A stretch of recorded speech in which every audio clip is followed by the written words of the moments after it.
weekend mission gaming to start.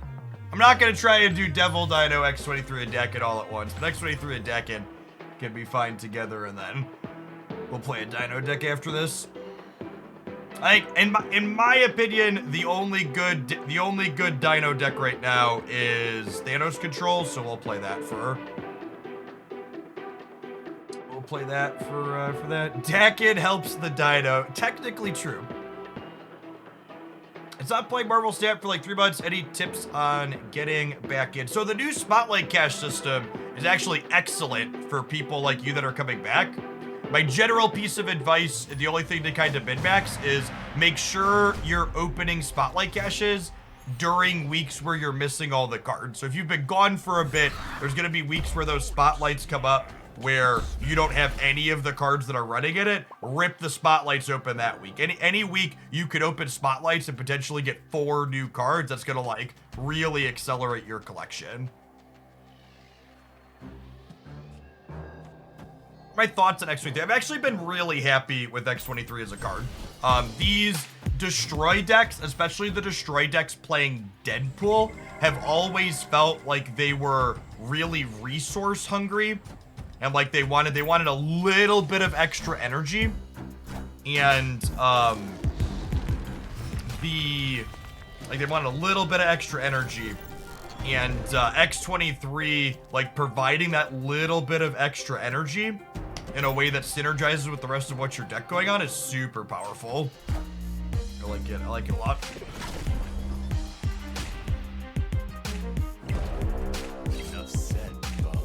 All right. We needed both of those to not go left, so we avoided that fate, which is nice. That's a null. I think I'm doing this. Well, I probably don't want everything Shang-Chiable in the same path. I might just fill here, honestly. I think this is gonna be a you can't Shang me everywhere angle. So we'll go Decade here, Forge here, and then next turn. Ooh, I guess the Forge is a scotch awkward because I'm gonna want to play the shard out first. Let's see, I think this is still the line.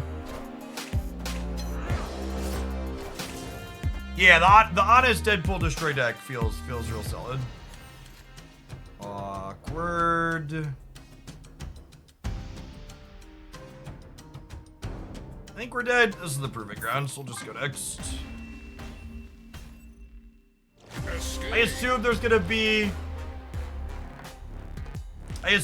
a lot of armor in Cosmo, with it basically being Destroy Weekend for the weekend missions. There's a good chance decks like this one that we're playing get metagamed real hard. Or mirrors, yeah. I don't know how I feel about that aspect of the weekend missions. They're not quite. They do kind of similar things to like what the feature locations would do, right? Where they like create this really hyper-focused metagame.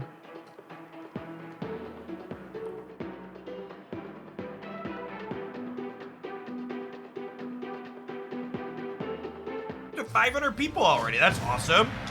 I wasn't sure how our weekend stream was gonna go, chat. I haven't done a weekend stream in a very long time.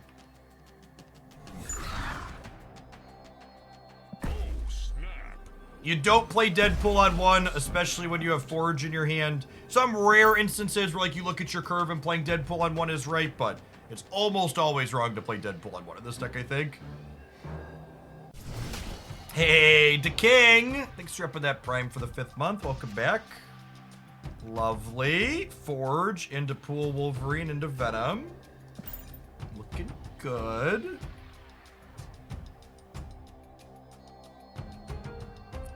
How have viewer numbers been since Snap first came out? Well, this week with drops, they have been the best I've literally ever had on this platform. Snap in general has been good in terms of metrics.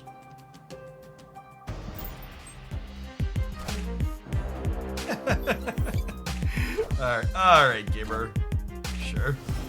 Can I draw Killmonger? It's actually just gonna be every match, right? Escape. Yes, this is the X23 deck. Oh my god. Imagine being a cheeky cunt inside of the Proving Grounds. Do you think this person has ever won a game of Marvel Snap before this game here?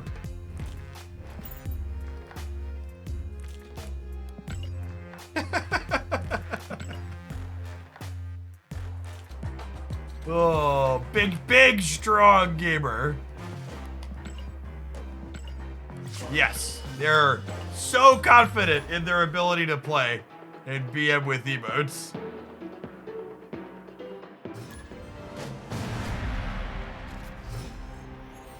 Has anyone heard a rumor about Jeff dropping to Series 4? So, they have communicated that they will give us a 2-week notice before they drop any cards in Series.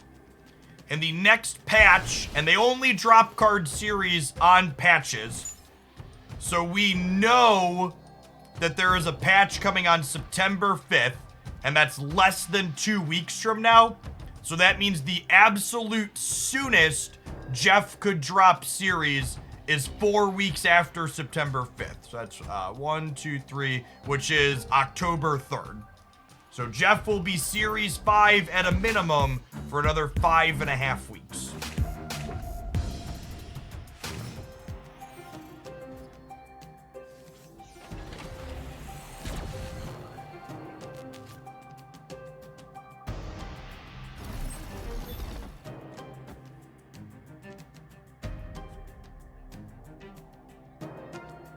I'm gonna spread these out just in case we get armored.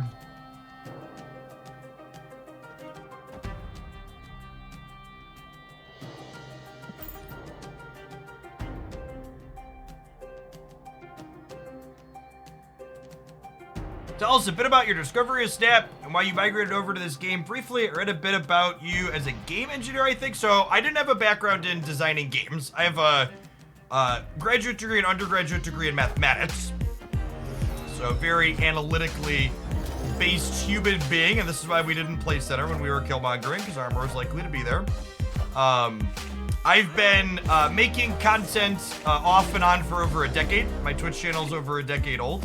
I've been a Twitch partner for 8 years, and I've been making content as a full-time job for, about 5 years now. So about 6 years? About 6 years, started 2018. Magic the Gathering was the primary game that I played before Marvel Snap. This is in the other order in case I want to Taskmaster next turn, potentially.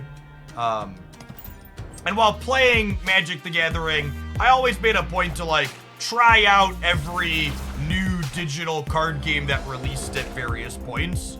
Both because I just like games and because I wanted to keep up with other stuff that could be going on in my industry. And most other card games just, like, didn't hold my interest like Magic did. I think they were always just, like, missing some piece or another. And I got a first wave beta invite. Well, that's actually not entirely true. Marvel Snap did announced their closed beta last summer, and I didn't get a first wave beta invite, so I begged for one inside of the DMs of their community manager at the time, and she took pity on me and gave me an invite.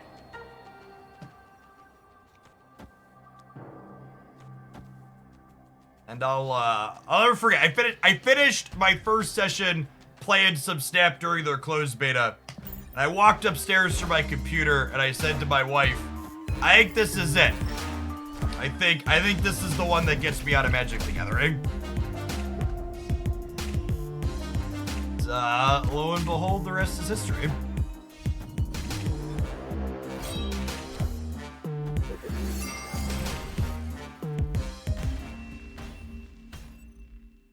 I'm a Marvel fan outside of the card game. Never did comic books, but I've always enjoyed the MCU films. So I wouldn't say I'm like a die-hard dedicated Marvel fan, but I don't dislike the stuff. Casual moviegoer. I always enjoyed the MCU stuff. Thoughts of the Forge buff. The Forge buff is awesome. I think it really highlights the beauty of...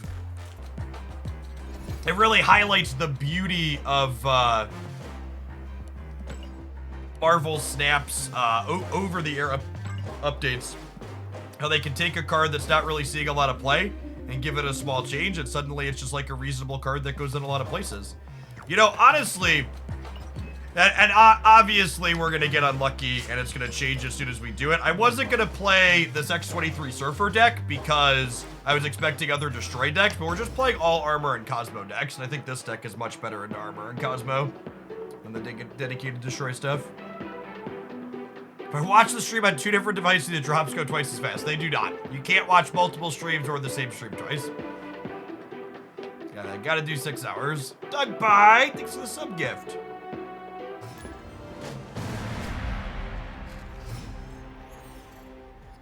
I think I can explain what's different about Snap compared to those other card games. Snap, I don't think so. Snap as a core design started like 5+ years ago. If you listen to like the design talks and stuff Ben Bro did, they worked on this for a while. But I genuinely don't think Marvel Snap is a game that could have been designed a decade ago. I think Marvel Snap is only the game that we see today because of the years of lessons learned in the industry by Brode and his team. I think Snap is the result of really good game designers looking at the card game genre and being like, what problems does this type of game have and how do we make it better? And Snap is the result of that. Well, this is kind of fun. So I get to Absorbing Man the Forge and be huge, and then I get to Venom then. Kind of a silly game. That's fun. Hope everybody had fun. I enjoyed myself.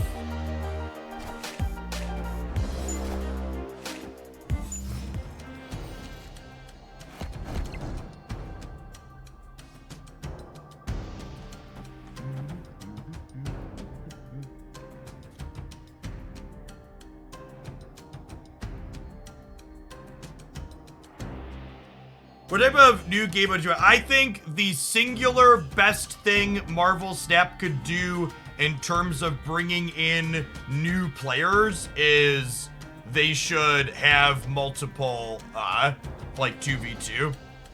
I think a 2v2 game mode would be insane for Marvel Snap as a whole.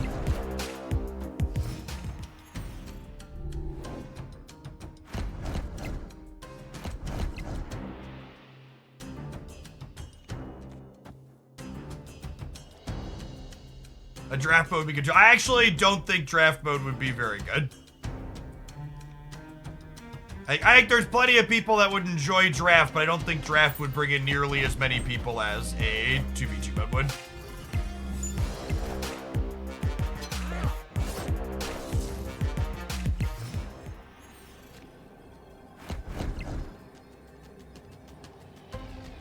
I think this Lusa is best proving ground, so let's find out.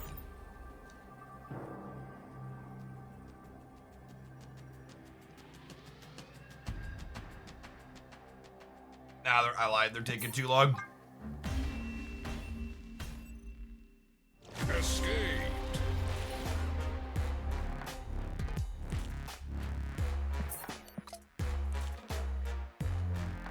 Someone said we should just play ranked. Honestly, playing ranked might not be a bad idea to get less counters. There'll also be a bunch of bots in ranked. Are we gonna do that? Are we gonna play ranked to get these missions done? We can just try and farm some AIs. It's probably the play.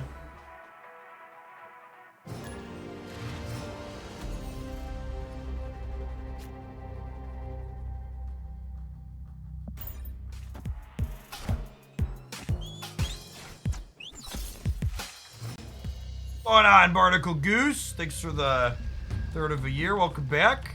He's not infinite. Yeah, for those of you that are newer to the stream, the climbing to infinite with someone who's in my MMR broken away from the pack typically involves over half playing against computer AI opponents. And I don't really have fun playing against computer AIs. So, We get to infinite eventually. I was thinking about doing the infinite. Speaking of, this is a computer AI. As if on cue. This is not a human being. This is an AI.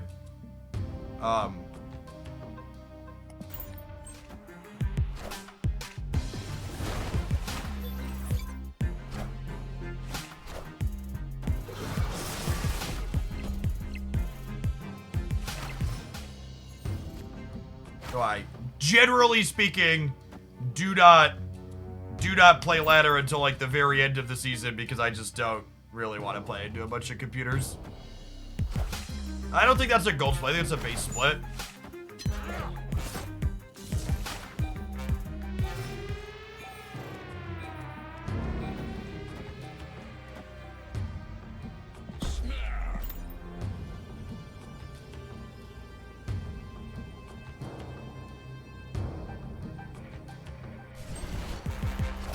Yeah, they also don't update the bot decks very frequently. So there's bots playing Deathwave despite Deathwave no longer working. There's a Cerebro 3 bot deck that still has motherfucking, what's his name? It still has Hawkeye in it. There's a Cerebro 3 bot deck that has Hawkeye in it, which is real funny.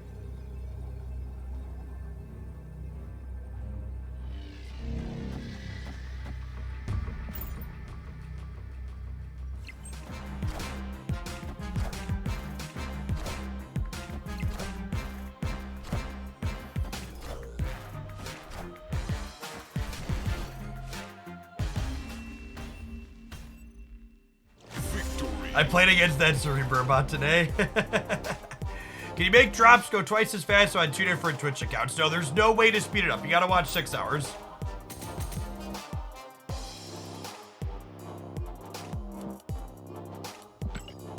It was halfway decent play for the bot minus siege. I mean, they played Wave on turn 3, so disagree.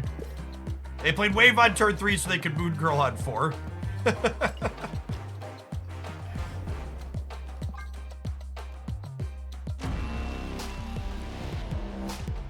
How long do you think Snap will become a legit esports game? I don't think Marvel Snap will ever become a legit esports game.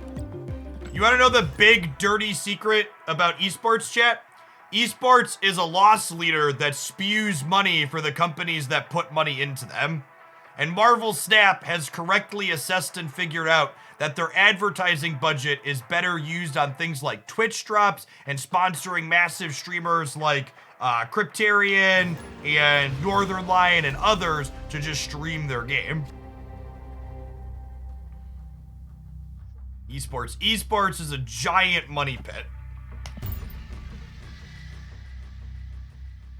Part of the reason why Second Dinner and Snap has been successful is because they've made good decisions, like not getting involved in esports.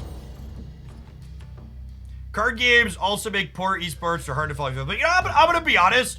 When I got into Pokemon Unite, I tried to watch other esports like League and Dota that people hail as like good esports, and they're honestly very cryptic and hard to pick up too.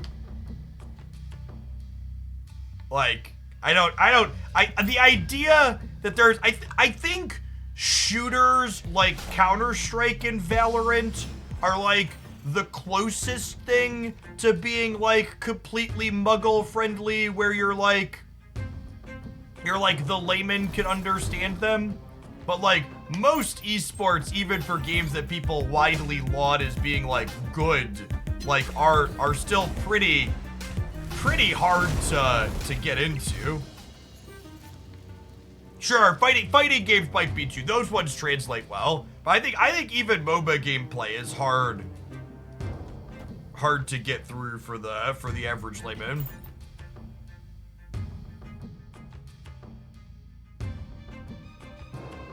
Aren't the community events fine? Very competitive for those that like it. I like League a lot. I'm not going. What I'm about to say often gets twisted by other people, so I hate to say it, but like, just community events are fun, and I'm glad people have fun with them. But community events are not hyper competitive, because while some subset of people try their hardest regardless of what the stakes are. There's a lot of people that just don't give a shit, and like they're just playing cards to have a good time. So it's very different than like, and even especially with the snapping mechanic, right? Like when someone snaps you, the amount of thought you put into if you should call their raise when you're playing for $100 versus playing for thousands of dollars is very different. Like, when you play poker in a $10 buy-in, it's very different than the World Series of Poker, right? Like, the stakes really matter, especially with the raising betting mechanic that Snap has. And there's some very good players playing in the community tournaments. They're trying their hardest, but it's definitely not true that everybody's like super spiked trying super hard there.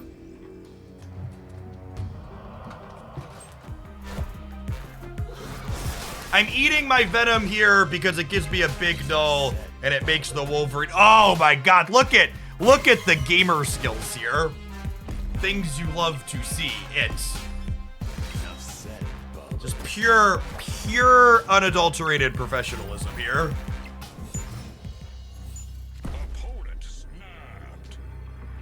Okay, so Sergio here. It's nice. It's nice in a way that I've queued up here on the ladder and we've played 2 games in a row against computer AIs after talking about how I don't play ladder because it's all computer AIs. This is a classic. One of the things a lot of the bots do is when they're ahead in 2 lanes going into the second to last turn, they snap. So this is a bot snap. I've never been rug pulled by a bot, so I'm not going to play around that. This setup here, one of the things you want to do to min-max play against bots is you want to hold as much power in your hand as you can till the end of the game, so that way they stay in.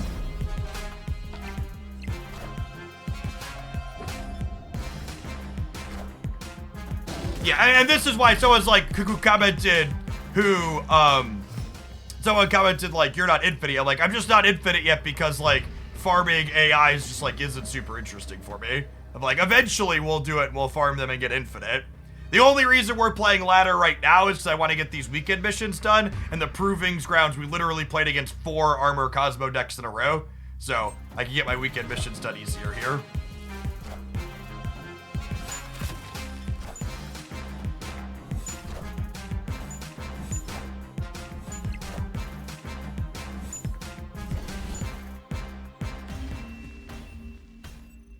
What streamers would you like to play 2v2 with? I don't know. I don't know that I personally would play a lot of 2v2 Snap, unless it like really took off from a content perspective. But I think from a what would bring more players into Snap and keep them around longer, I think a 2v2 mode would accomplish that really well.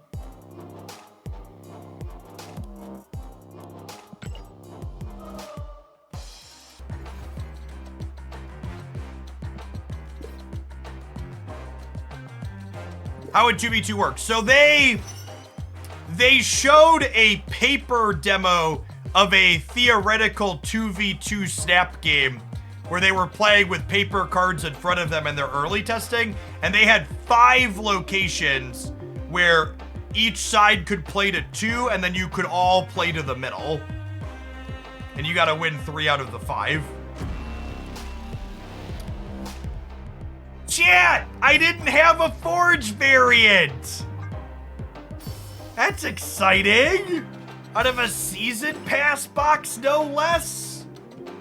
Sometimes lucky. Look at that. Nailed it. I had passed on buying this Forge and the other one for gold in the shop a couple of times. They're not bad. They're just not that different from the base art. I'm very happy to get it for free though. Hey, Greydor, thanks for the quarter of a year. Welcome back. Appreciate the support. I'm how many credits short? I need 5 credits to get into a border? Oh, bro, why must you tease me?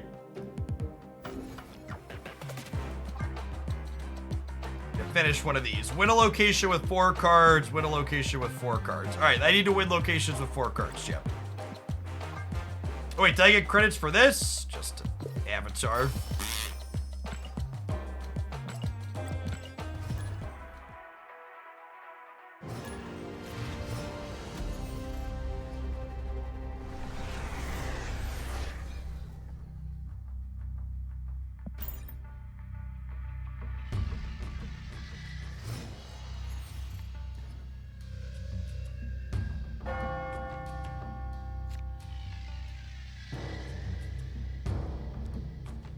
Not spending gold, not my whale streamer. Yeah, I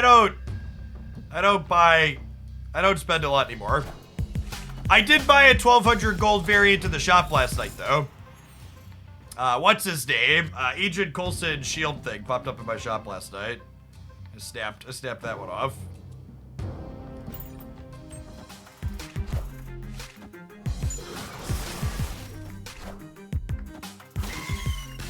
So this is our 3rd bot opponent in a row this morning on the ladder. I believe this is the ongoing Destroyer Destroy deck that the bots play periodically. Can I win this game?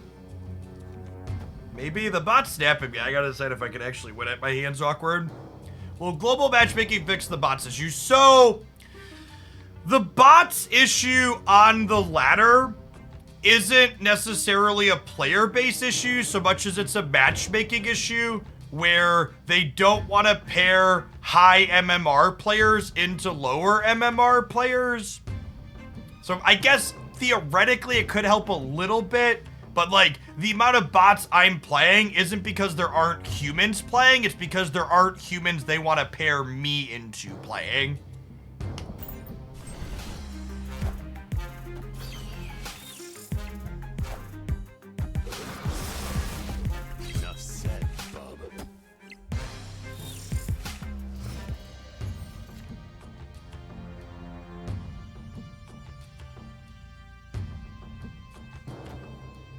Double forge and hope they blow some stuff up.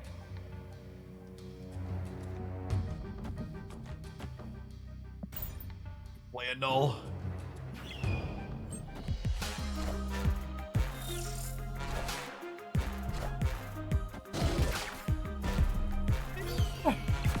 Hello.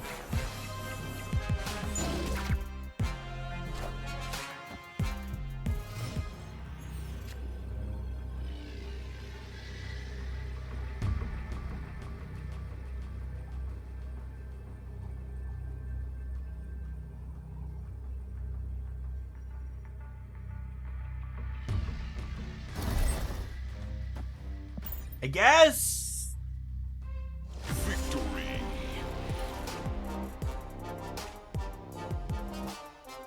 Yeah, whenever I talk about the amount of bot density that I have, other people bring up that they don't see as many bots as I do on the ladder. That's probably true.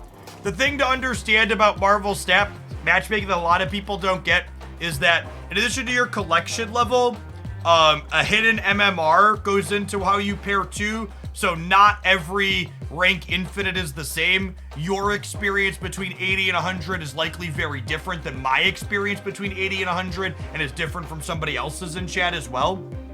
Cursed Puppet, thank you for the biddies, appreciate that. There's 500 credits if I restart the game. Really? All right, hold on.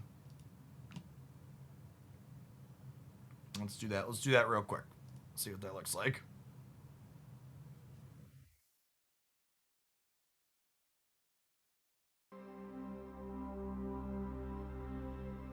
Yeah, once you get into like the kind of bot MMR on the ladder, it's hard to get out because if you throw too many games, there's anti-cheating protection that kicks in. I've been debated, chat. I have no login bonus yet.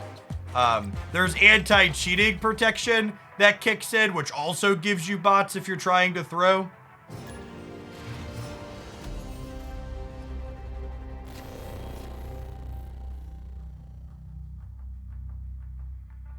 For people asking about the deck list on the screen, this is untapped.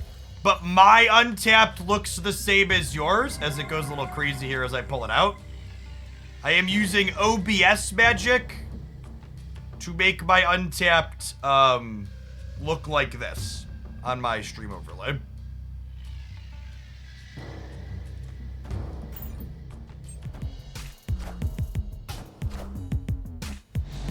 All right, I believe we have finally found a living, breathing human being.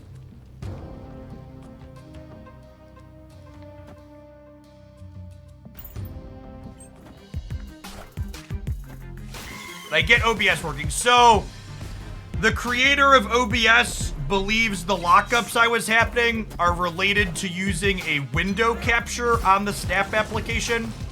So I have changed from using a window application, just capturing my center screen, which is a little less than ideal, but if it'll fix the issue, it'll fix the issue. So we're trying that out. Hey, Bakela KK, thanks for the sub. Folks like you are the reason I'm able to do this as a job. Thanks for keeping me around. I would love if they would buff Dr. Doom back. I would love it. How am I streaming on the weekend?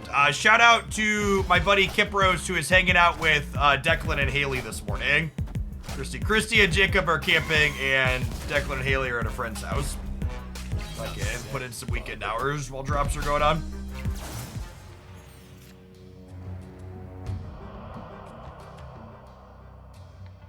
The tracker simply displays information that you could be writing down with a pen and paper anyways. So it is allowed.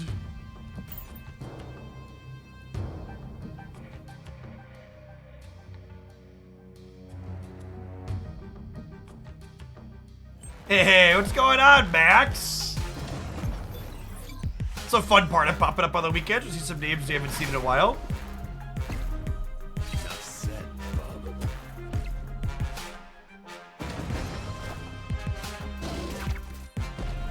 The way you engage chat convinced me to sub. First year I've sub to. Thanks. Yeah, I definitely think my biggest strength as a content creator / streamer is I engage with my chat more consistently and frequently than a lot of others are able to. From years of experience. I think we're dead here. Well,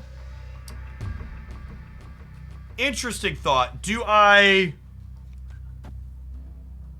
Am I playing around to null out of them? They could have a death as well as the problem. I guess we know they have Deadpool too. Oh, but I have priority, meaning, or they have priority, meaning this Killmonger kills their Deadpool. Yeah, I'm gonna stay like this and play for all three. Or do I do the, no, there's no reason to carnage here, right? Actually, here's a fun idea. Do I carnage the right? Nah, it's probably dumb. Alright, I'm just gonna do this.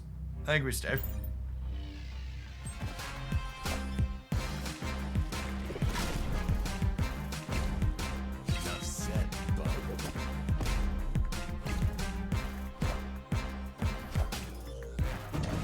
Oh my gosh! We lost to the stupid Wolverine flip. Needed it to go back middle. I guess we were 2/3 to lose there, huh? Close game. GG. That's fine. We're playing with house money. We have bot cubes to give. Do I still plan to do a delayed super sweat stream when Infinite Conquest goes up? I think I'm gonna plan to do a sweaty Infinite Conquest stream on Friday this week, or next week. Hey, Black Fella, thank you for the 3rd of a year. Welcome back. Because Thursday we'll have an OTA update. So I think after the OTA update, doing a sweaty kind of competitive stream on that Friday for Infinite Conquest sounds fun.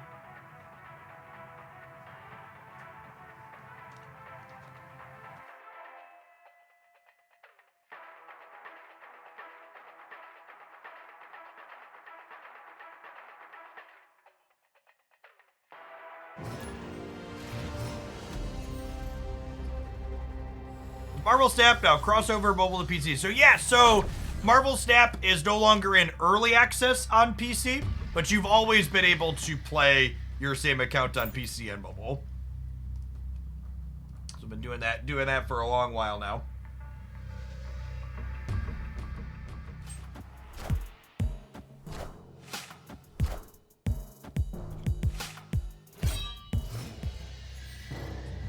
There was a Blade discard Lady Sif. Is this a beep boop? Could be a beep boop. I don't think I want to clone a 1-power Deadpool.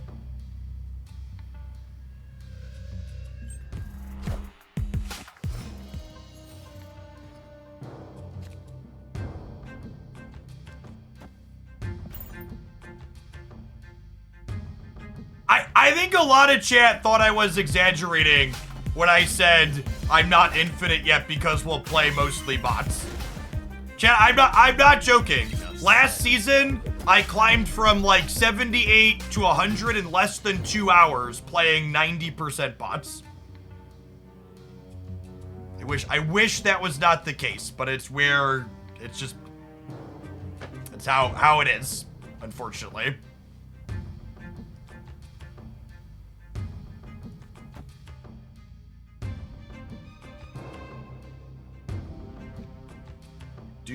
Do be like that. These destroy decks are much worse without null.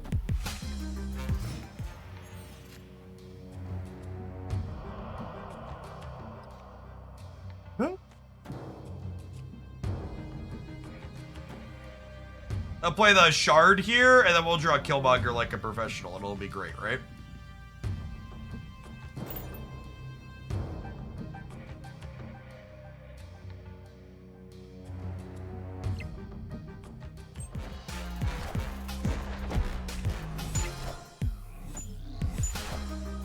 And 4 to find Killmonger. Even if I find Carnage, we'll also get him. We can go shard Carnage here. So 50%. Oh, Venom does it too, right?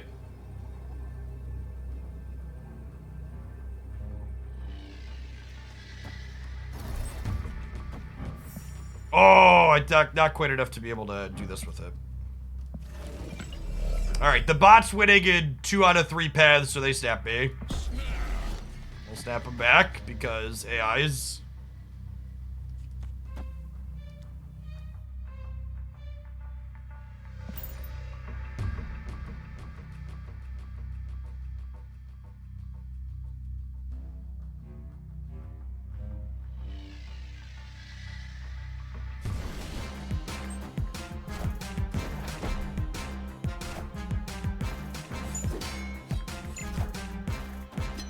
Oh no!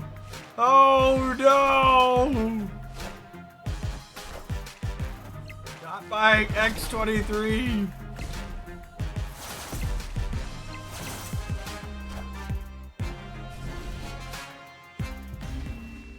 If you're someone that follows other content creators, by the way, this is why it always makes me chuckle and shake my head when I see people posting on how they're infinite at the start of the season, or this deck is good because it carried me to infinite. It's like, yep, I'm sure the deck is good and that's why you got to infinite. It's a lot of, and honestly, part of the reason why they shove so many AIs onto the ladder is almost assuredly because people getting to feel good about getting to infinite while they farm AIs is a morale booster.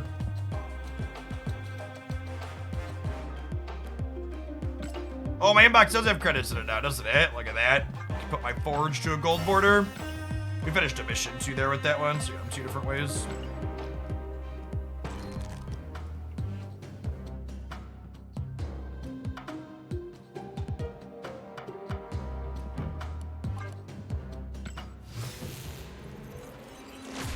We both have to push for a good split on Forge here.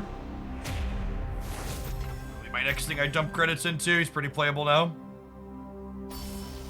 Let me feel special for hitting infinite less than 40 hours before this season. After the season started. Yeah, I mean, a lot of people, that's exciting for them. It's just not exciting for me personally. Like, if you enjoy it, more power to you. So I have 368 boosters. It takes me 180 to split both of these.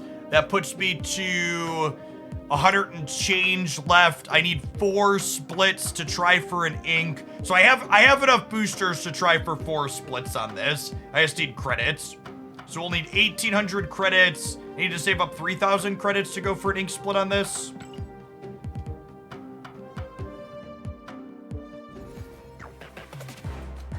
Yeah, we're getting there. We need 4 more. We need 4 more Dakid wins. I'm gonna get 4 more Dakid wins on the ladder, and then we'll switch to playing Devil, Dinosaur, and Conquest, so we can play against all humans. Victory. It's an ink split. I actually don't have one in my hand. So ink split are the black and white monochrome cards that you see on occasion. So in this deck, this is an ink split.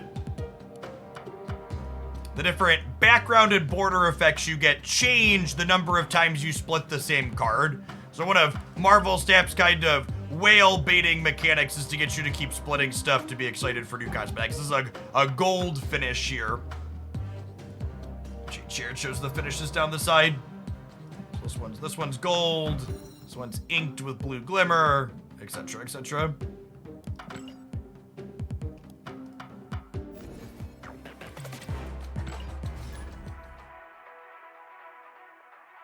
Lucas.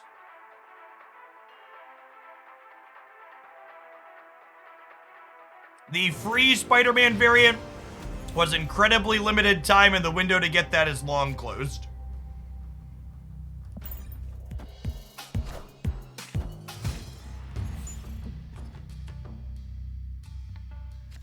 Speaking of limited time with windows to get them now closed, my incredibly sweet Carnage variant was a limited time cosmetic bundle.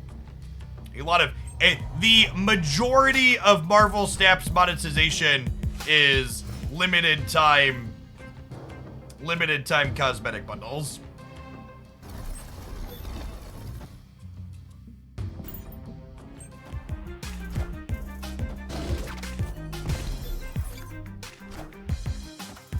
This is the thing, chat. Like, this is why the bots aren't very fun for me. Like it's like, what the fuck? Like, how is that a thing? Why is that a thing? Like, is that, like, do people, I'm gonna not yuck people's yum. I struggle to see how a game like this is satisfying for anyone.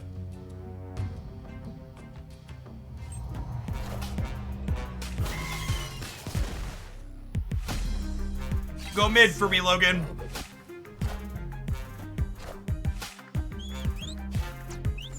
The bot just killmonger their own demon. It did, yeah. That is, in fact, exactly what you saw happen.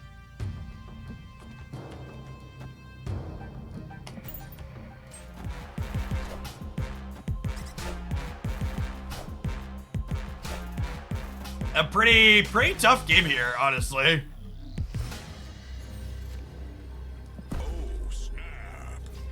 It's a struggle, but I'll persevere.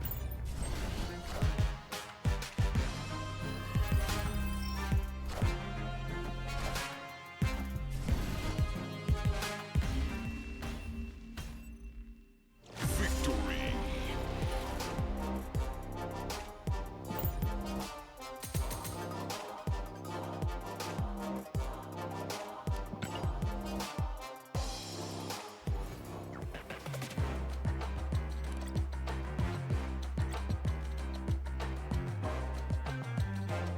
Two more wins with Dekin.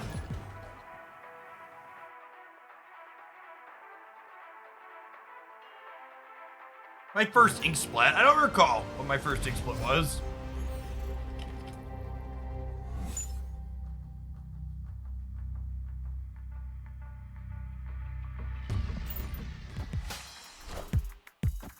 Oh my gosh, chat. Mom, get the camera! Mom, I found a human! Mom, camera!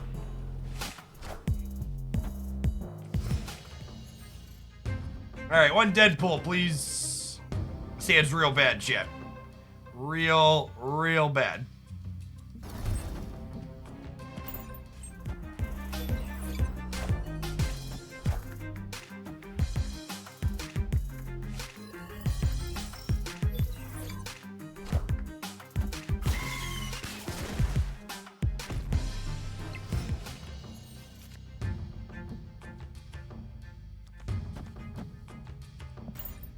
I have a Nolan and Taskmaster, so let's keep blowing stuff up here.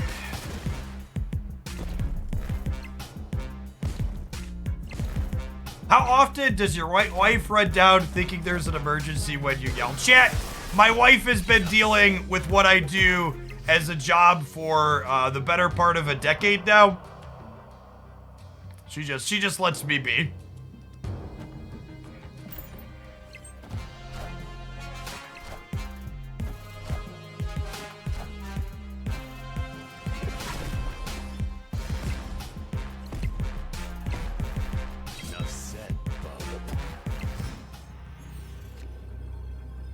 One could argue that on that day, indeed, enough had been said. All right, Chang Me Gumbo.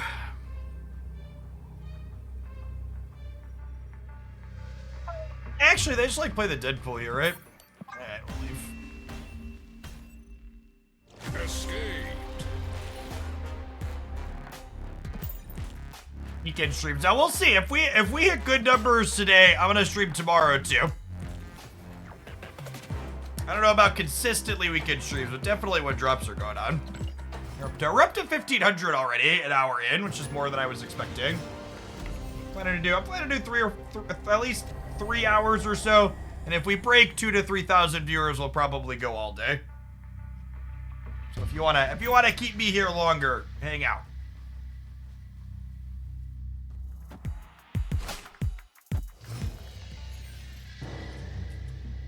This is good. I was feeling a little bit scared having to play against a human in the last one, so I'm glad we're back to my AI, so I can get my easy DAC and wins and then go back to the conquest.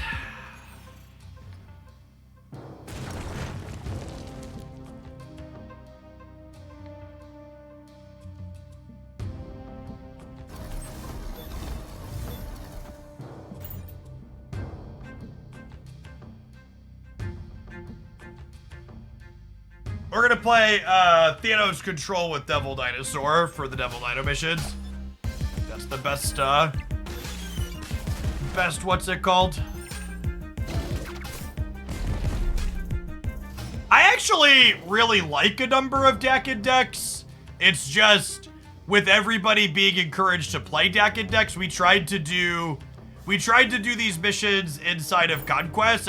I literally played against 4 Armor Cosmo decks in a row, and I was just like, well, time to be done with this, I guess.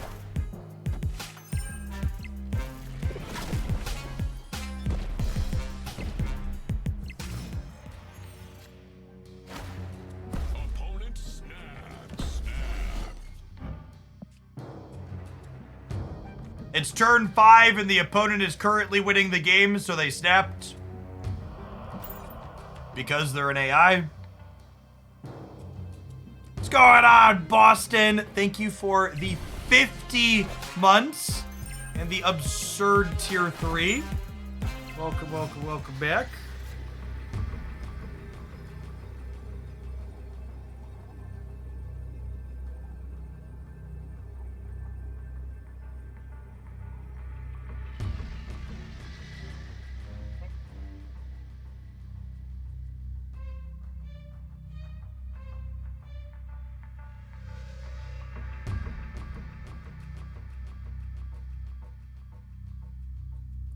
It's Death into Taskmaster into Deadpool. They play a Death here. They go to 28. I'm going to 28 as well. And then my Taskmaster's 13. We win a breaker.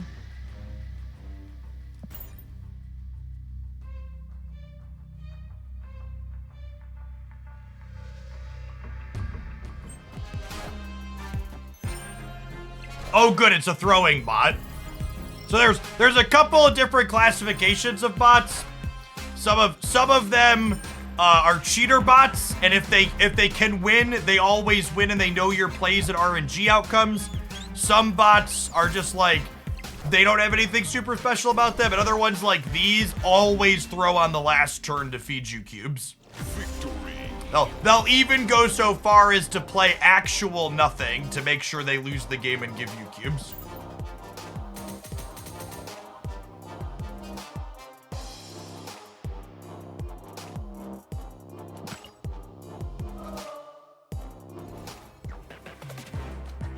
It's a bro bot, yep.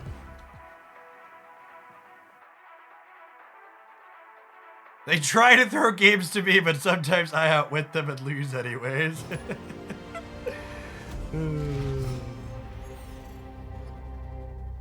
So again, for people that are joining us, the bots I am playing against is probably another one. Yeah, it's a bot, okay. Is because of my MMR, my matchmaking rating, essentially I won too much at Marvel Snap, and they don't want to pair me into humans. And it's hard to get back out of the bot MMR, because if you throw a bunch of games, that can trigger their anti-cheating protection, which also pairs you into bots.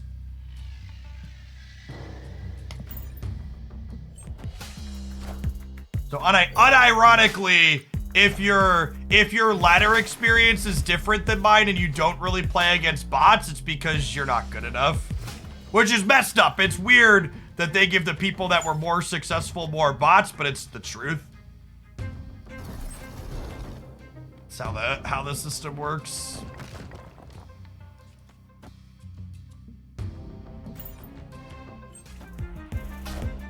No collab. Thank you for the half a year. Welcome back. I appreciate it. How you know this one is a bot? This isn't really a mix of cards a typical human would play. I don't know that we've had any guaranteed bot behavior at this point, but yeah. CJNJ, thank you for the 58 months. Welcome back.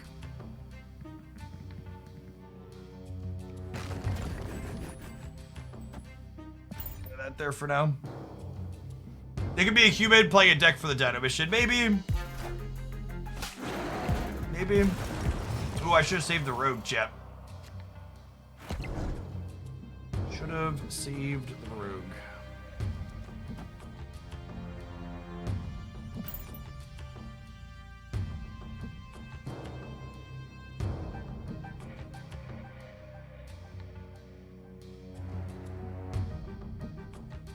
There isn't a surefire way to know if you're playing against a bot or not. I have a YouTube video here that talks through some of the tells, but a lot of when you hear me talk about I'm playing against a bot, it's just like months of experience talking.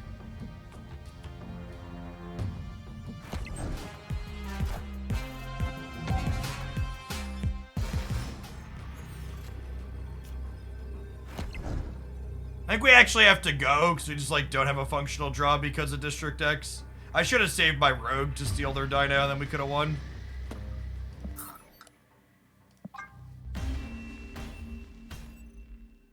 Escaped.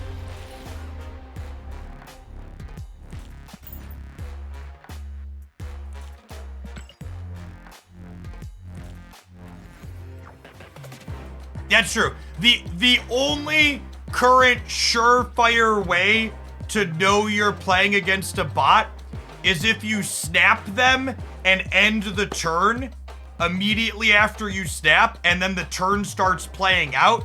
That means you're playing against a bot, because anytime you snap a human, even if they've already locked in their plays, humans get their rope extended for like 10 to 15 seconds or so.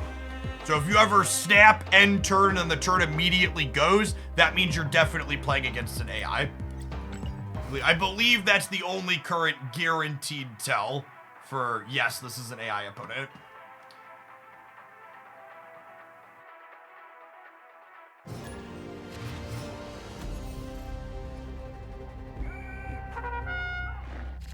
They need to bluff them being humans better. To be fair, I would assume they will eventually get rid of that tell.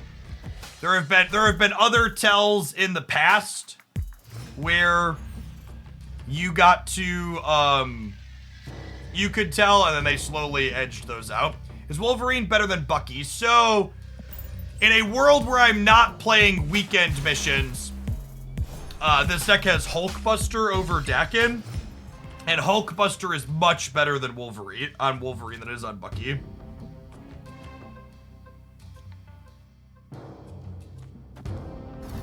My body is excited to get Cosmotor armor since we queued into a human.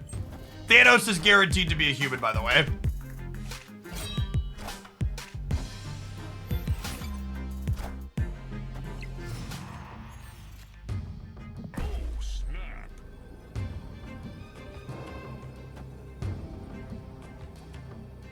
Curious what your thoughts are on the Spider-Man. I thought the Spider-Man change was awesome. I think taking your game and making it a priority to have fun is a great thing to be. The old Spider-Man design was kind of the antithesis of fun, and the new Spider-Man design is wonderful. Oh, I guess Mindscape means I can't kill my Deadpool, huh? That's sad. Clear for takeoff.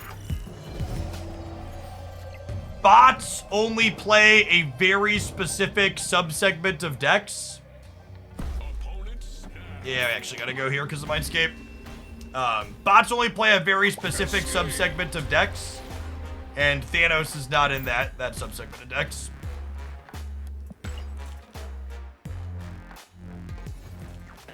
Why is it important to know when you're playing against a bot or not? If your goal is to climb to infinite as quickly as possible, knowing when you're playing against a bot can let you manipulate your plays to manage what the board state looks like to induce the bot to both snap you and stay for more 8-cube games at the end. The key thing to be doing to get bots to stay in the game is you want to be losing the game going into the 6th turn. Makes them most likely to stay in.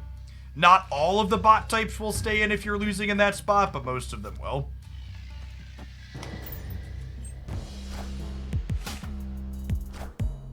That's true. Bots also don't emote you. Toxic turds are never AIs. Oh, maybe I'm supposed to Killmonger here, actually, to fill this next turn. Wasn't thinking, I was talking and clicking.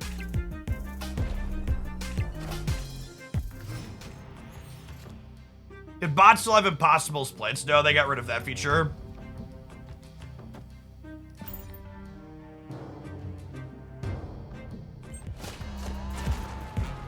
This is definitely a human, by the way.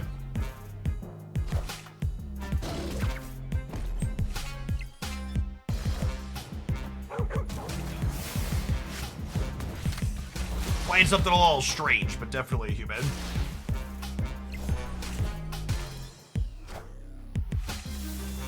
You take viewer submissions when the new season rolls in. Maybe if they have the new card in it, but typically speaking, I'll want to spend the entire day playing Silver Samurai decks after the season releases.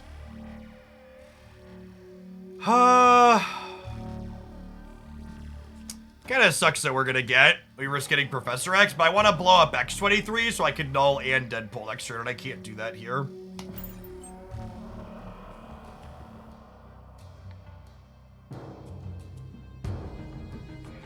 Yeah, Mr. Negative, Bounce decks, the Shuri Kitty deck. Wherever we leave off at, after today. I just explained why I'm playing mid. I want to double the Deadpool, and I want to kill X-23 so I can play Null and Deadpool on turn 6. So I need to risk a Professor X so I can have my big payoff next turn. Maybe I'm supposed to play right because this isn't New York, but I want to blow up both of these.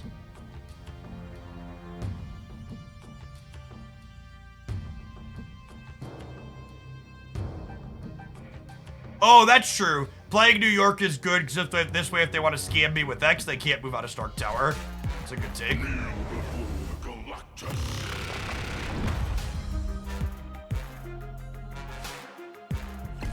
I face down cards count towards null, right? They do. Okay, yeah, we win. Okay. That's fine. So that was a Raph Galactus. That's fine. As you will.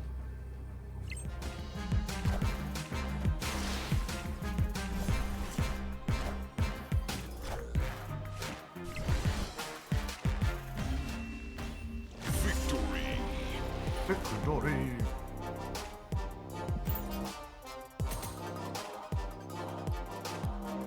Going on, Far Story. Thanks for the 2/3 of a year. Welcome back.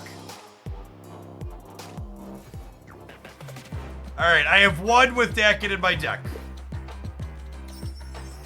God bless us, everyone.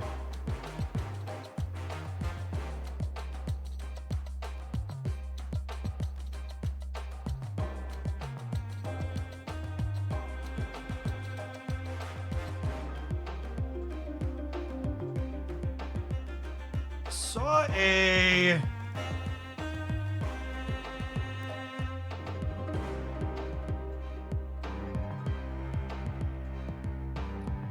Thanos list I wanted to play. Hold on.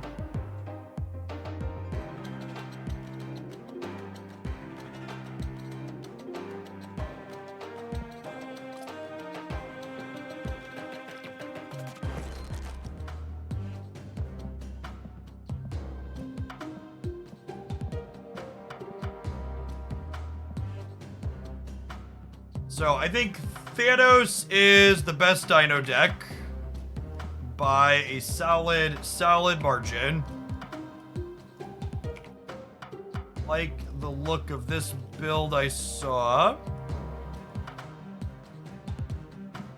It's playing Storm and Jug, which is neat. In addition to Professor Scamming.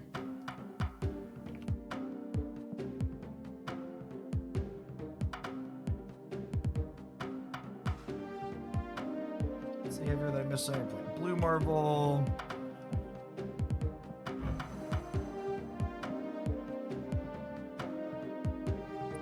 Their last couple of cards were Rogue and Iron Lad. I don't know that I like Iron Lad in this build.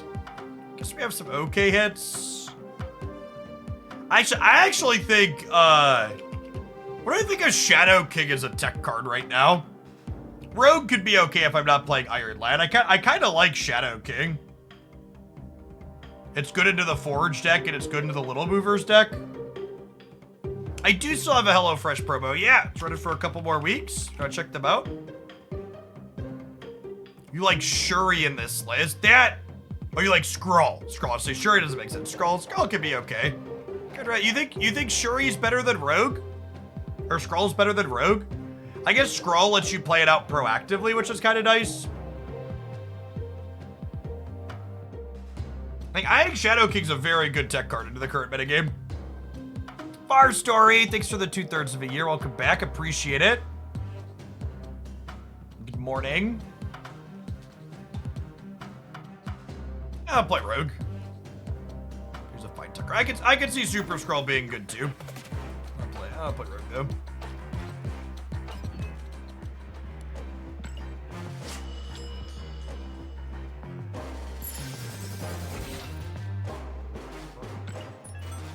Go on, Grubblecade.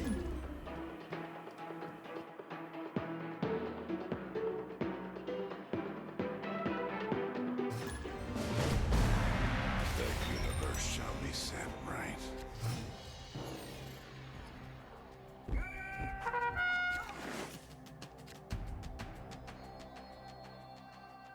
Alright, we're back into playing against humans now.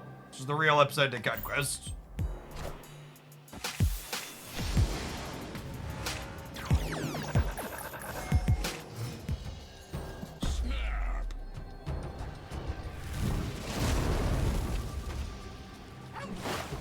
I got a bunch of gold tickets or boxes. If I don't play Conquest, you turn them into medals. Yeah, you could join the gold Conquest and then forfeit, and it'll give you the starting medals. This is a real good start for us here.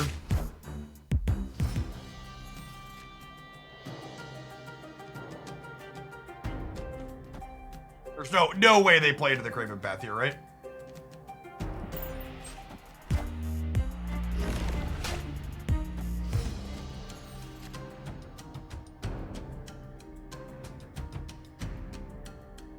You guys supposed to put Cerebro in too?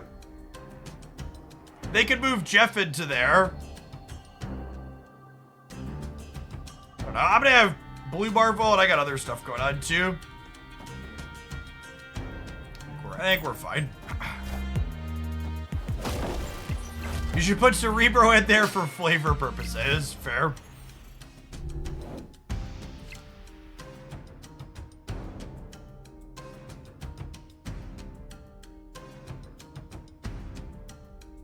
Oh, that's interesting. This will wipe him down to 3, but it'll clear Angela later, which is nice.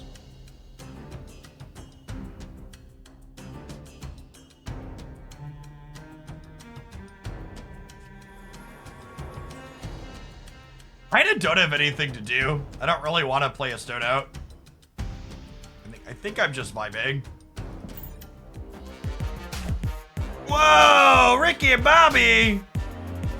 Well, you're definitely first. Thank you for the 10 gifted subs. Happy Saturday to you. The claw. Now, the real question here is, do I save the claw? Do I save the claw to try and scam them? I think I need to play it out because I think I want a Shadow King on the last turn.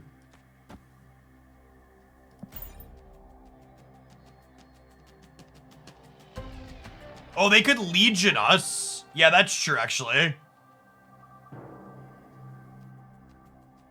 I wasn't thinking, in my head, I was like, Limbo's safe. We could totally get Legion, you're right. That's definitely another reason to play Claw this turn, huh?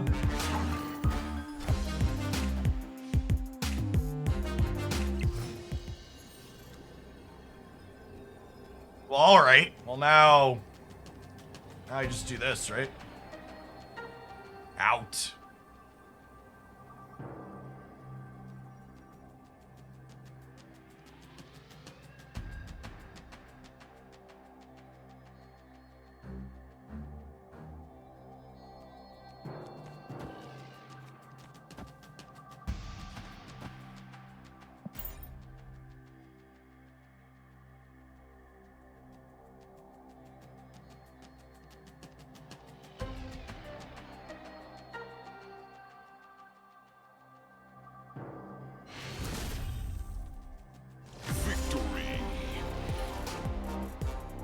Oh, sorry, I forgot my vertical tracker doesn't look good when I'm playing Thanos. Let's put the horizontal one up. Destiny will arrive.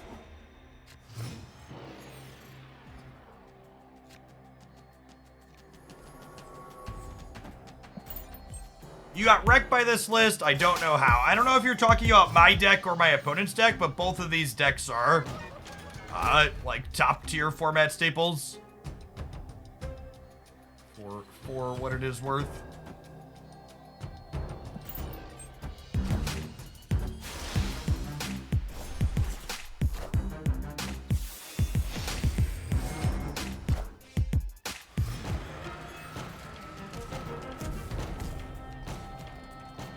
You'll note that I declined to play Time Stone last turn, and that's because I wanted to be able to accelerate into a 5-drop on turn 4 with it, so I want to play it on turn 3.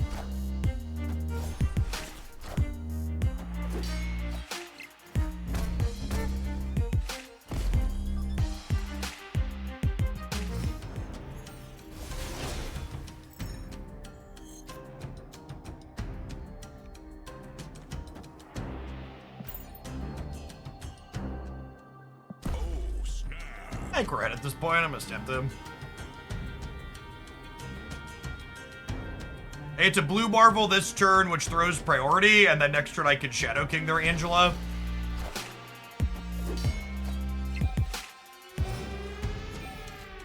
I also have Claw here for the last turn, plus blue Marvel flipping up.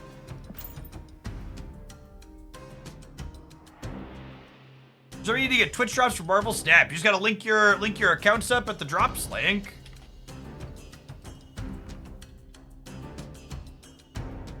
Oh, by the way, does anybody know, is the free credits code from yesterday still going? Should probably be plugging that. There was a code for 250 free credits. Anybody know if that one's still good?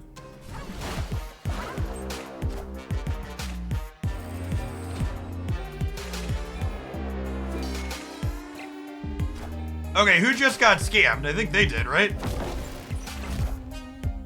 No, did we? Did we get scammed? No, it's us. Wow, that feels atrocious. I need to draw Jeff.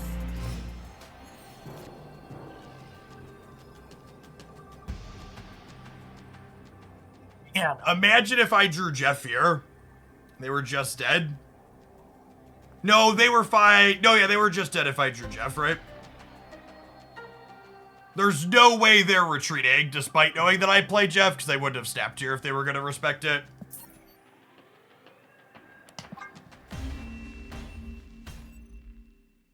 Yeah, we win by 1, because Jeff here would be 4, and then if their Captain Marvel move, they'd be losing here.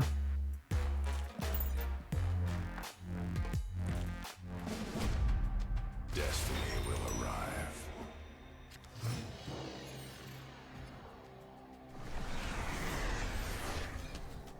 My bot did this morning.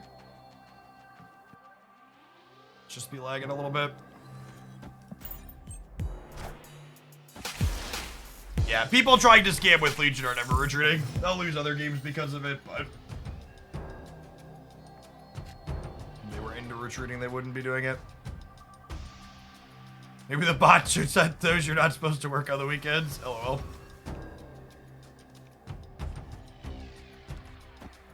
I think I'm storming next turn, so I'm not gonna play the time stone.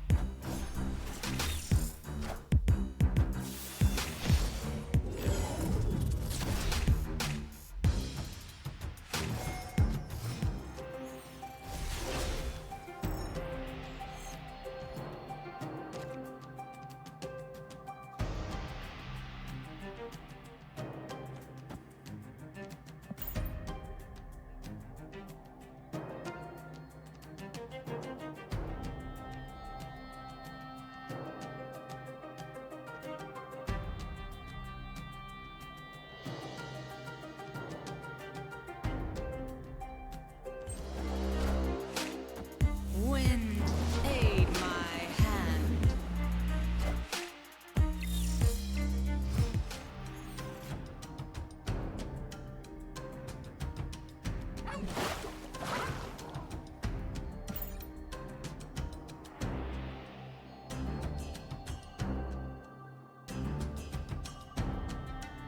If your goal is to progress through Series 3 as quickly as possible, buying credits with gold is fine. If your goal is to get more Series 4 and 5 cards, buying bundles that turn into collector's tokens is ideal.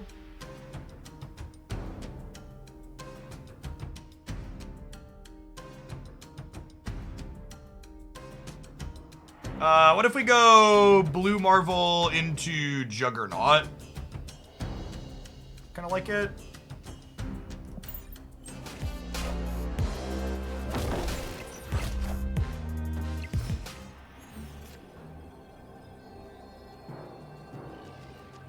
Huh?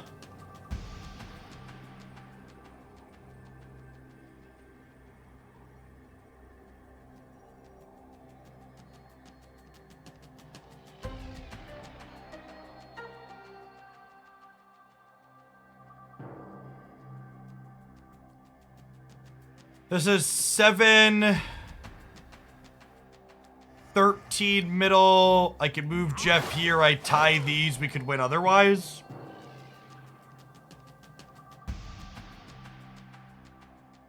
I think I'll stay for 1.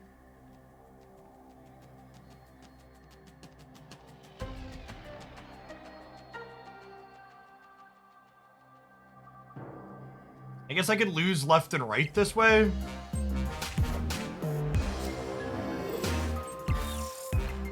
Did I lose to Legion right here? I do, right?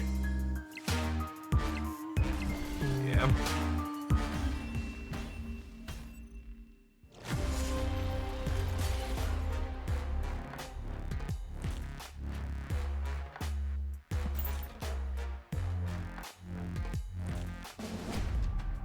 The universe shall be set right.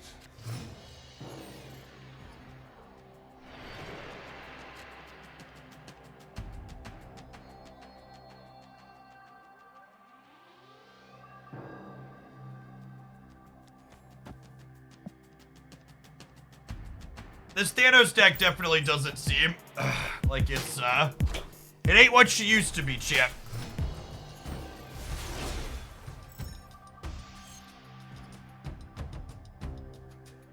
This game mode versus him. It's the first to lose 10 cubes, which is different than 10 wins. There's still the aspect of snapping and raising and stuff like that.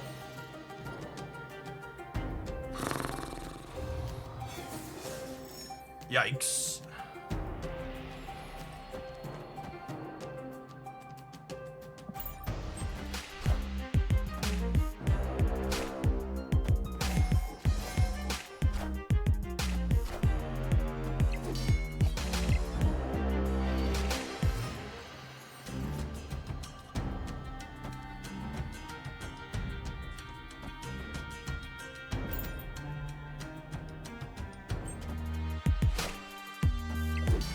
Got Lockjaw on any Thanos list. That sounds like nonsense. Wind paid my hand.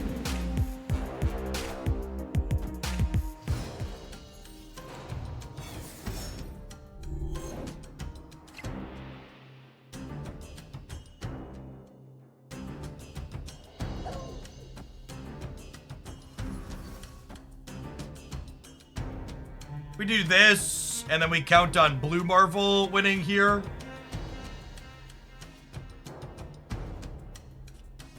Actually, what if they Legion me this turn?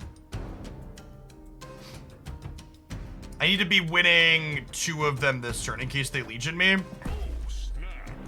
They can Legion the flooding and end it.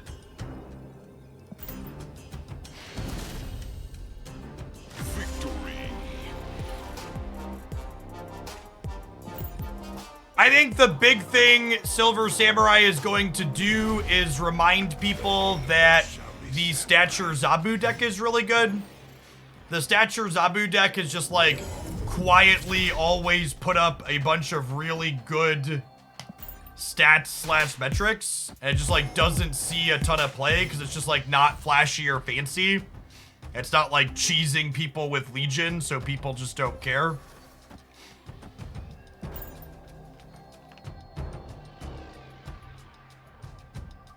The 250 credits is still working. Sweet. Put that back in the title.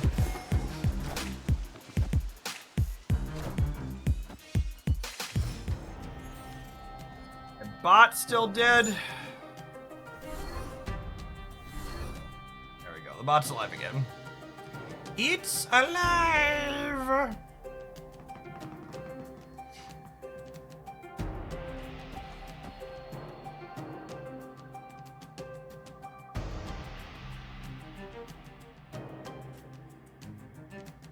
If I move this here, and then we, like, Professor X plus Power Stone here next turn,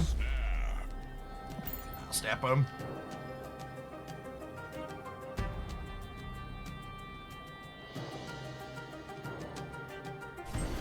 Is Bast in the deck Jeff played in Twitch Rivals replaceable? No, I think the bounce deck is bad to the point that I wouldn't play it without that card.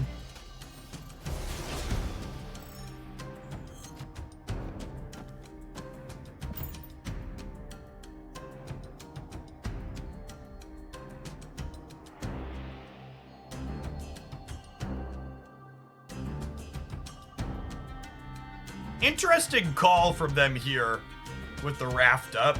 Maybe they think they thought I wasn't gonna fill it, but like I'm a Thanos deck, so you should definitely think I'm gonna fill it. For those of you that are new to the stream, I'm not currently just shimmying.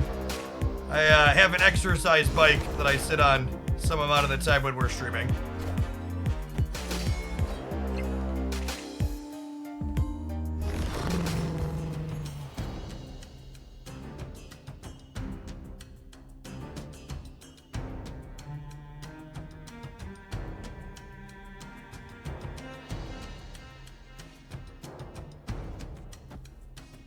I don't think they can get more than 5 into here, right?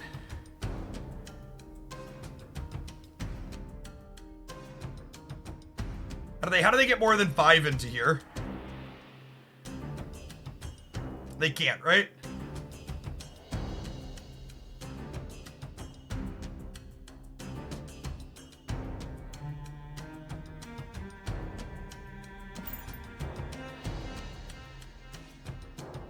Sorry, but I say get to 5, I mean up to plus 5 points.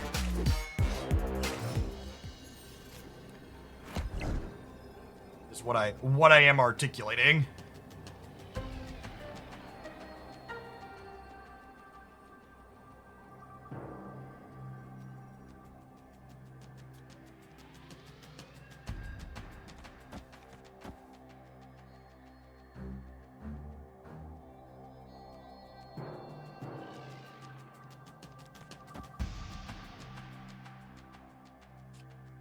Are you guys supposed to Cosmo them here?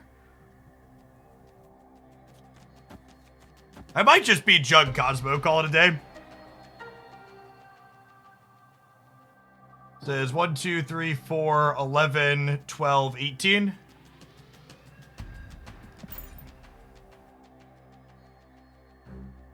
How would you change Spider-Man 2099? I'd probably make him a 3-5. If you're telling me I can only adjust his stats, I'd make him a 3-5. If you told me I could change Spider-Man 2099's ability, how he works, I would let him blow up a card once per turn every time he moves. Just let him kill a couple of things over the course of a game. How long am I streaming for today? Well, we just broke 2,000 viewers, so if we stay anywhere close to that, I think I'm gonna do a full day.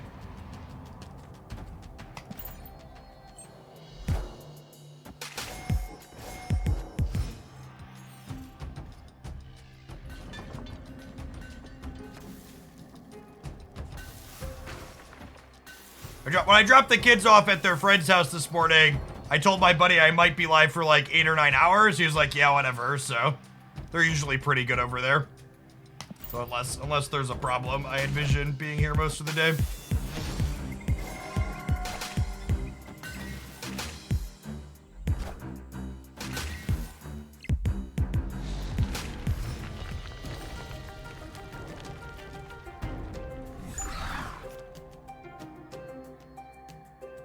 Well, that helps a little. This location's awkward for us, though. I'm gonna jug them here, because I really can't afford to have a rock on my side of the board. That would be way too OP. Maybe. I don't know. I don't think Spider-Man 2099 would be broken if he could kill 1 card per turn. Obviously, you would need to see it, but I would be surprised if people thought he was too strong. Hey, what's going on, Wrestling? Good to have you here. Once per location and once per turn are very similar. Just for what it's worth.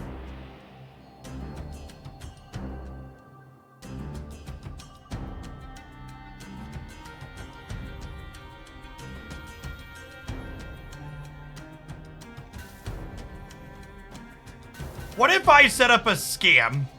What if we storm here, but then Professor X here next turn? And then we could try and juke this with a claw, potentially. I think I'm into it. Wind aid my hand.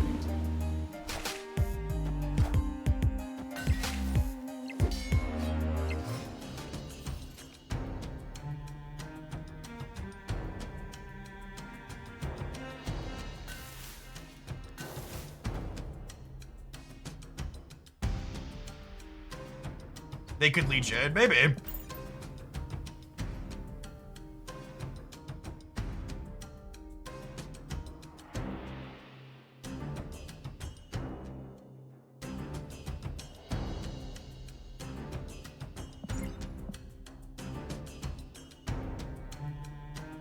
Yeah, what's the line to play around a Legion here? What am I doing instead? There's no point in retreating, because 2 cubes or 1, I still need to win 2 games after this if we lose.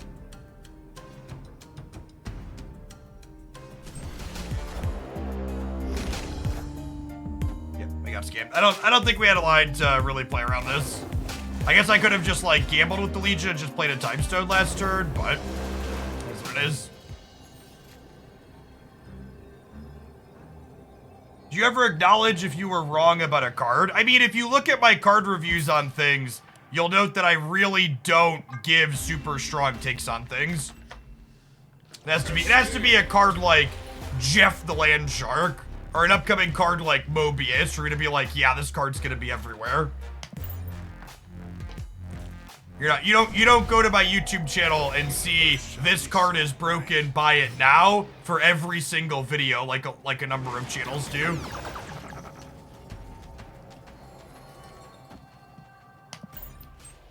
Which is also one of the reasons why my YouTube channel doesn't perform very well. Lying to people is more successful on YouTube. So sensationalizing is the kinder way to put it, I suppose.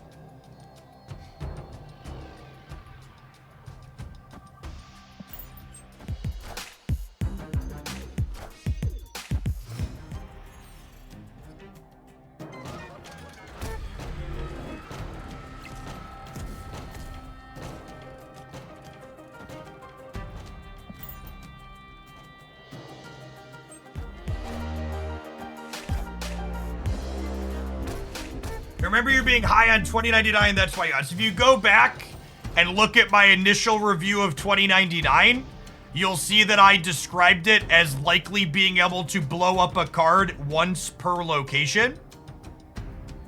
And we know decidedly now that that is not how the card works, but speculatively, based on its text box, that is how it read like it could work. So yeah, my opinion on 2099 changed based on how the card actually works.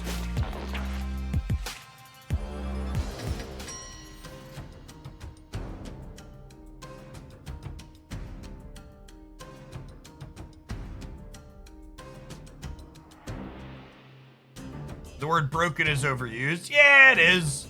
But also, like, YouTube viewers are fish who only click on certain types of content. So to a degree, the content creator's not really the problem. The problem is human behavior.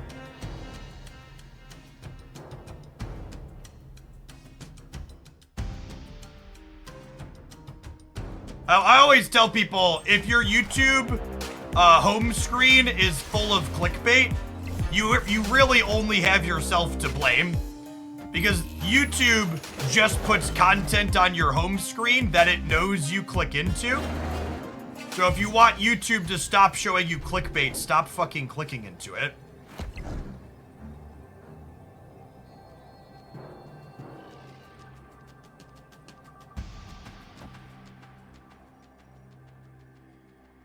It's gonna go down to 15 here. I think they probably play for the right. I guess they're a Shang-Chi deck. Do I put Jeff in the middle to head Shang-Chi so I still have 9 here? Probably. Haba Hut, thank you for the over 3 years. Yeah, like Mobius. I'm assuming Mobius interacts profitably with Wave. If that ends up not being the case, opinions on him need to change.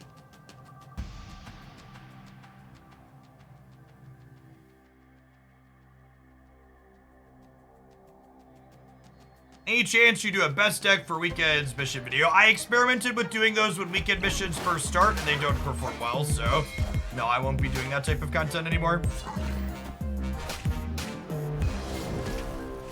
Did they just forget the claw was there? They were losing this even without the Jeff. They needed to play. They definitely just messed this up, right? They forgot about the claw. They needed to put Kitty Pride here, so they were beating the claw. We moved the Jeff to hedge this Shang-Chi, but they jacked it up. The claw. Alright, chat, this one's for all the biddies. This is our first round of our gold conquest. Well then, if you're gonna twist my arm about it.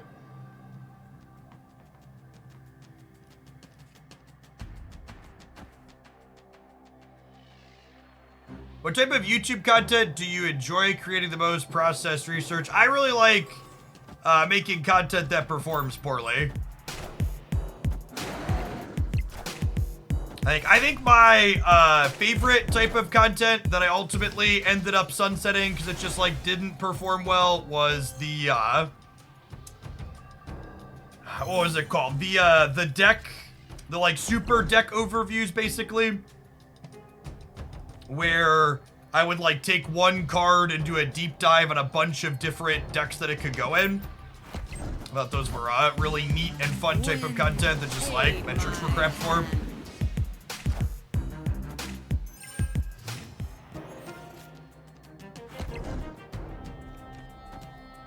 I think theory crafting with brand new card releases, like the Series 5 cards and Series 4 cards when they come out is fun, but those type of videos don't perform well, so we just do it live now. Going on, Wayslayer, thanks for the 5 months, welcome back. The Storm aspect of this deck definitely feels bad in this matchup.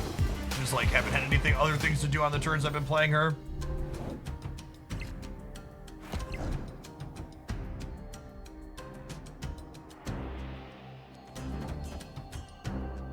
Hoping to find a claw to support this.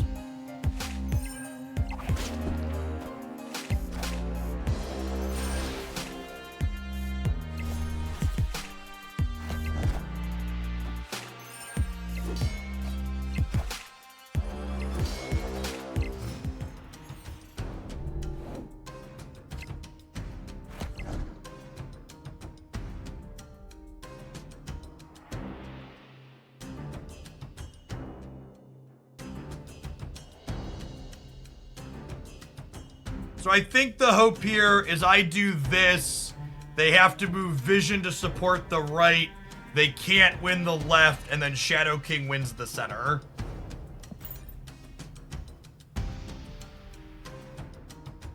I think is the line here. Because they could beat the Claw into the Flooded with the Vision, obviously, but that takes the Vision out of play, instead of them just being able to move the Jeff there.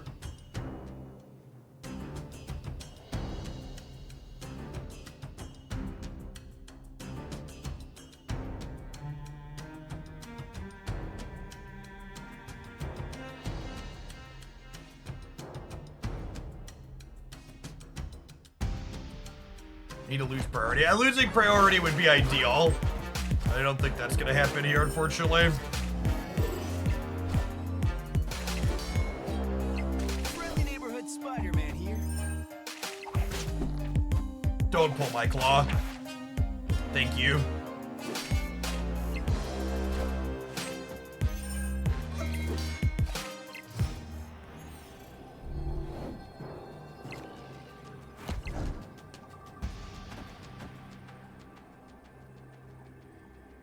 All right, hit me, dealer.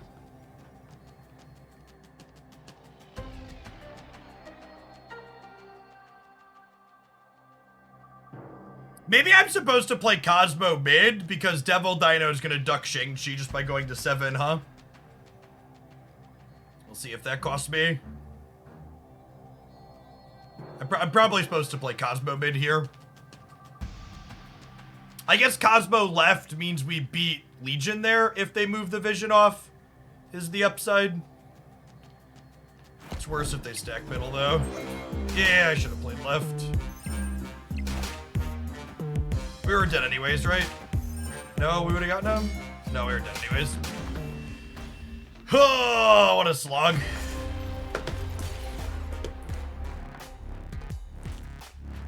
We were dead either way. Needed to not have priority here, so Shadow King could take the bonus off of here. If they would have had priority, Cosmo plus Shadow King beats them here, but I guess then we lose to Chavez here, right? It's still just a coin flip. I fully expect Legion to lose 1 to 2 points of power in Thursday's update next week. I would be shocked if he was still a 5-8 after the OTA change. The good news is we won 4 games with Devil Dino in our deck that match, so that's nice. Like, see Legion go up a point. Nah, I think making him a 5-7 would be better. I think him ducking Shang-Chi is not a big deal because he's a turn 6 play a lot of the time, Kyle. And that deck's pretty reasonable at not having priority because of Kitty Pride. All right, I need to run to the restroom really quick because I'm stepping away anyways. I'm going to hit a 60-second ad roll. Don't go anywhere. We're going to have lots of hours of Marvel staff today. Thanks for hanging out, folks.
All right, let's give this one another go here.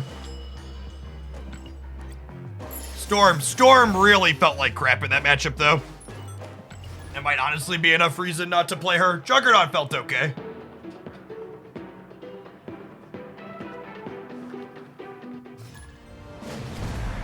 I can see Legion staying 5-8 for a while, unless he's really overperforming. He's just a card that's okay to be good. Maybe Steric.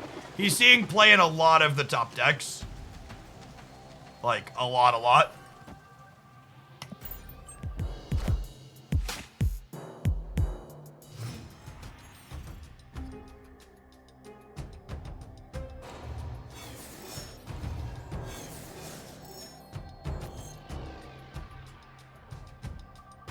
RQR Master X85 with the 91-month resubscription. One of Hoaglandia's OGs. Thank you for the continued support and welcome back.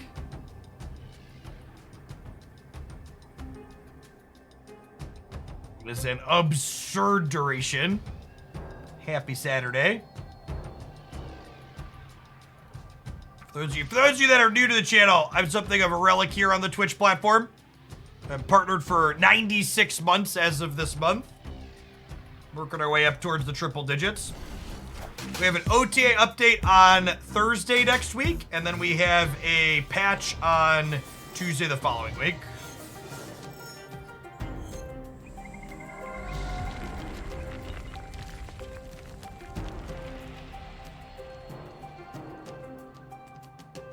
If I wait till next turn to fill, do you think I get punished? Maybe. The tough side about filling this turn is it's a really small fill, which means that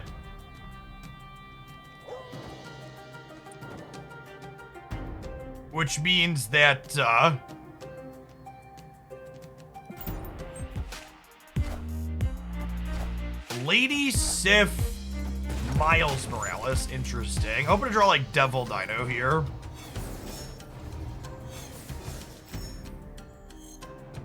Rogue.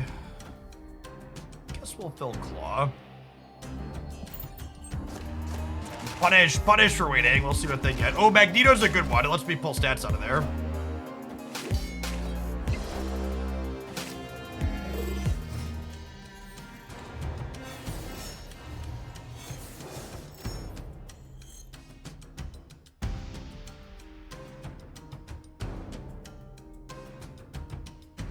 Magneto lets me murder everyone that comes with Kingpin, potentially, right?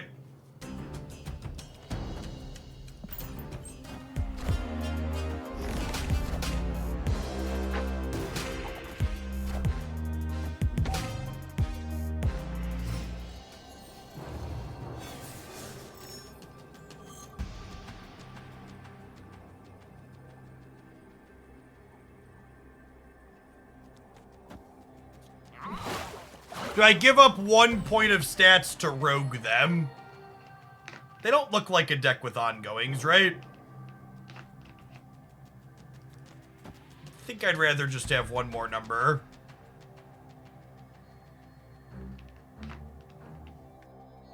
I think Angela needs to be looked at again. I disagree with that. She's not played in the Zabu best deck, so she's not in every best deck. Coming Devil Dino. They only have a handful of cards for beating a Dino.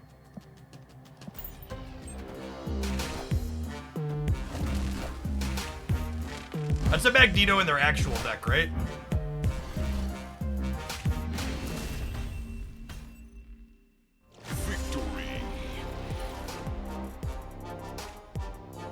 What is the Lady Sif doing in their deck? That's the wild card for me. Like, Kingpin and Magneto is like, whatever. The Lady Sif is throwing me for a loop. They just have, like, Lady Sif Ghost Rider thrown in as a way to accelerate their Magneto occasionally. Yeah, it could just be like a small Ghost Rider package. It doesn't seem unreasonable.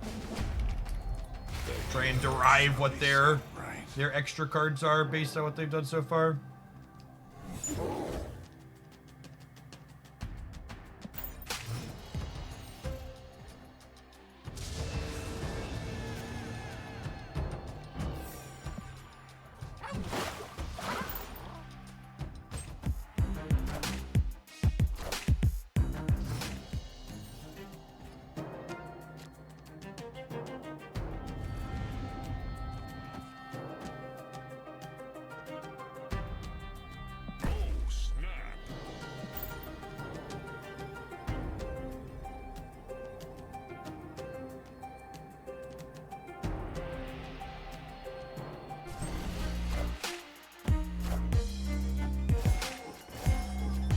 Friendly neighborhood Spider-Man here.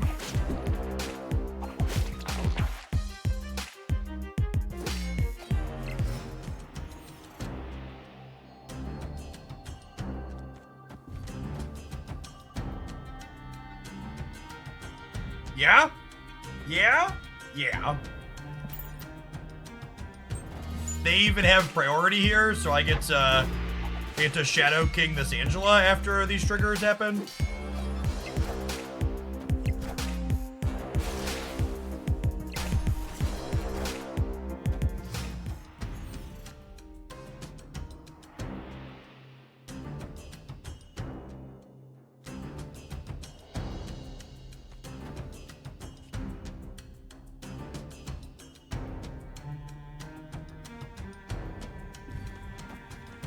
And we do this now, so that way I have the flexibility to pull something out of here next turn if I want.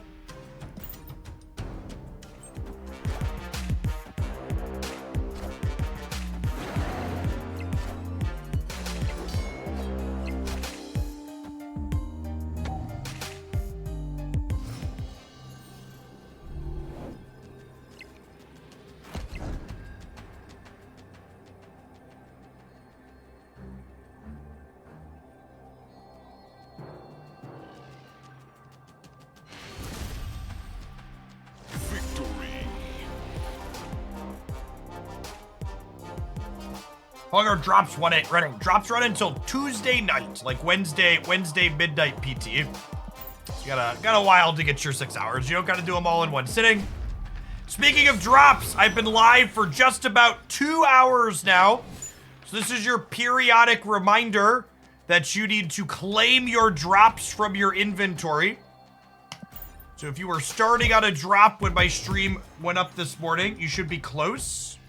You can check your drop progress in your inventory link here.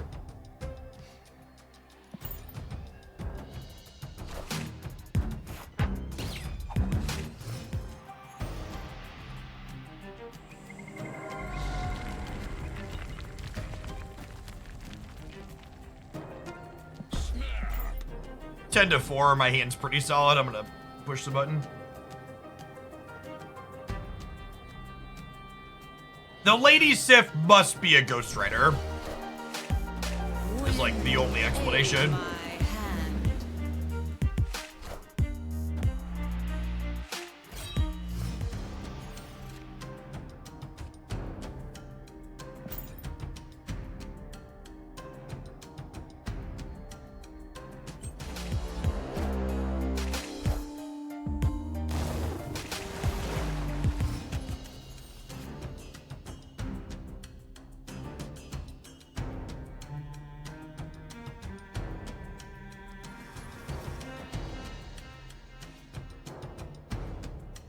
if I reality stone them off of Stark Tower, Captain Marvel can't beat Blue Marvel here.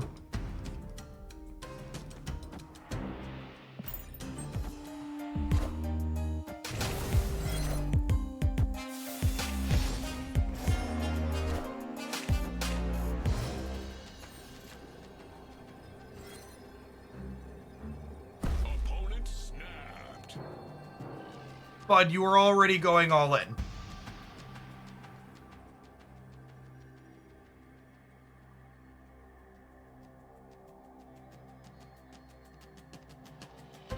Glad you feel strongly.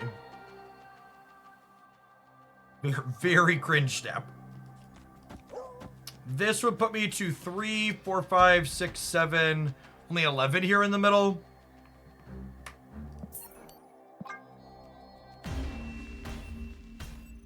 Escaped. It's out here for sure. No reason to give them 2 more. Destiny will arrive.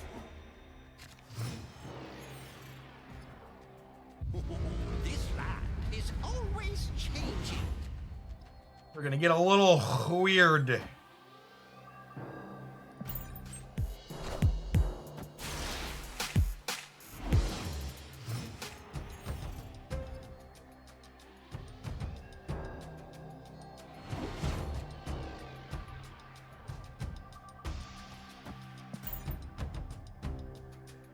Yeah, Sarah's a rather unique inclusion in their deck, for sure. Man, our Claw loves catching some ham shit.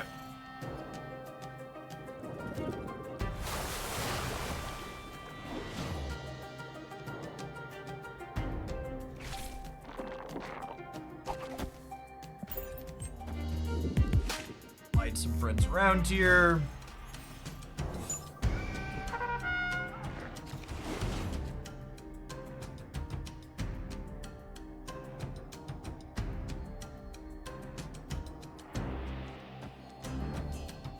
Confirmed Ghost Rider on the last card. Good sleuthing.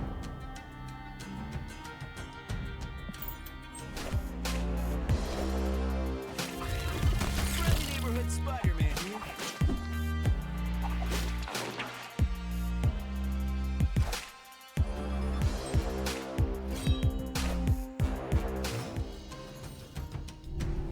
So Blue Marvel's a consideration for can they make these cards bigger? Something we'll need to think about. This brings back a 4 power thing.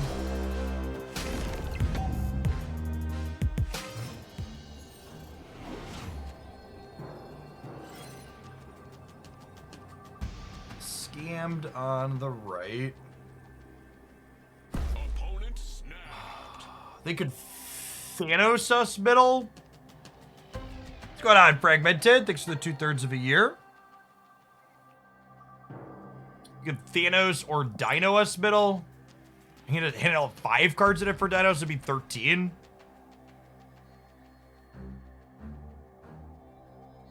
I think we just have to go, unfortunately.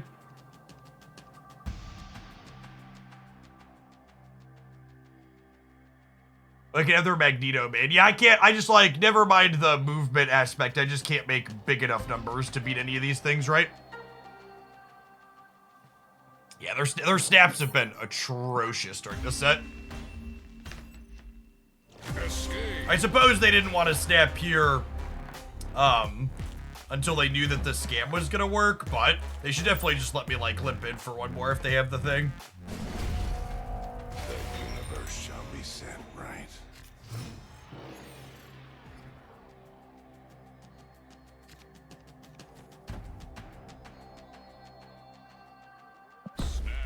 I'll put all their cubes in. I got mine stowed on 1.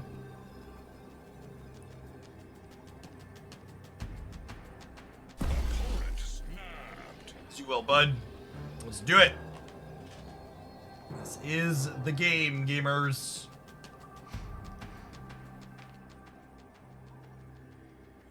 Have a good night, Mako.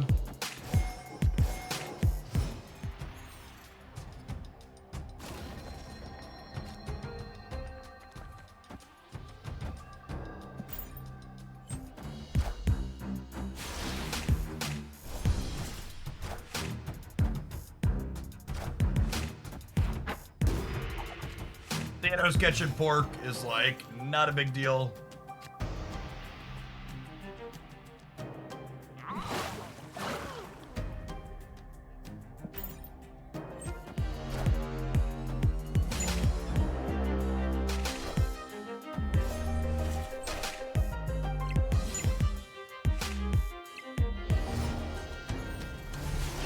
Their only play this turn seems good for us.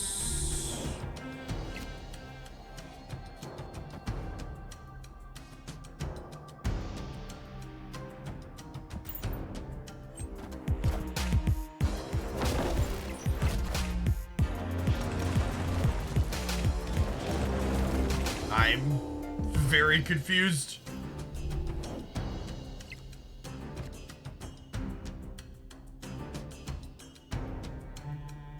Why? Just wanted 3 extra rocks in their deck?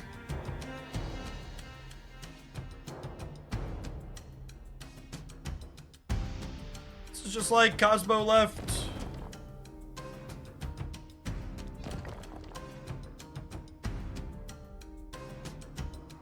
No, the Professor X was ours. They're not a Professor X deck.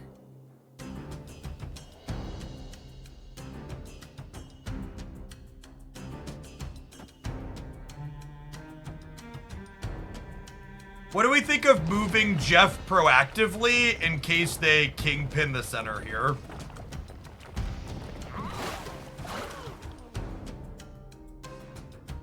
Oh, they thought I was going to Professor X mid off the time stone. Okay, yeah, I guess that makes sense. God, my brain is fucking huge, chat. Sometimes it's a wonder it could fit into my head, honestly. It's just a miracle.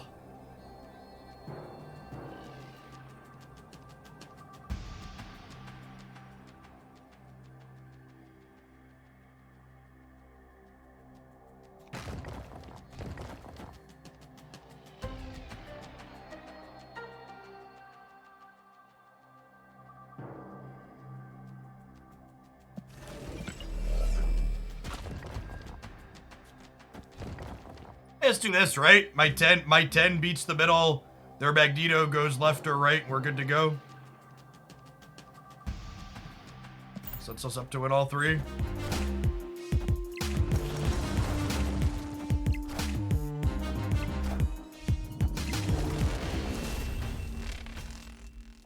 Victory. You don't really understand their deck.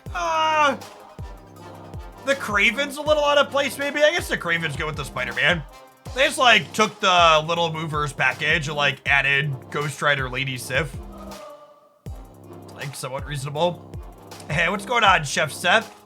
Life is swell. Thanks for the 64 months. Hope your family's doing well as well. Appreciate the almost 5.5 years.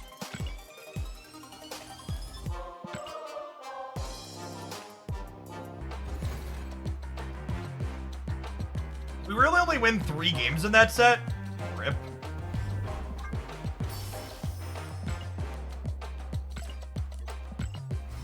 Oh, wrong button.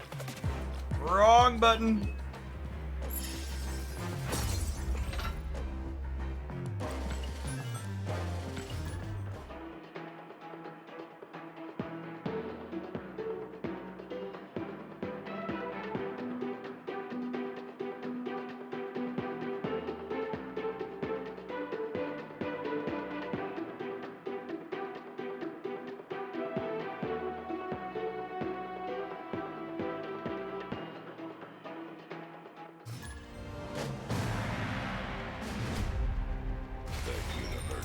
Set right.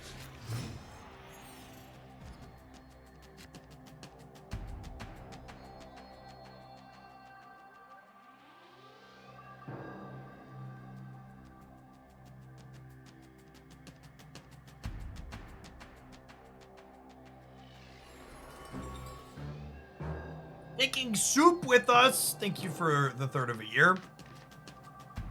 Is that my tea of choice? I am through and through a Pure Leaf tea stand. They're my favorite brand.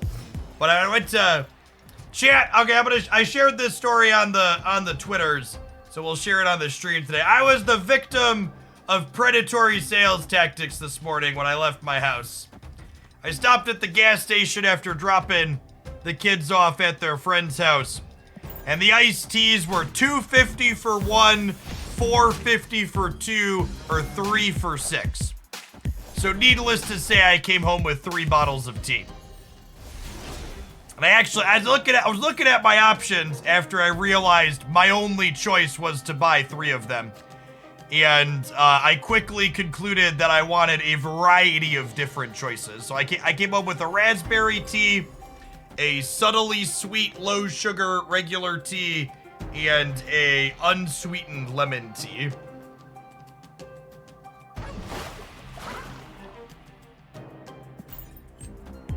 Honestly, I should probably snap them here, huh? No, Jeff!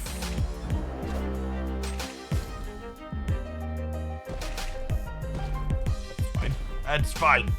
They lost to Daredevil, we lost to Jeff. I'm sad, but all in all, it's kind of a fair exchange, I suppose.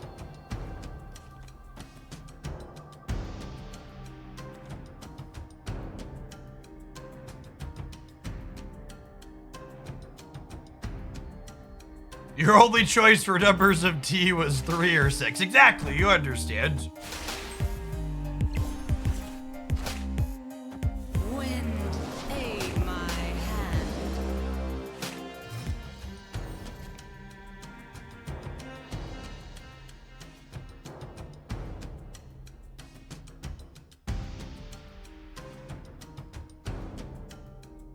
Does 9 win the right?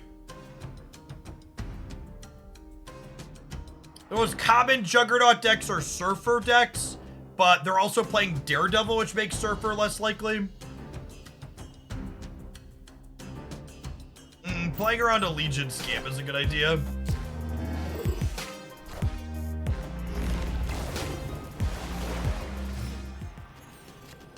Plays around that one too. Nice, nice.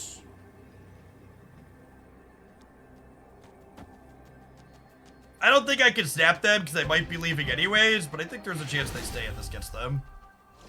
Yeah, there's some kind of control deck, huh?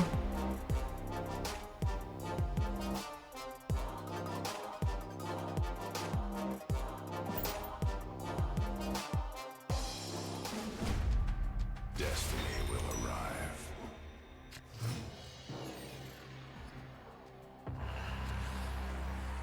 Death's Domain. Is Death's Domain good for us or bad for us? They're also a Professor X deck, so I'm gonna go with bad for us. I'm gonna Reality Stone it.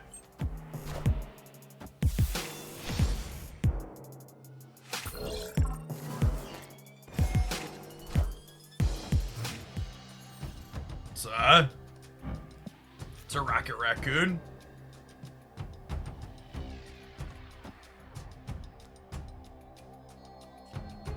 I, generally speaking, want to wait till turn 3 to Time Stone, so I can play a 5-drop ahead of curve at 6 Sakar diff. Rocket means Storm or Nebula. Yeah, the Juggernaut implied Storm already.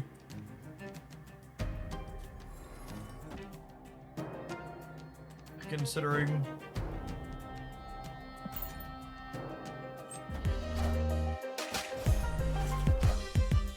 This is snap. Maybe they could be a Shang-Chi deck. Oh no! Oh no! Wow! Get murdered. Big rip for our boy.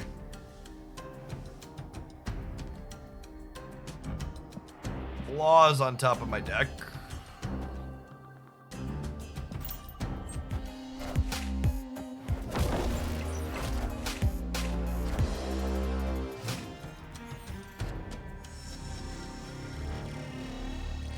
Dodging their Guardians of the Galaxy like the professional I am.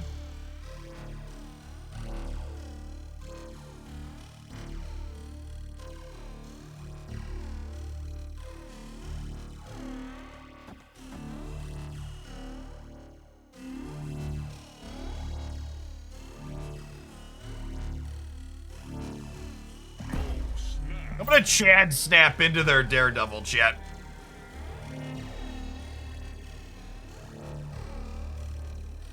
Just let them know that these are my cards, and I'm pretty sure they're good enough.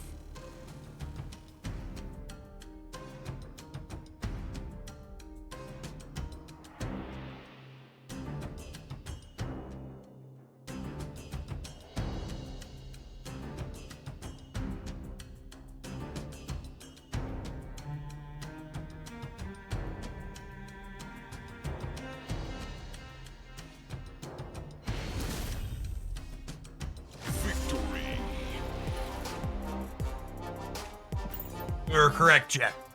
We were correct. Oh, I could have checked Howard. I didn't need to check Howard, chat. I knew in my heart of hearts that whatever was coming was gonna be good enough.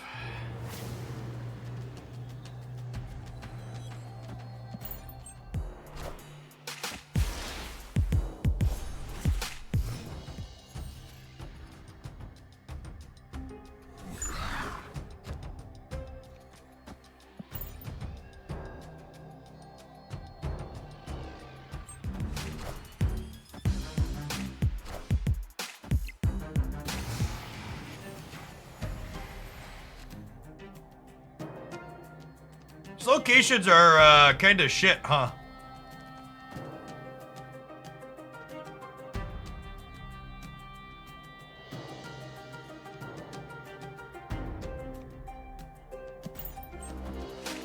Friendly neighborhood Spider-Man here. I think mid is ideal for us here.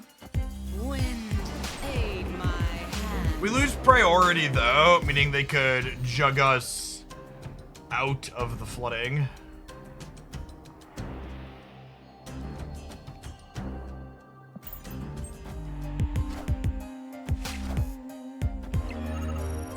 Priority.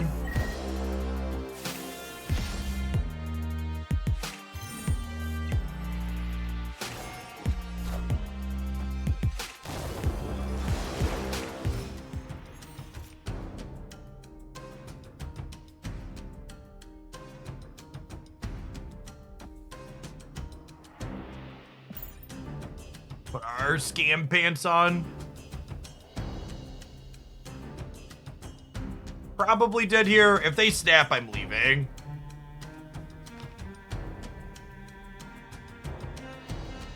Yeah, I was interested in... I had never seen Storm in a Thanos deck before. And this build of Thanos did top 4 in one of the community tournaments that happened off and on that came across my feed. And Storm has felt pretty atrocious in most of the games that we've played with this deck. So I'm glad we tried it, but does not seem worthwhile.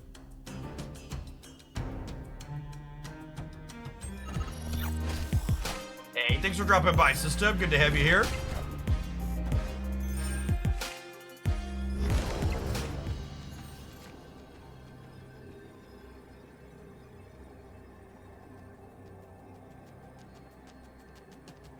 The problem here is their Jeff is +4 on the right?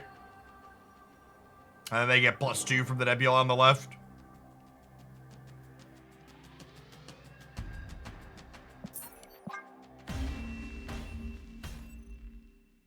Escaped. Yes, you really want a Psylocke or Time Stone on turn 3 in this archetype. And Storm wants to happen on turn 3, which feels it's like this really terrible tension between the two. Hey, Maria, thanks for dropping off that primer. Every time you drop by and click that button, it takes about $3.50 from Jeffrey Bezos and sends it my way. For folks that are new to the channel, you'll note that there aren't a lot of constant ad rolls here, like there are in a lot of other Twitch channels. Part of the reason for that is because of the wonderful support of my subscriber base. We have that goal at the top middle of the screen that we're currently crushing. My promise to Hoaglandia is as long as we float at or above that 2,500 subs in a given month, it lets me derive a livable income from this and not need to do ads on top of that. I hate ads, chat. They're so annoying. Much rather derive income from not ads.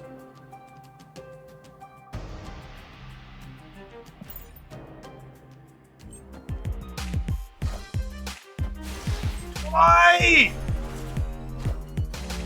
All of the OGs here on the weekends, huh? Thanks for the 84-month resubscription. Welcome back.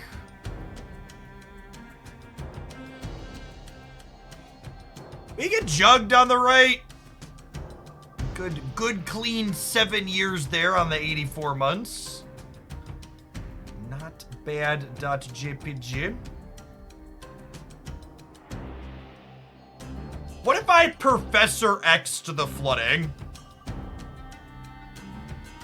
to beat the Juggernaut? Because I have priority here, right?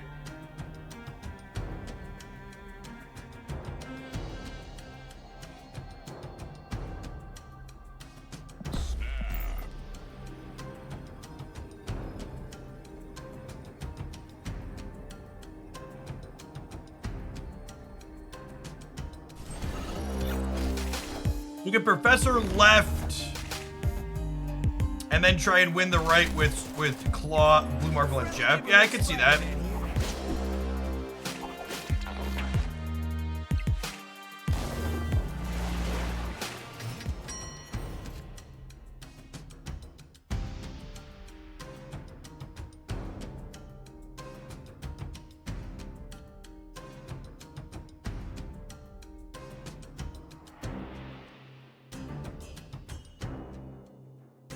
Yeah, so Blue Marvel's winning here. What if I do this to just, like, have a really high chance that I get something big pulled in off of Grand Central? Is that crazy? Call me, baby. This also gives me the option to activate Thanos next turn. I think I'm into it.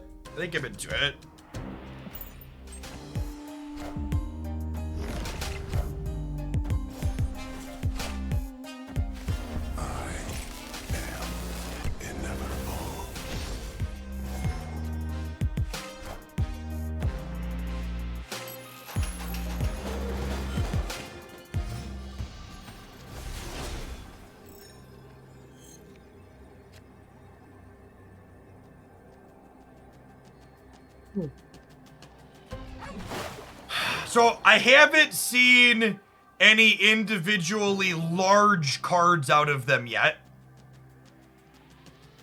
But they could be playing something like a Gamora.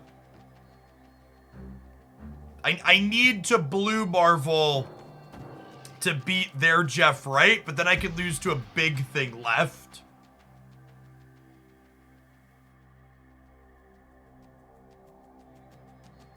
This is +6 here up to 11. They're leaving. They just don't have the Jeff. Okay. I think they for sure have Gamora. I think Gamora is likely. Yeah. I think that was going to be my play. I think I played to beat Jeff. First shall be set right. Go to 11 on the left. Live from the Daily Bugle. It's too bad that I haven't played in months, and I feel like I'm so far behind I could never catch up now. Did you catch the economy change to spotlight caches, Dwight? One of the things, you know, you don't even have to spend any money. One of the reasons why the changes to the spotlight caches in the economy was good is that the less series 4 and 5 cards that you have, the more cards that you get from spotlight caches. They're a catch-up mechanic for new and returning players.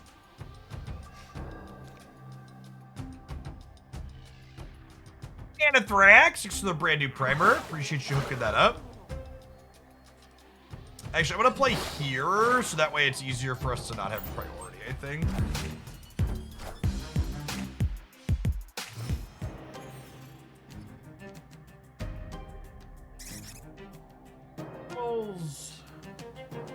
Squirrels are like a double-edged sword for us. I don't really have extra space on the board, but they also work well with Blue Marble, which is nice.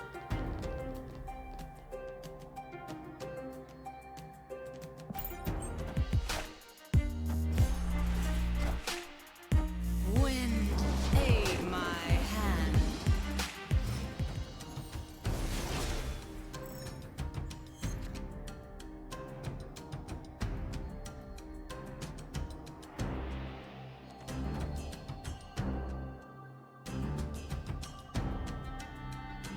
Blue Marvel plays around like their Rocket and their Star-Lord and their Juggernaut, which is nice. I'll put 2 more cubes in from them, I think.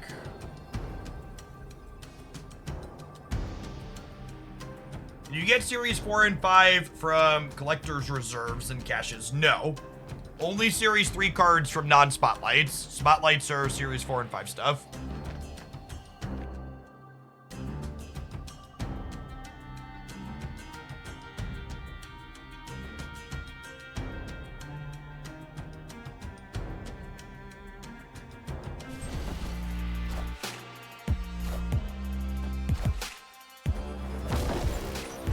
Would a Thanos death deck be playable?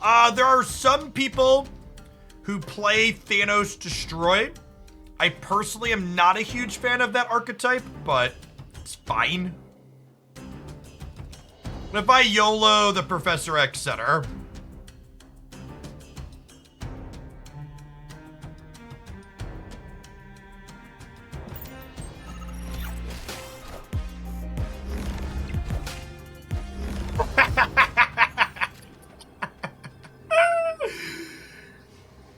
well, I mean, we're good here then, right? What happens when you get all the Infinity Stones on the field? If you get all the Infinity Stones out, the Power Stone makes Thanos 620.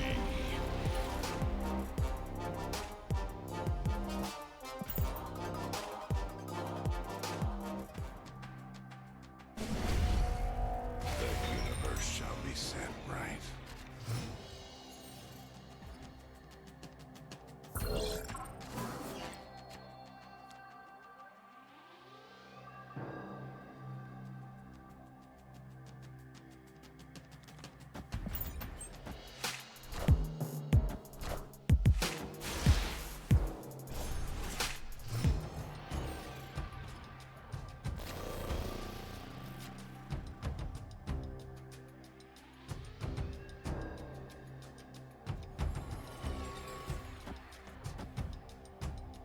Because I have Psylocke, I'm going to play Time Stone on 2.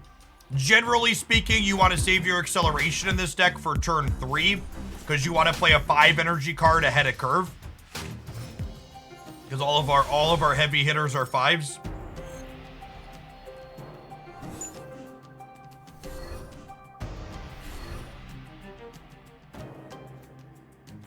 With this, we can just like draw more cards and get an idea for what our curve's gonna look like.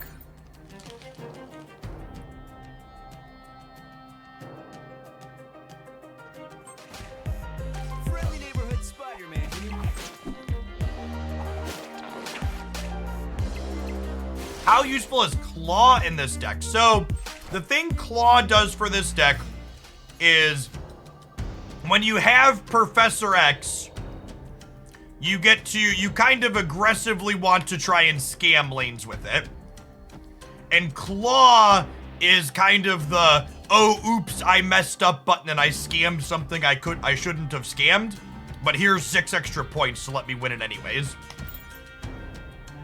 It's also another one of those decent 5s that you set up to accelerate into by playing Time Stone or Psylocke.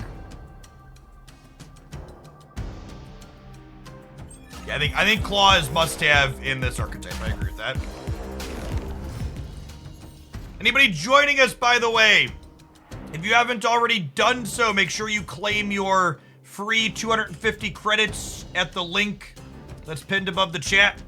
Code SNAP2434, all capital letters.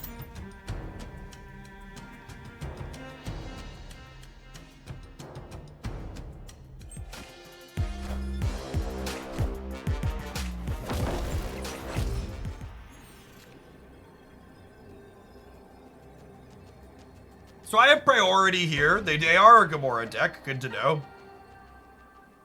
My Iron Man would put us to 16 here. My Dino puts us to real big, but loses to Shang-Chi.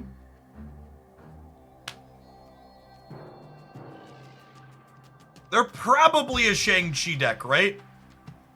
And they probably don't have another big thing other than Gamora. In fact, if they have a big thing other than Gamora, I bet that they have, what's her name? Chavez.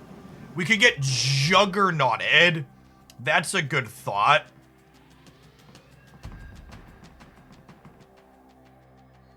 Cosmo beats Juggernaut, and it beats like Star-Lord Little Thing too.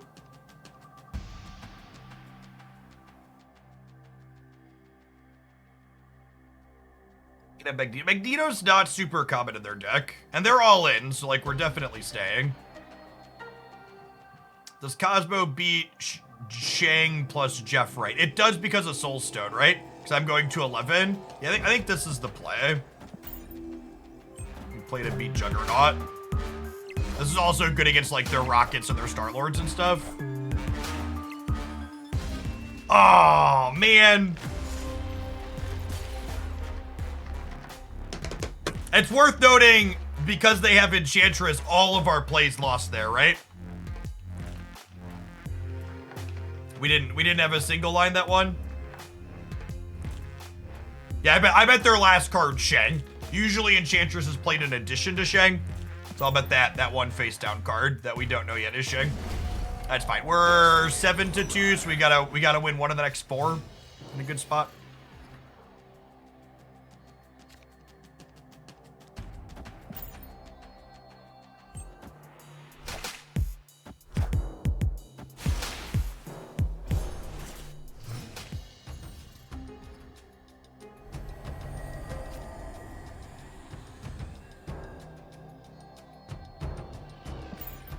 The go-to replacement for Jeff is Nightcrawler in a deck like this.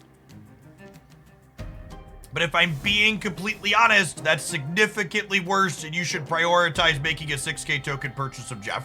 I think it's literally the best card in Marvel Snap you can buy.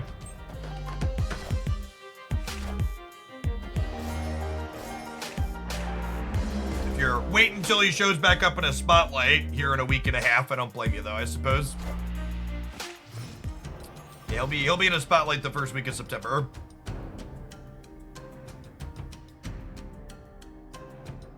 All right, so I want to spread out my ongoings because we know they have Enchantress.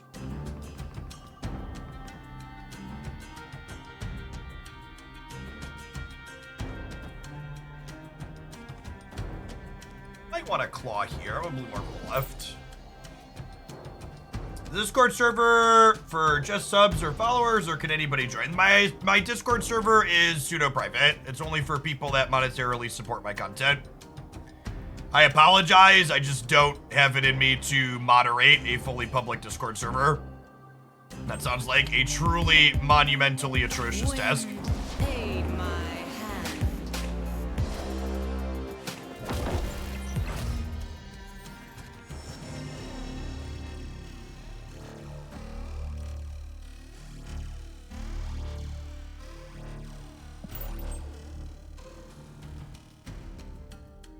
As someone who does that, it's atrocious. Yeah. Yeah, we also, like, don't have a lack of people in the subs Discord server. We have, like, 1,200 members and, like, 500 or 600 active weekly readers and a couple hundred active weekly chatters across all the channels.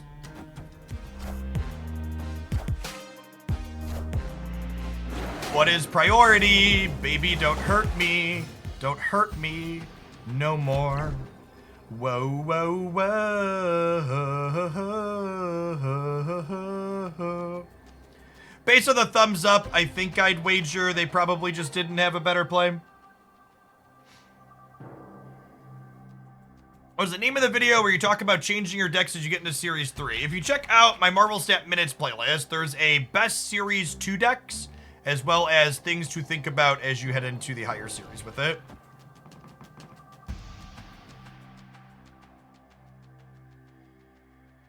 This might be crazy, call me maybe. Am I supposed to do this?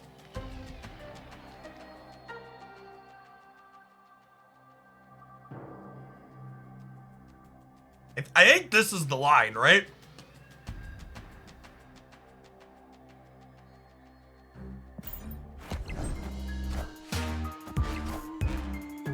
I don't think they beat us mid. And then we beat them, right? Yeah, Claw has no text box, right? He's just like 4 or 5. When Claw on the right's the winning line. With my collection level, I think we're creeping up toward 25,000 last I checked. For anybody that's new here, I stream full time here on Twitch. Marvel Snap is my primary game. It's been my primary game since it released back in October of last year. Toggle this off and you can see collection level 24,947. I'm something of a large sea creature here. My spending has slowed down a little bit. Someone asked, you still hoard caches? So where is it at? I have 21 spotlight caches held currently, I believe, but regular reserves there's no reason to hold anymore. So I'm sitting on a number of spotlight caches and like 60,000 collector tokens, I think. 66,000. I buy new Series 4 cards with tokens, and I buy new Series 5 cards from Spotlights. This is my loose plan. And then my spending is slowed down. For a long time, I was just swiping my credit card anytime there was like a slightly above rate bundle. And I've basically stopped spending because I've just like built up so much currency. I have like 4 or 5 or 6 months worth of card releases backlogged in resources at this point. So we're kind of just vibing for the time being. All right, I finished that mission. Storm was really bad in this deck. I would not play Storm in Thanos control ever again. Juggernaut was actually pretty okay. And Shadow King felt pretty fine. If you're looking for Devil Dino decks, in my opinion, this is the only super competitive Devil Dino deck right now. That 10K from Conquerors was an epic help. We did get some free gold from the Conquerors event, that's true. And as an officially partnered Marvel Snap content creator, Second Dinner does give me 2,000 gold per month on the house. Freeze free, whatever. All right, we got one more match in the Gold Conquest. They gotta play something else for it though. That's almost 3 pixel variants. That's true, you know. Just the facts. But your place to storm with. And other cheap tech cards probably fine. Armor, Luke Cage, etc. If you're looking for the deck trackers, you can find that at my Untapped link here. It's really a huge help when you're playing Conquest especially. Done playing Thanos, so I can go back to my vertical one. I'll play the little collections deck. Let's do this. I like this one.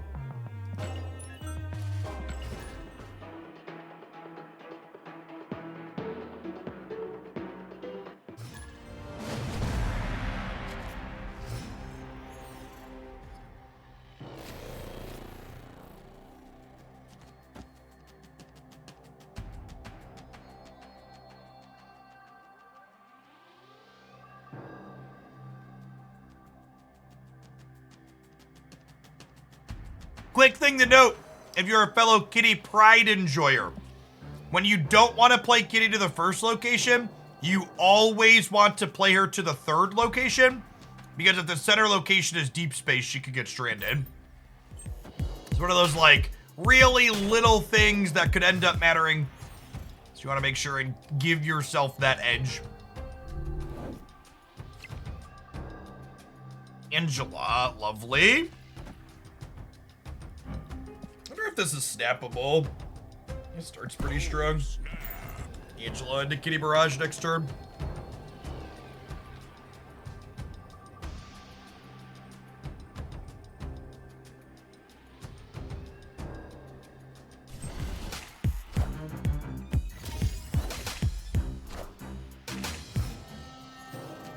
Thanks everybody for hanging out this afternoon, by the way. My little Twitch oh, that's sad. That's very sad. I don't want to lose my Mirage card, so I think I'm going to do this instead. My little Twitch tracker here says we've had almost 200 new followers. For anybody that's not familiar with the content, my name is Jeff Hoagland. I stream full-time here on Twitch. Typically, I'm just here Monday through Friday during the week. I've been doing some extra hours with all the Twitch drops insanity that's been going on.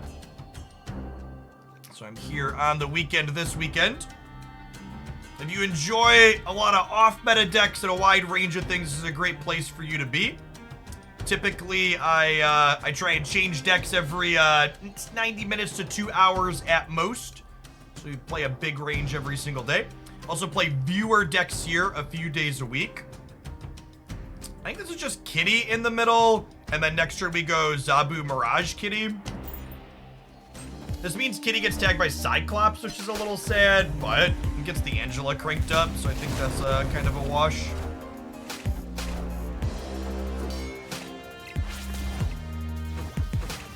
Clear for takeoff.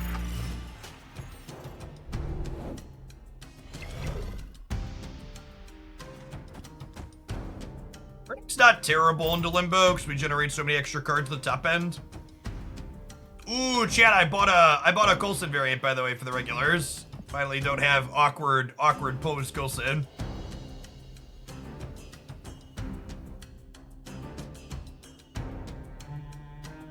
First time chatter, mostly watch on the YouTube side. Just want to say, came for the snap, stayed for the anti-capitalist ribbing and allyship.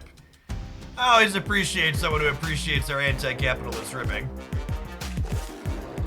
You're in good company. Coulson was going through a modeling phase, lol. Alright, so we lose our Mirage trigger, but we still get Kitty Pride back to our hand, which is nice. Yes, not necessarily Moon Girl. There are definitely, like, Hulk and maybe Infinite stuff.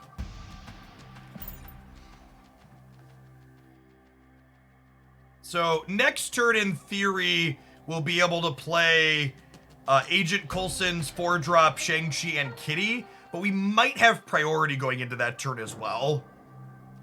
So we'll see how things shake out here.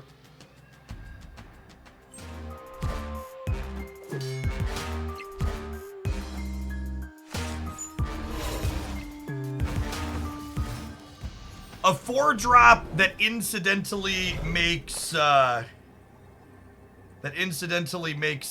Collector bigger is fun.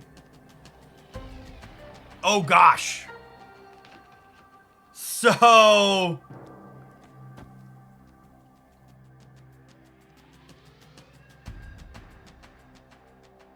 we could Enchantress the armors with priority, and then they could lose a Danger Room flip.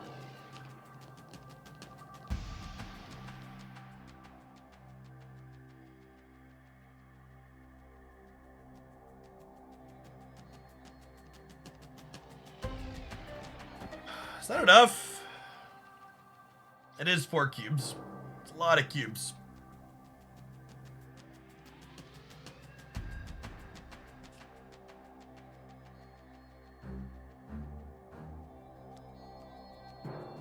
Only +8 here. The Cyclops is -2.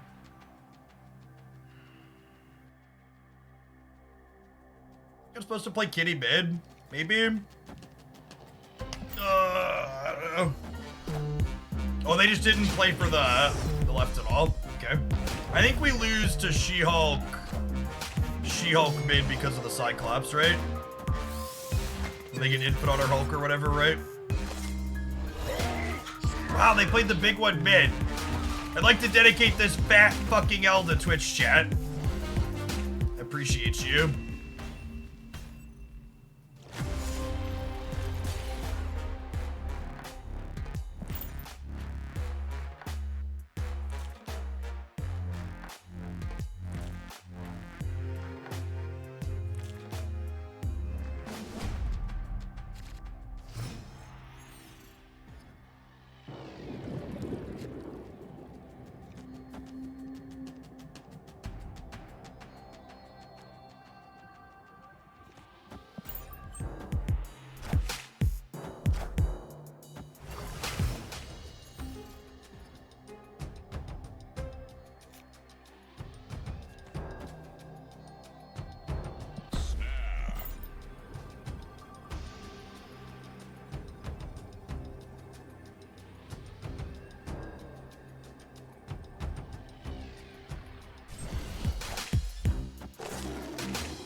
Wow, that's actually incredibly bad for us, huh?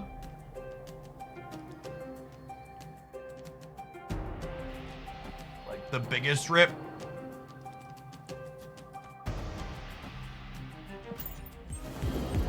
I was hoping to get to curve Coulson and to like play my 4-drop here and draw with Asgard. Now that's all jacked up. We have priority at least, we don't get Cosmoed.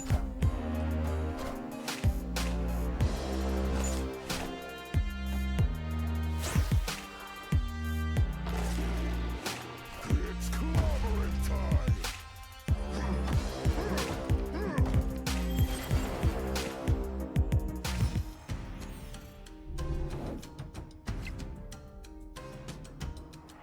Man, absolutely bodied, huh?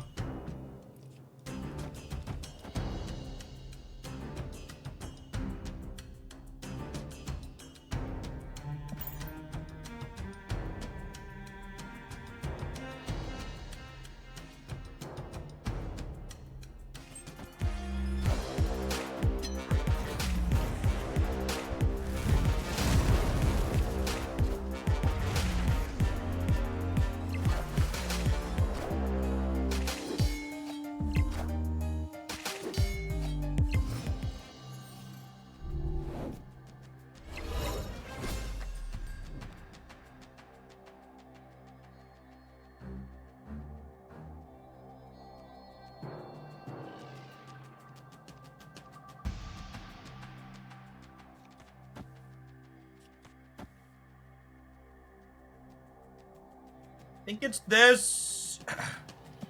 Then we hope to peel Shang-Chi next turn.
Shang in the bottom two. Always, always. Escaped.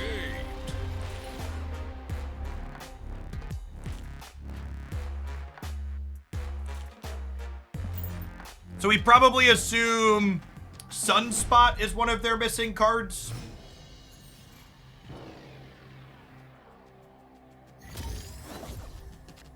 The opponent's deck is... I actually think the opponent's deck is one of the most underrepresented decks in the metagame from a pure play amount perspective. The deck has almost no metagame share on Untapped. And it just has consistently good stats. Yeah, I'm fine to make this the game. Let's go. The Silver Surfer, a playable deck. I think it's like a solid B, maybe B minus. There's a couple different iterations of it that are all right. Their last card is Chavez. Their deck doesn't usually play Chavez. But that's not a guarantee, I suppose. Crimson Cosmos is a bad last location for us. Oh, it has to be a high evolutionary. Yeah. Facts.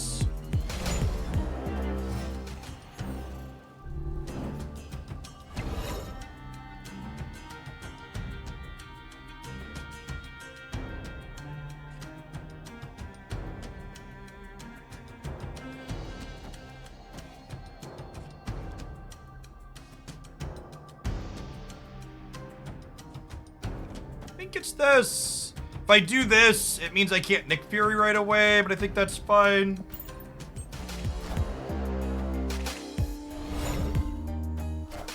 I guess the big thing about this play is it means I can't draw Shang-Chi. Is a potential downside.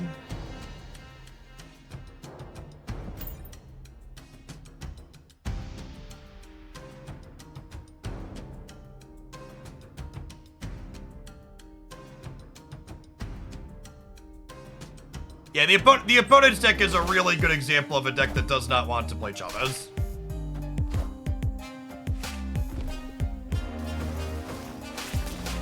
They have a ton of cards that are really good to draw in the last turn of the game.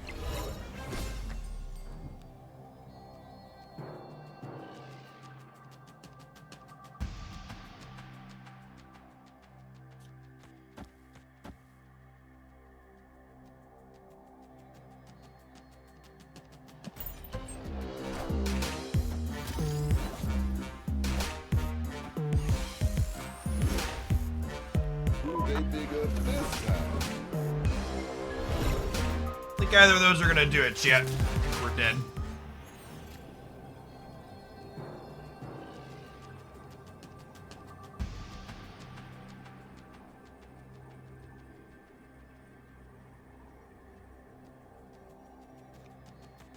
This is probably the best shot. Try and play for all three.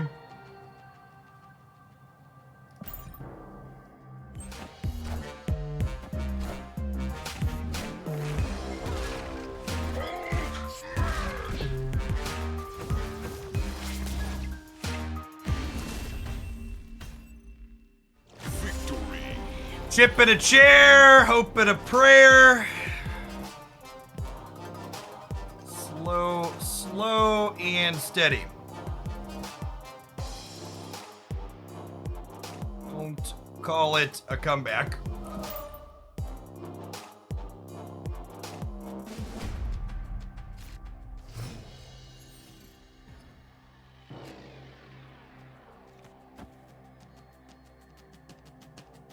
Hey, good to have you here, Pizza.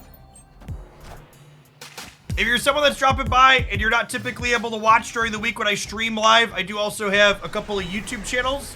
YouTube.com/Oglandia Snap has deck highlights posted there and other game news updates 7 days a week. That's all edited content. And then YouTube.com/Jeff Hoagland has full stream archives that are uncut. If you enjoy the vibe of the live content to edit it.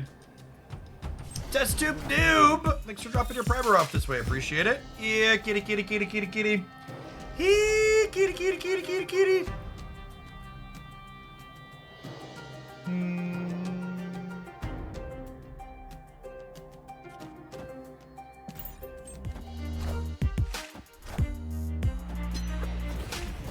Watch your YouTube all the time.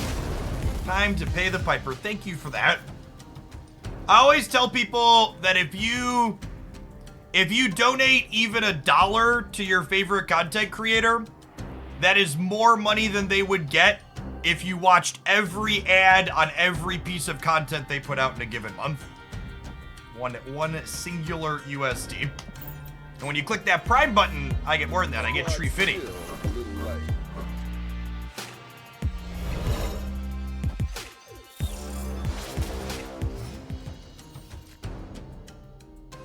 That's a pretty good one, chat. I am essentially the Loch Ness Monster. It's true. Hey, Sirvol, thanks for the primer. Appreciate it. All right, so what's the plan here? Agent Coulson unfortunately fills my hand. This might just be a Tempo Angela angle. And then we're like Kitty into 5-drop, and then, or Kitty into 6-drop, and then Kitty into 6-drop. I already pressed this button, right?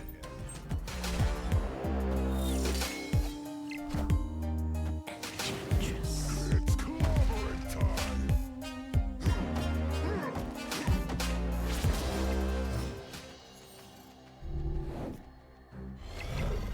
So their deck has a really hard time winning the Quantum Realm.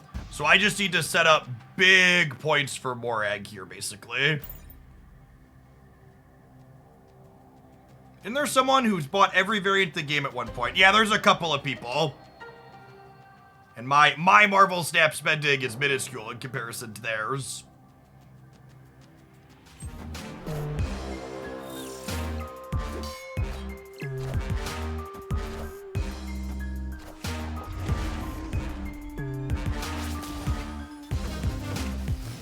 Hulk mid could be a problem. I think my Angela's beating Hulk mid, right?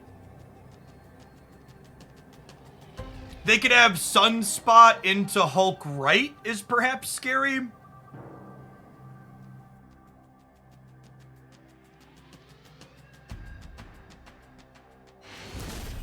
They're leaving. Yep. All right, chat, and just like that, a 4-cuber where they made a small mistake, and to us taking 2 off of them here means we're tied up in this series, 4-4. Let's see if we can take it home and get ourselves another infinite ticket, huh?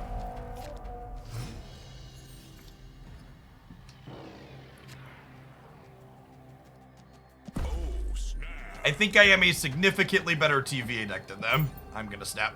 Especially with Barrage in my hand.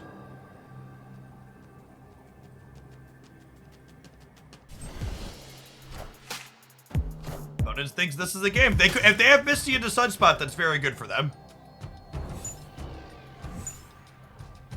Oh my god, speaking of things that are very good for one of us. Holy shit. Am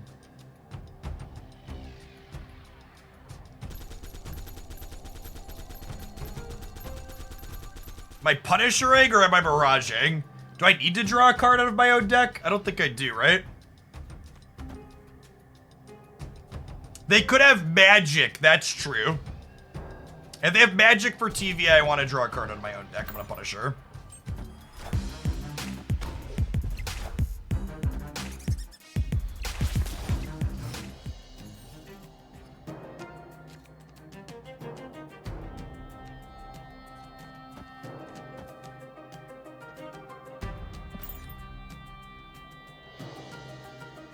I don't think they play out Squirrel Girl if they have Magic. Yeah, that's probably a good read.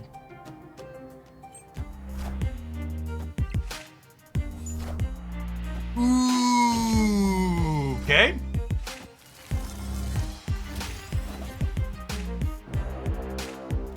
Time's up.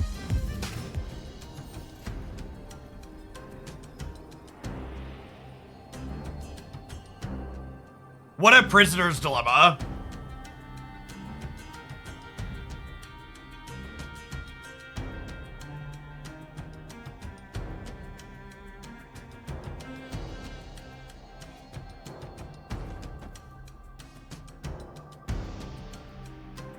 I'm gonna do this.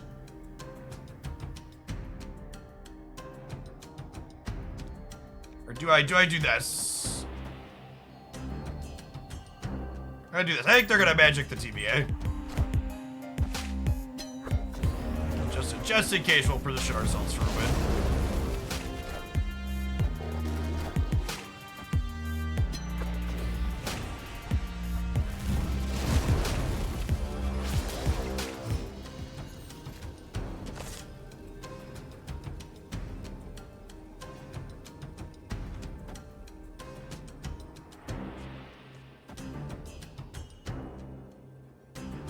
Yeah. Yeah. This has been a sweet set.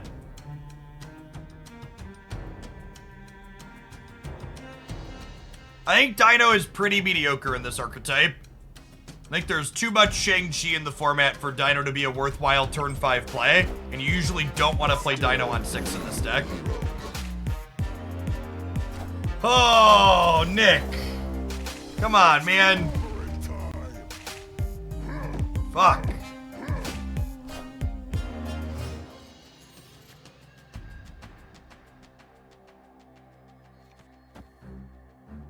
Oh, so bad for us.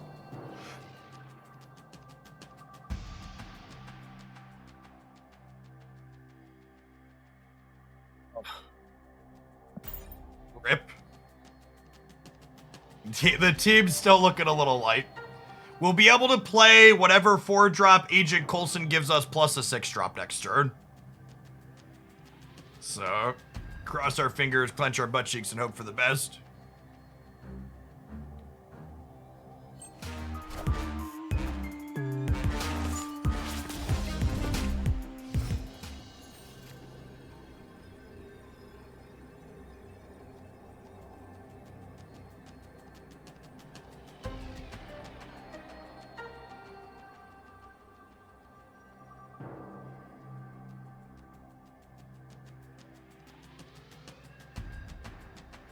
Drax is good. It's probably not good enough. Yeah, that's a good take. This is best possible.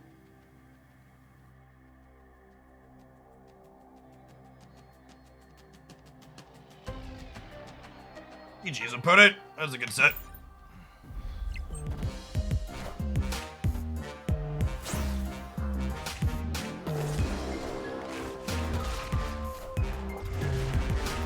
Oh, man. Gosh, what a close game.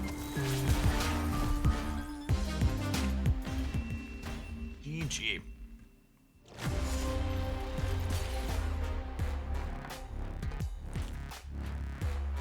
We needed slightly more stats for Mr. Fury. He did not deliver. The squad was still a little light.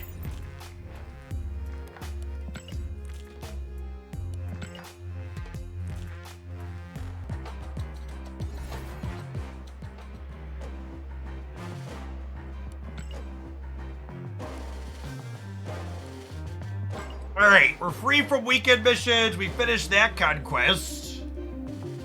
What else do we want to do? I just play other decks that I like, warm up for Infinite Conquest next week. That seems fine. Play, do a run with this one. We did stagger our daily login bonus, yeah.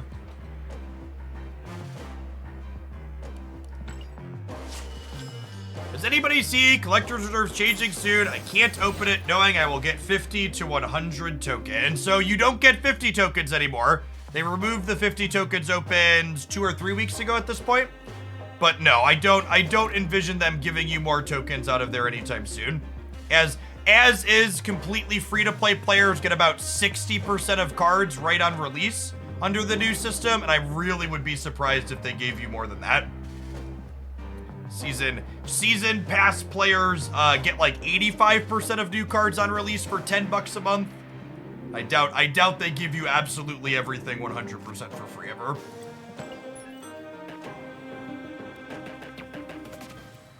Yes, what Steric said. If they ever change the 100 tokens to a higher amount, they're gonna make it happen less frequently. They won't increase the total token output. Yeah, collectors tokens are no longer the primary way of obtaining new cards. They are Spotlight caches are. If you're someone that's not familiar with all the numbers that I just threw out there, the YouTube channel, the default video up there when you first click into it is an economy overview for Marvel Snap where I crunch through all of the numbers surrounding the new endgame economy post Spotlight caches. It's a good watch if you're not familiar.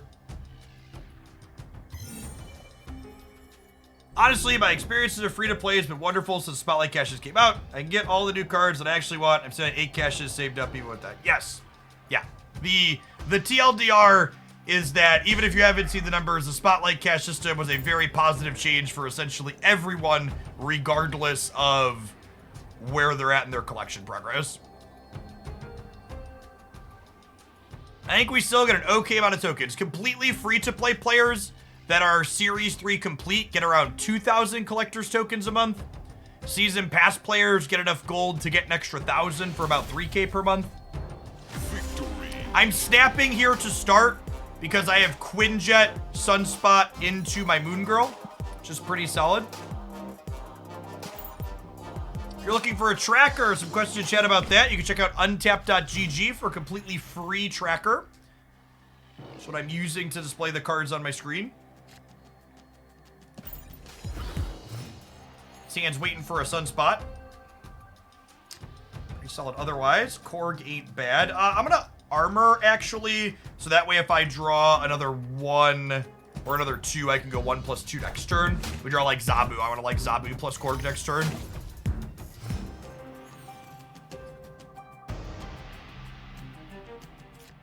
Do you still get gold out of regular caches? You do not. And again, I'm going to snap them now because my hand is just really strong with the Sunspot draw. We'll get to go Moon Girl, copy both of these. It's not quite Quinjet strong, but it's really solid. Does Untap work on Android? On Android, it just logs your game statistics. So it does not track, it doesn't display like an overlay thing like that, but you can like use it to see your deck stats after the fact on mobile. So it does work on mobile, but it's a little different than what you see on my screen now. Untapped has a bunch of personal stats stuff in their free section.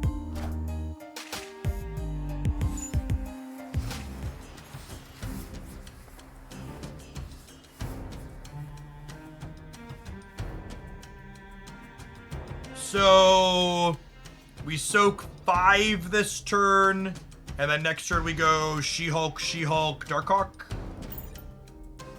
The movers decks don't usually play Killmonger, but it's also just a good tech card, so it could be in anything.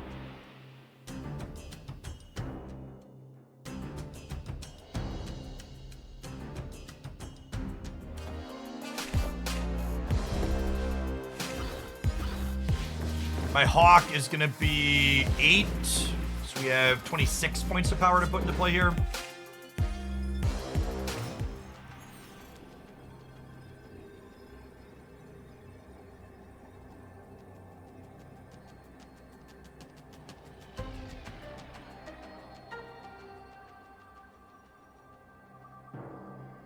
They have priority, so I don't have to worry about getting Shang-Chi'd.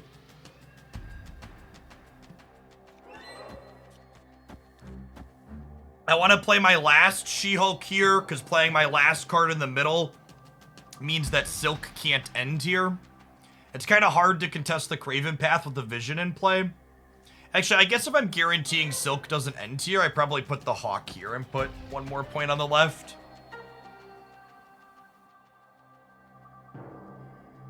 But I want to make sure I play the last card middle, so let's fix this. Victory. Hey, good to have you here, John. For people that aren't familiar with my background, in a former life before I was streaming here on Twitch as a full-time job, I've got a graduate degree and undergraduate degree in mathematics, and I spent time teaching at both the high school and college level. That educational focus carries over into the channel here. Try and always focus on improving and reflecting on what we did and see if we could do something better. At the same time, though, we're also not a super sweaty try-hard stream. A lot of the decks that we play are more off-meta things. I'm not the type of person that can sit there and endlessly grind the same deck for a bunch of hours on end, so need variety in my life.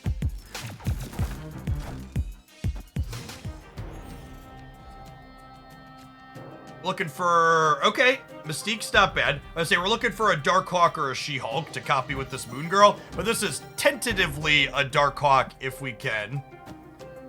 If we can do that, if we can draw him. So one thing you'll note here is that I was playing explicitly off of the Baxter building because I'm trying to not have priority, meaning I want to go second going into the final turn to try and duck their Shang-Chi's. But now with Starlit Citadel, this is going to shuffle here, so I'm going to play here because it's going to end up somewhere else. Priority in Marvel Snap is determined by who's currently winning on the board. So if you can be in a losing position going into the last turn, you can ensure that your cards will flip up after theirs.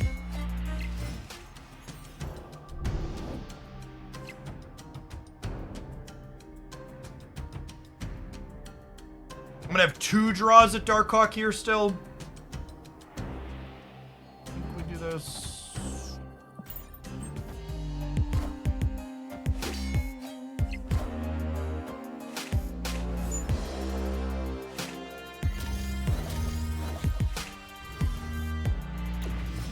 Why do we get free credits? I just redeemed mine. Ben Bro decided you were good this week and deserved a little treat.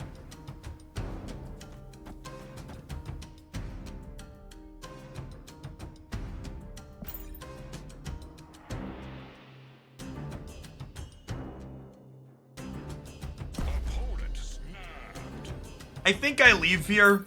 If I had Darkhawk in my hand, I would stay. But I'm not gonna give them another cube on the 20%er that I draw Hawk this turn. There's also a chance that even if I draw the Hawk, if they're smart, they play into Sokovia, meaning I'll have priority going into the last turn, so even if I hit my out, they could Shang-Chi me. So, no reason to spew an extra cube here on a percentage play that isn't even a guarantee if we hit it.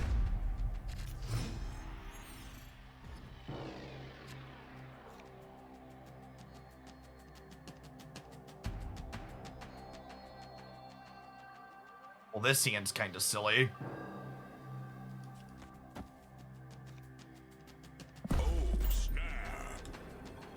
I guess I kind of need a way to make the Darkhawk bigger, but...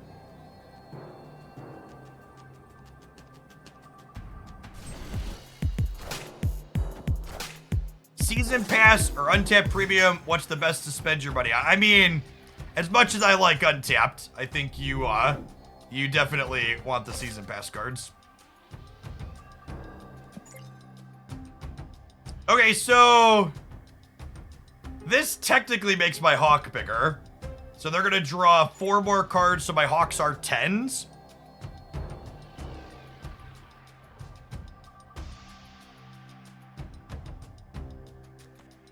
I'll have armors for them at the end of the game too.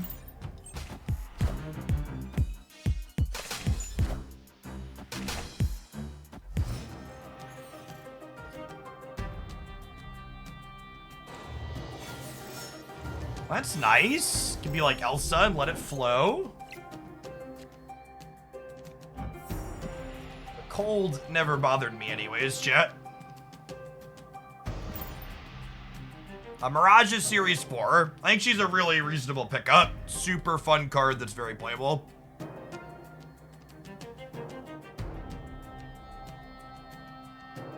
And with double armor here and the district decks, I could just play these Darkhawks out willy-nilly and not worry about tech cards. I guess they could be an Enchantress deck, but a lot of the people playing this Little Movers deck are super greedy and have cut Enchantress from it.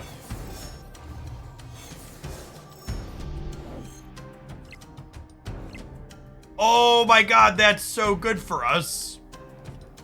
I think that's gonna be like a next turn play, but... Well, I guess if I fill here... Do I Gamba for a turn? On the armor?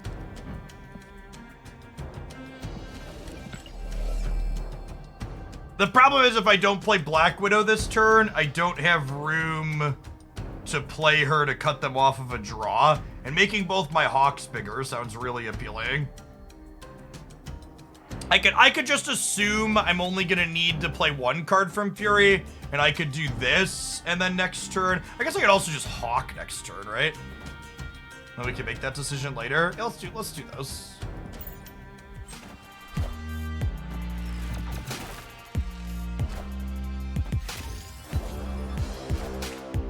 Will they dig up this time? I don't know those were that good anyways. They waved me! What a gamer, chat. Played wave in their,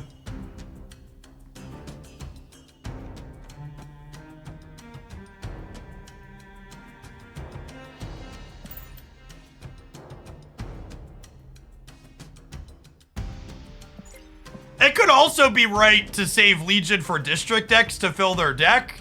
But chat, I'm just like all of you at home. If there's a really adorable Legion play, do you expect me to not make it?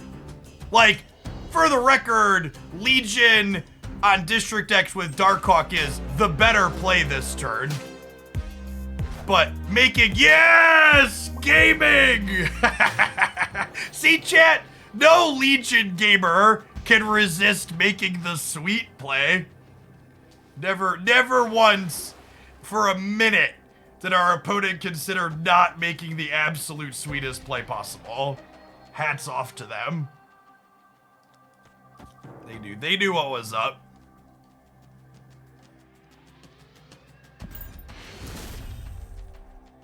Victory.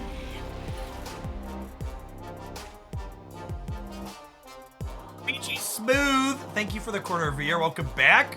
Maximator, thank you for the brand new primer. Good morning, good morning. Good afternoon, whatever time of day it is. All of my times of day have completely blurred, chat.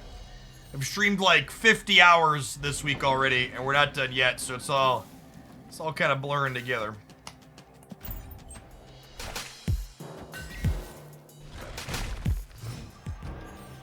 If you play the game continually as a free-to-play player, can I get all the cards after playing like 1 year except the Battle Pass? So, you actually can get the Battle Pass cards eventually for free. After a card leaves the Battle Pass, it goes into Series 5 and then eventually 4 and 3. So there's actually nothing free-to-play players are fully locked out of. You're just time-gated on the Season Pass card for 30 months. Or for 30 days. Not 30 months, 30 days.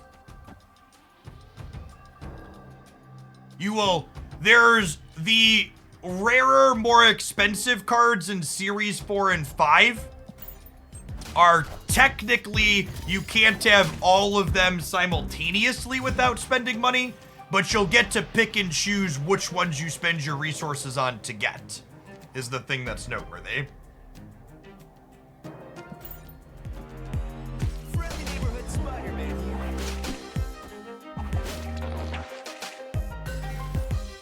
Any of the announced upcoming cards look nice. I actually posted a full review of all of the upcoming September card releases over on my YouTube channel just a little bit ago.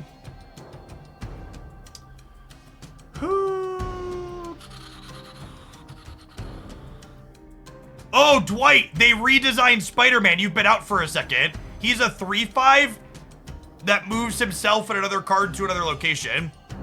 Because, and this is weird coming from Magic the Gathering, they decided toxic prison cards fucking suck, and they didn't want Spider-Man to be a toxic prison card anymore.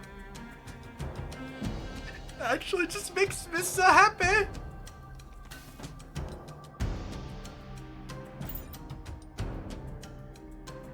Not gonna get to play for the raft here, which is a little scary, but I'm gonna have double She-Hulk Hawk on the last turn.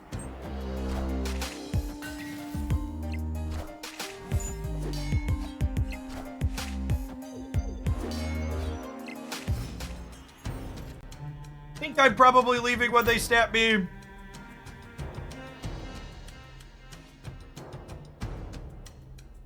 don't know, I'm kind of a fish.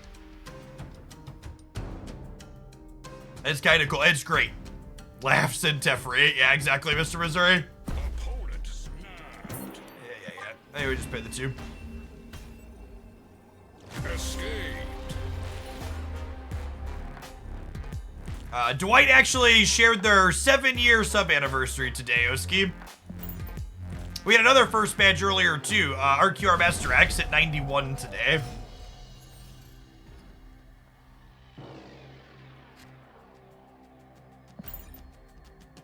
Opponent snapped. My hand's solid, I'll stay. Let's put all your cubes in. They're snapping because of Sanctum Sanctorum.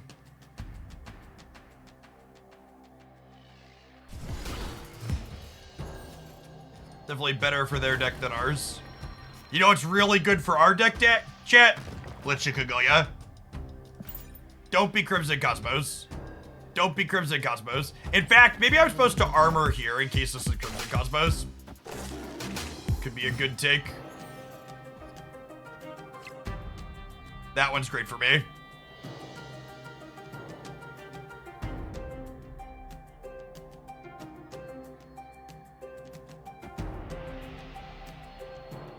Do I even care about putting rocks in my deck, or can I win the game at this point?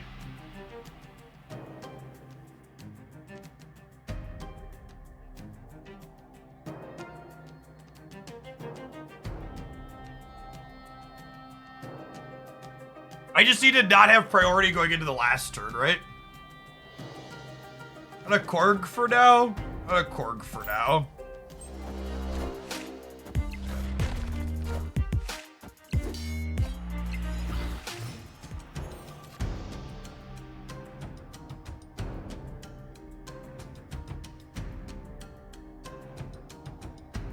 I think I'm passing here with the intention to be able to armor She-Hulk next turn, potentially, depending on what they do. Ideally, they play something here and Silk jumps left, and then I can armor She-Hulk middle without giving up priority, or without taking priority, I should say. Hey, Cass, thanks for the primer, appreciate it.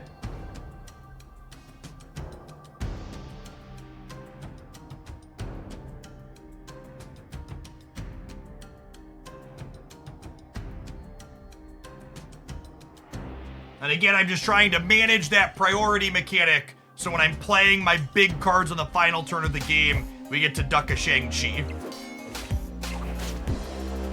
Wait, I'm sorry, what? Excuse me? Hello? Is this thing on? Did you just take away your ability to Shang-Chi me into Crusha? Am I understanding this correctly?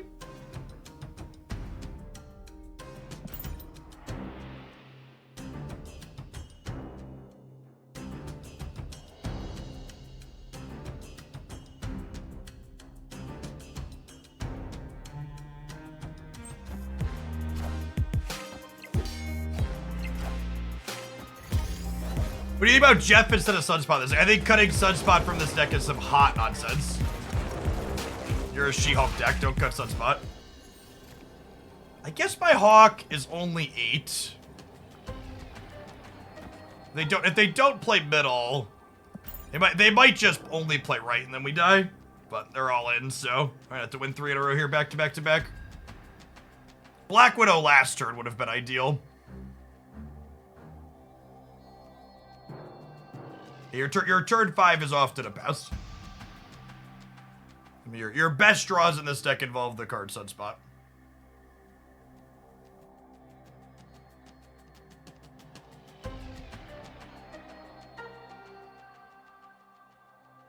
Yes, this is one of the only bundles I bought recently because I like this variant more than a lot of the other variant arts that are around.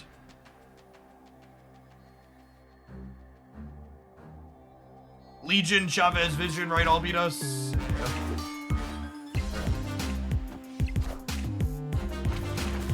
They lost to Hawk plus Rock Slide here, but it's a good calculator risk for them. They're all in. Nah, I didn't really care for the Anime Storm and Anime Captain Marvel.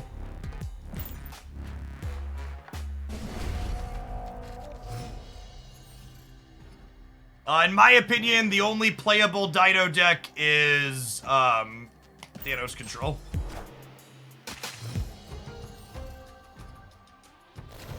What is armor supposed to counter? Armor stops you from getting Shang-Chi'd. It also just like Meat Grinders destroy decks.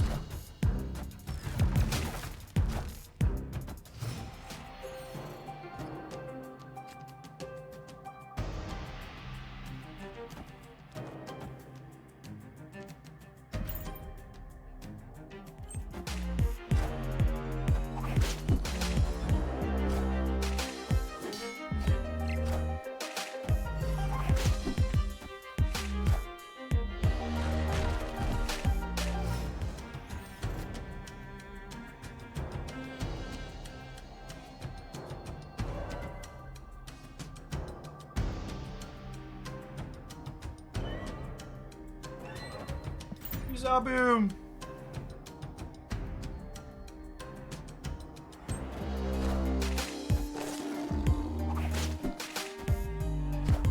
I really want to draw Mystique here.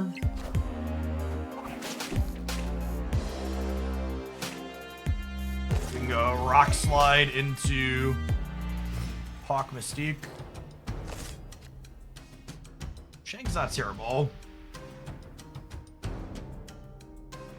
We'll play Rock Slide middle, because that guarantees that they'll have priority going into the last turn, which makes our Shang a bit better. Our Hawk is going to be 14.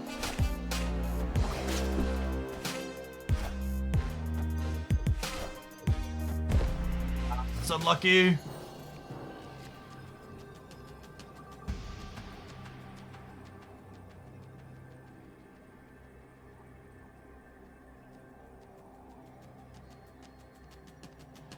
We're just dead, unfortunately.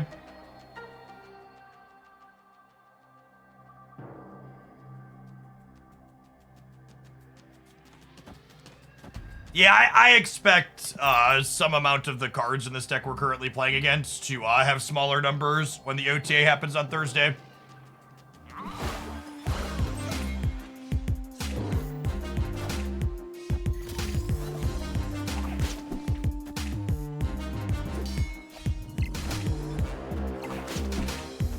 It's the breaker here, unfortunately.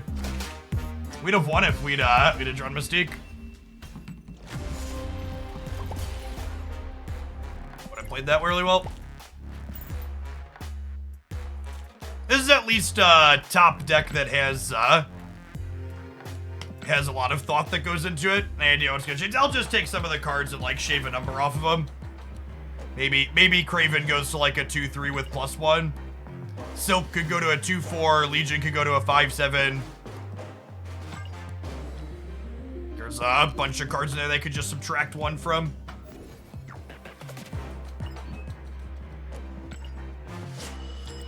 All right, let's use a bad deck and farm some silver tickets. We'll work our way back up the conquest. So replace for Mystique in that previous deck. You can't really place Mystique in that deck. Like that last game, we're hoping to draw on the last turn. That's going to be you a lot if you play it. Really want to be able to hit her as often as consistently as possible. If you haven't seen this deck before, chat, the type of fun, wacky stuff you're missing out by not hanging out here and checking out my daily highlights over on the YouTube side. This is metagame staple, Thanos, Surfer, Lockjaw, Hella Destroy. You need a little bit of everything in the kitchen sink. Yeah, I would be sad if they nerfed Silk on a Cerebro 5-2. I think we're gonna play some of that today. It's one of my favorites right now. If anybody just joining us, see someone just came in and used the free credits command. Make sure you collect your 250 freebies from that link using code SNAP2434. All caps on that. If it doesn't work for you, make sure they're all capital letters. Not a ton, but every credit counts when you're grinding. Enough said, bub.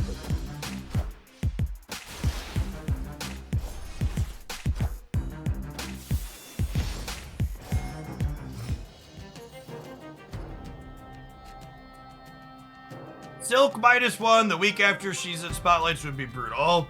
I'm gonna go on the record with the controversial take that balance changes shouldn't be decided by when cards appear in Spotlight caches. I know that might be a controversial thing to say, but definitely my take on the matter.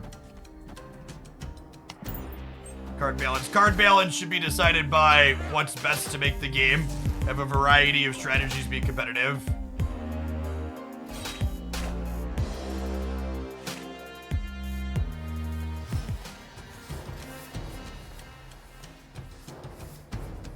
The fact that neither of us have drawn a Killmonger yet is kind of unfortunate.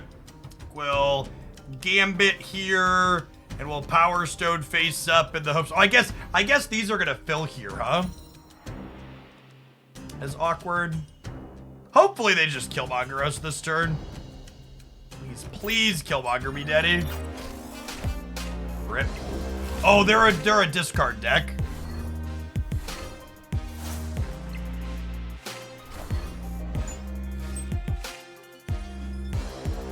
Spider-Man 2099 is definitely a card that can get changed via an update.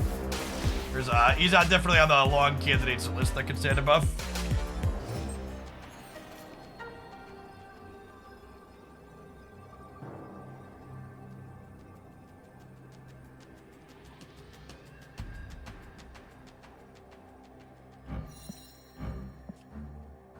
It's the proving ground, so we'll let them do their thing, but we are very dead here.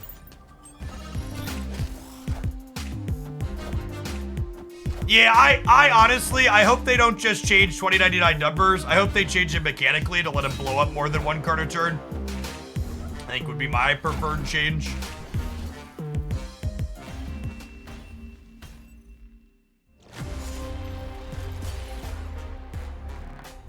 Our lack of Lockjaw and Killmonger there was unfortunately a bit rough.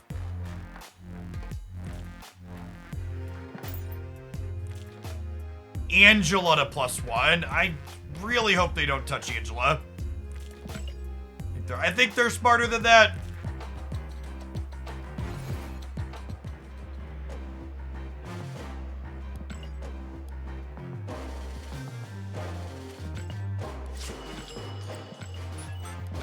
I think Angela is a fine and reasonably balanced Marvel Snap card. On all the list of things I would touch a number on that deck, that would not be the one I would touch. Universe shall be sent right. All right, at this point, we're veering dangerously into Twitch chat's patented, we talk endlessly speculatively about balance changes to the best deck and Jeff gets annoyed about it. So let's move on from this topic and close out with there's a lot of different changes they could make that would all be good. Hopefully they make one or more of them on the 31st.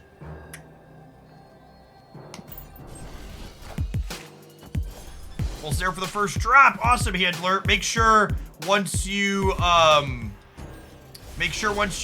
watched for your full drop, you got to go into your inventory and hit claim on that before you can start on the second.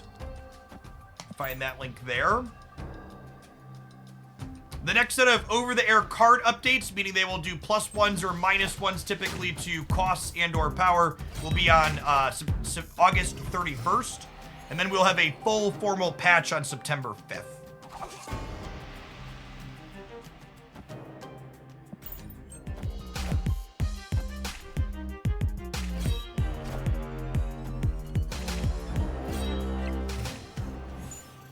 Two discard decks that are this morning. Gamers using that for their deck-in stuff.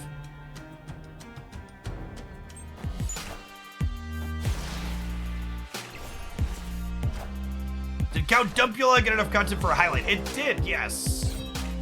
I actually got a little bit of a backlog of highlights I'm looking to put out, so I think that highlight's probably going to be like middle to end of next week, but well, it will definitely be happening eventually. What do we discard here? We have Reality Stone, Death, Black Cat.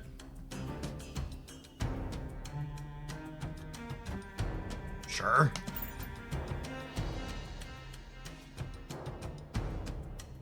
Yeah, I don't quite have enough energy to put both of them away this turn.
Yeah, Gambit's got our back, chap. He knows who butters his bread. Opponent snapped.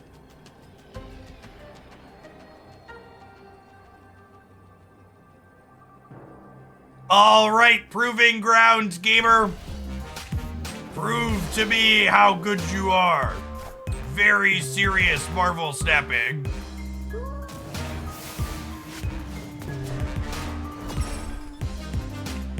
MODOK, I assume. Got me.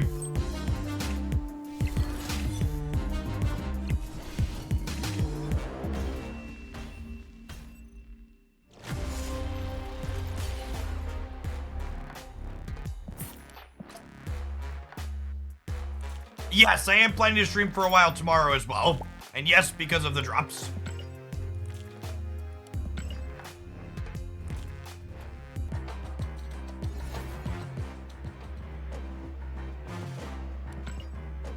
Typically weekends is family time in the Hoagland household. I have 3 smallish children who are 3, 8, and 9.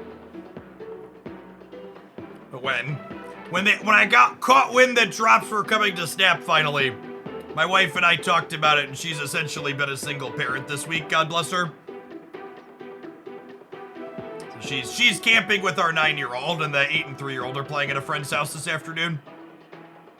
I can hang out.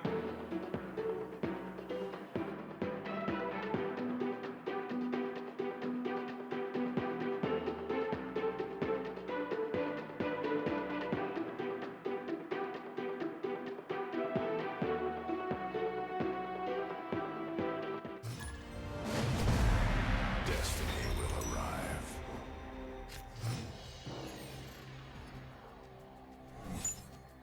I mean, I've been doing this for a long time, so like, my wife's very familiar with the industry just like I am, and she understands that it's always fist bump back someone snapping me on one of the proving grounds. She understands my industry can be very feast or famine sometimes, and sometimes you got a reason to go hard for a little bit.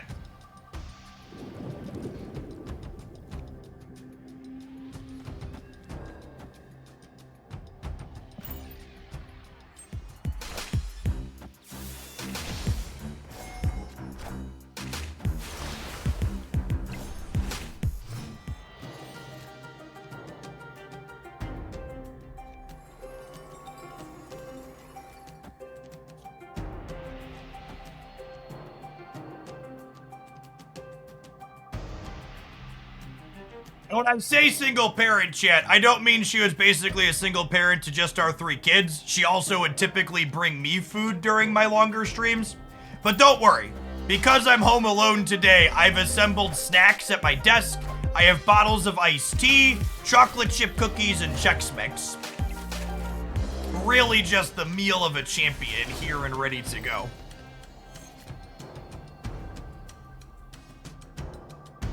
I think we're gonna find our Killmonger, chat.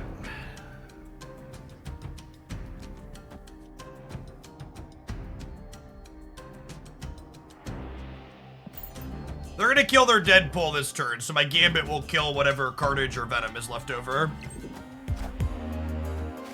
I am inevitable.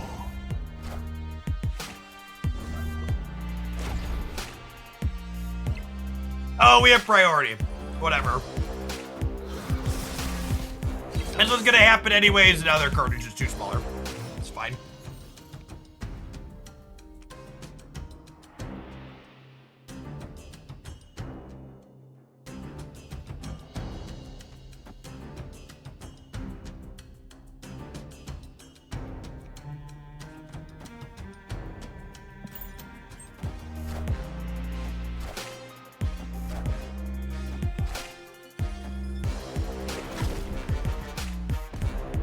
Enough said.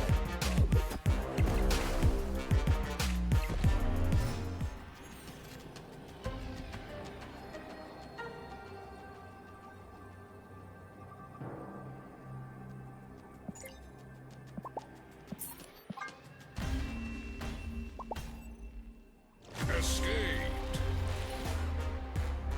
All right, I'm gonna give our meme deck one more try here, and then we'll grab a ticket or two with something real. Kitty Pryde is cracked, yes or no? Kitty Pryde, definitely one of the best one-drops in Marvel Snap.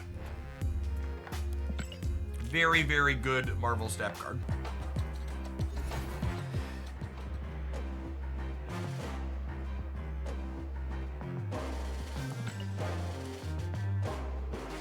Also, to correct a typical gamer thing, I promise you, chat, it's possible for a card to be good and reasonable and not be correct.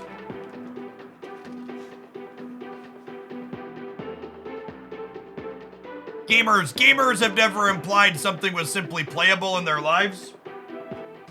Something is either broken and cracked beyond belief or unplayable garbage. Can't have these room temperature timid takes.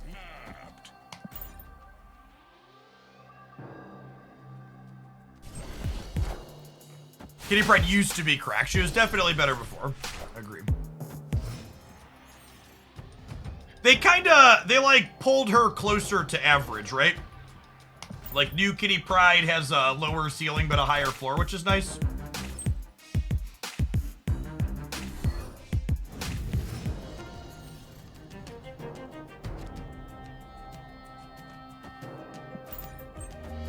Yep, I was looking at the Marvel Snap app JSON file, and I can see my current rank standings and accurate what I think it is. Yeah, a couple of the community tools pull the information out of there, Beazle. That's accurate.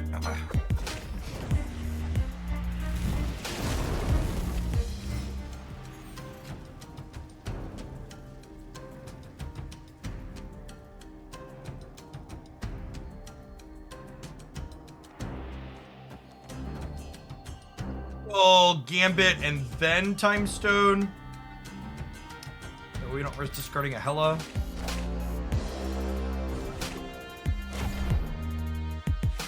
Skillfully won our coin flip here.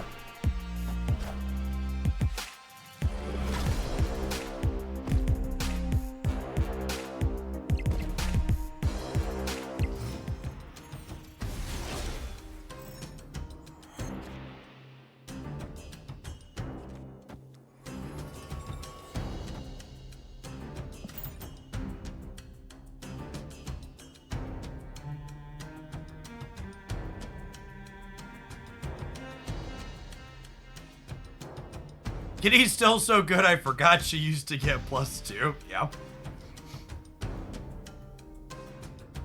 That one's not quite as funny as the Spider-O, but the number of people that thought she was going to be unplayable when they adjusted her is, like, really amusing.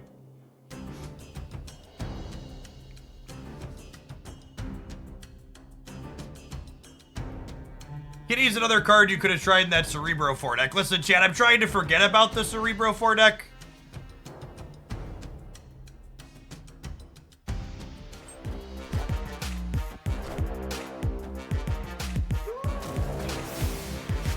How dare you?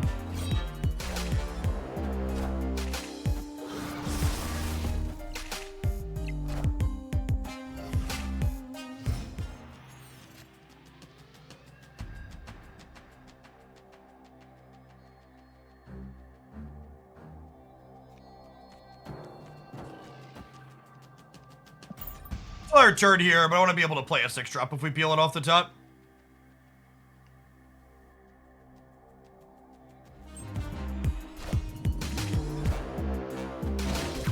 It's nice to see the new Forge Hulkbuster made Deadpool pretty reasonable. I mean, if you want a kind of lukewarm take, I don't know, maybe it's hot. The card's always been reasonable. It's just, you know, tech cards. If anything, the more reasonable it's gotten, the worse it's gotten, as more people play it. My deck has 1 and 3 for this Hela. Should you be putting Silk in every deck? Nope. Assuredly not. Okay, coin flip for Hela. Okay. Okay, and this clears the Mind Stone, so Hela can play all 3 cards here. That's actually awesome. We might still lose, but it's funny. Sorry, did I say we might still lose? Never doubted us for a second. Victory.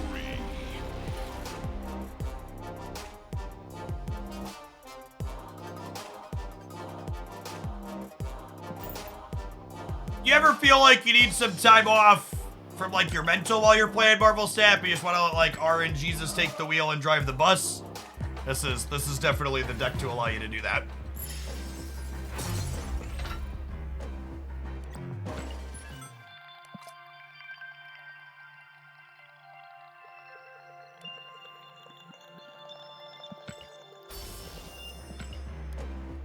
I don't think it's fair to say that everybody was in disagreement that Silk was going to be good. I think all of the reasonable Marvel Snap players knew Silk was going to be good. You can take that as a judgment upon certain people how you will, but I think the people that didn't think the 2-5 was going to be good are people that you should be weary of their card evaluation skills in the future.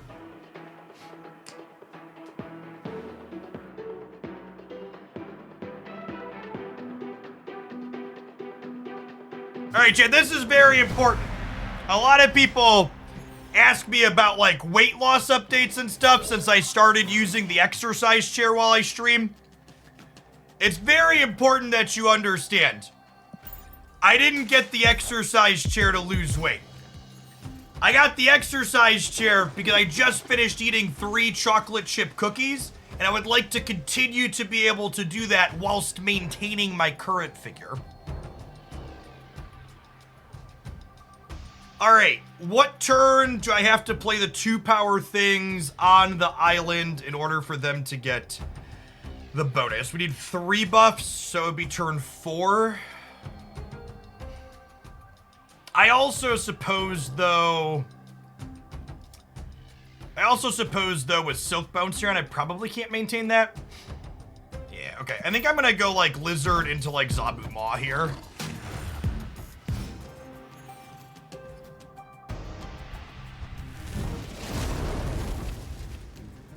They're also a Killmonger deck, though. Honestly, the set of locations is bad enough for us. I think I'm gonna leave. I think I'm just gonna not show them my deck. Escaped.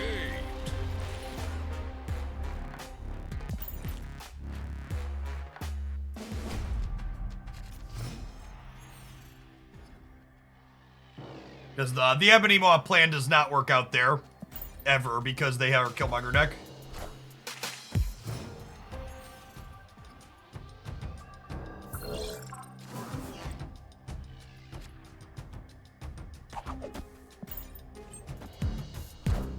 Silk here means that we'll be able to yoink one of these out.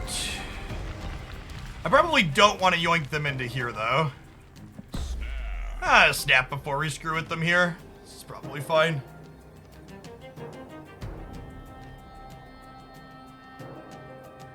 Going on, Betty's? I'm having a solid weekend.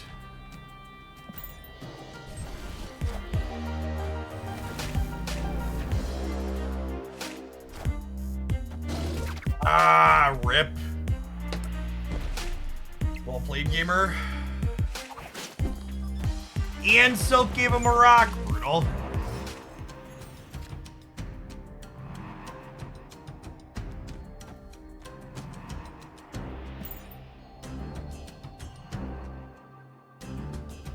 Maybe Lizard and Kiln is overkill, because Silk is likely to end up there.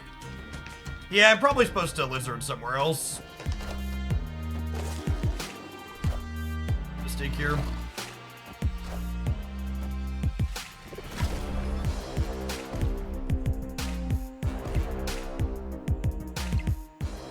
I will be streaming long enough today that if you just finished your second drop, you'll be able to get all your drops here with me.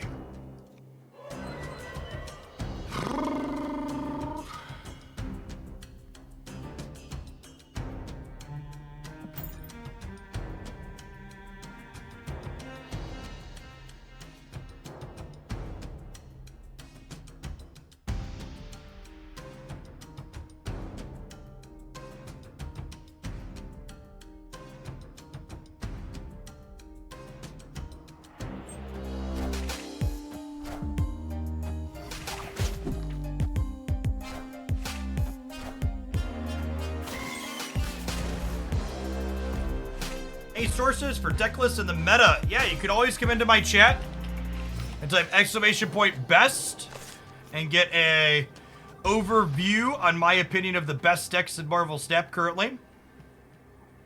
Anytime there is a significant metagame shift, I post a new best decks video within a day or so. Things have been relatively stable. Steggy Boy was a great draw. Helps just keep him out of the middle. I could tentatively mess here up, but with Silk and Captain Marvel, I think that's fine. Definitely staying for 4.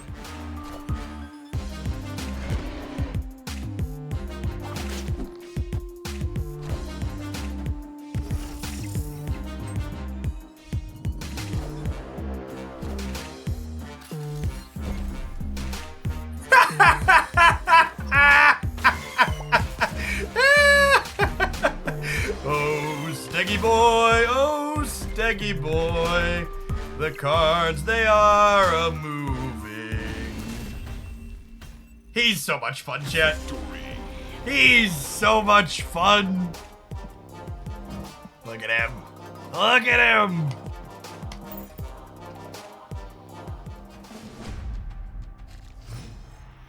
Yes, Stegron and Juggernaut are really sweet interactive bits in these matchups without being explicit hoser cards.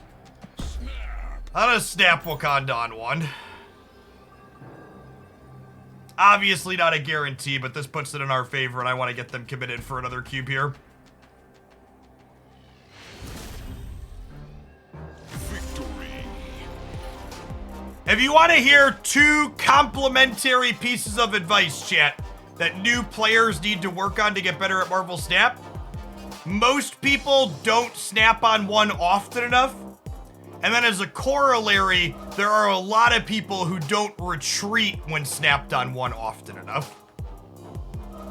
You should probably be snapping on one more, and you should probably be staying in less when people do end up snapping you on one.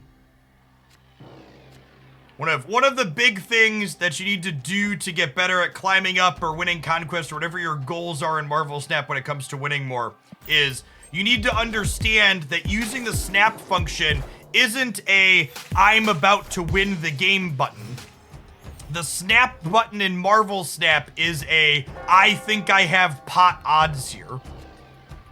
It is a poker mechanic. It is not a I'm very obviously winning so I push the button mechanic.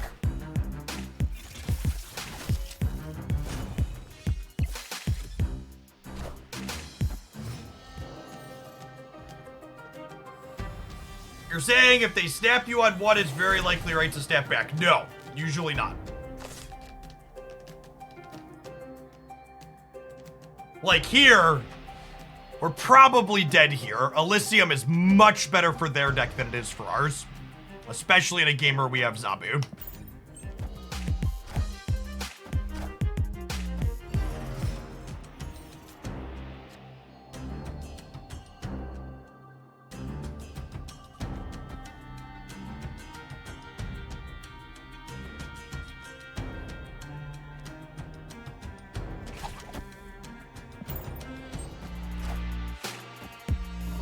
Friendly neighborhood Spider-Man here.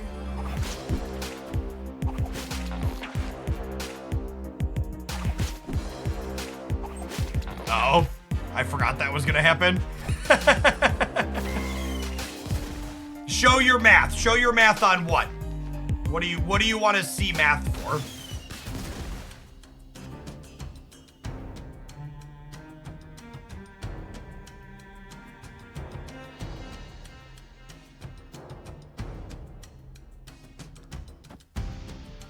I'm gonna stag over here, so if we draw Miles next turn, we can play our whole hand out. Snapping on turn 1 every game. So, fun fact on snapping on turn 1 every game. Broad had actually posted a comment once upon a time that if you're unsure on when you should be snapping, you are better off always snapping on 1 rather than not snapping often enough.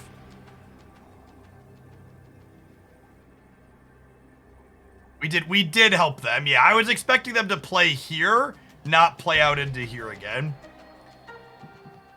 Am I supposed to leave here? How big is their Deadpool? Is their Deadpool 4 or 8? Does anybody remember? I really wish I could see public information like that by clicking on their hand.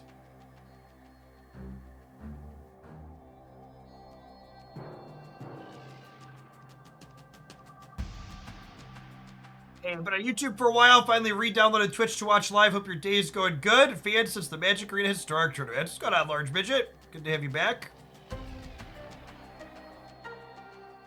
It's 8. They have an extra energy and everything's cheap. It's just like so hard to estimate how much power they're gonna add. Because I'm gonna add 8 plus another. I'm adding 22 to the board on this last turn.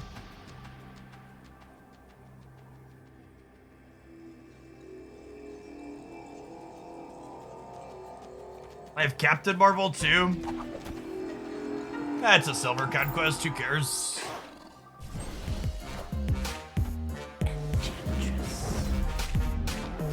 Oh, they have Zola. They're gonna do something silly with Zola here.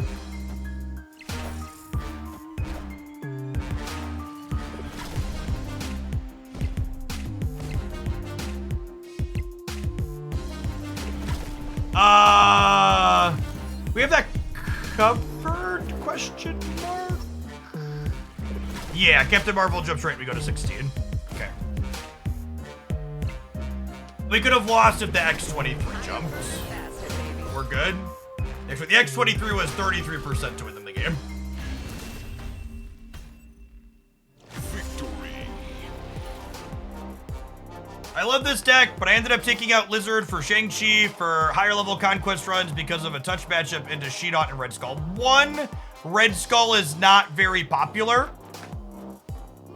Two, good She-Dot decks play around Shang-Chi really well. So I actually really dislike that change.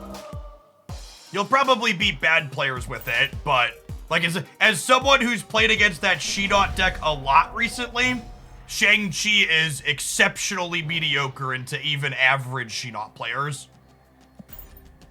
So the reason the She-Dot deck is good is because of its ability to duck Shang-Chi. I don't know, maybe you get bad people with it, but I don't feel like I need an extra card to get bad people.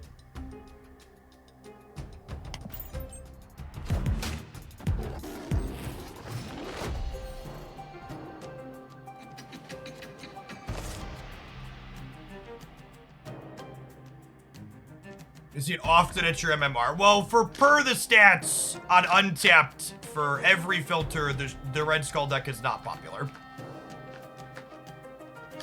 Also, like, the good Red Skull deck's an armor deck, too, right? Whatever makes you feel better, but I think from a general theory perspective, that's a bad change. You do you, though.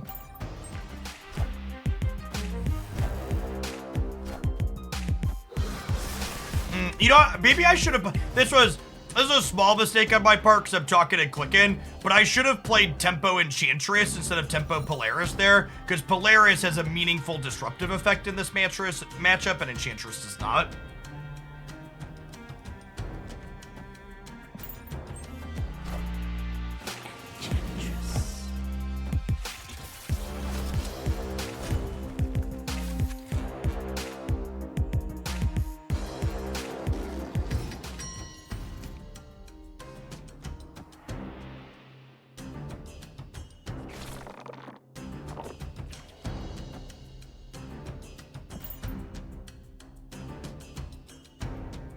They could have Null. Yeah, they could.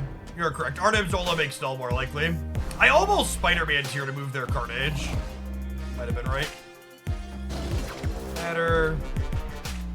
They're bots in Conquest. If you wait an incredibly long time for a Conquest match, you can, in theory, hit a bot. Wow, that's a good roll for them.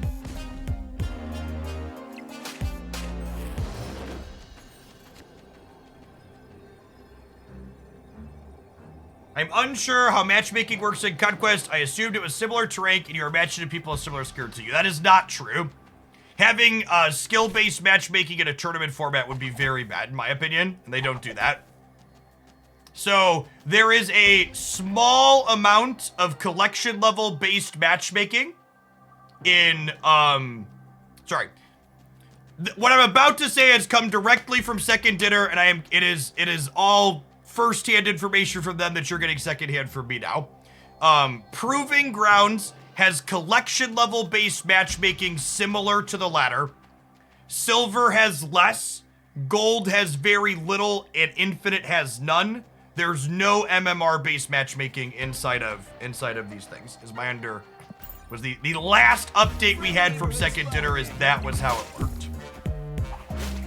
He'll grab the Venom here to play around in Arnim Zola.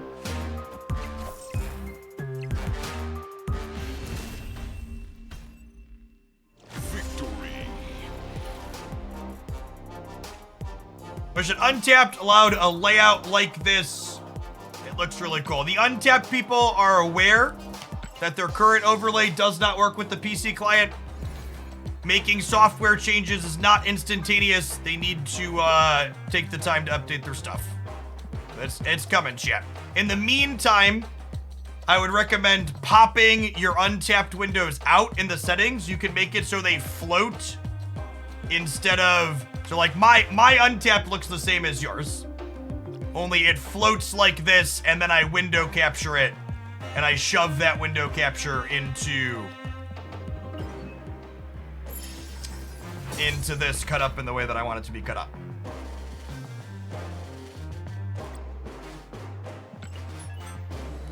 So Infinite Conquest can be the easiest or hardest game of your life. Yes, in a number of ways, Infinite Conquest can be easier than playing the other ones because there's no collection level base anything.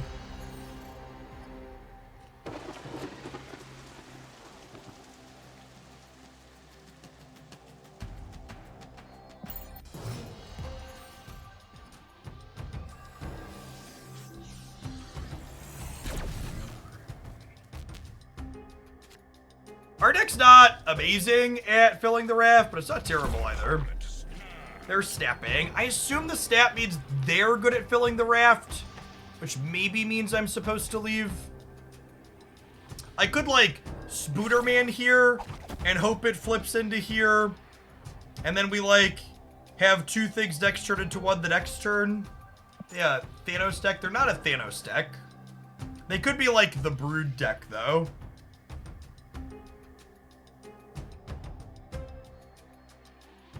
Remember when I talked about retreating more to early steps? I think this is, This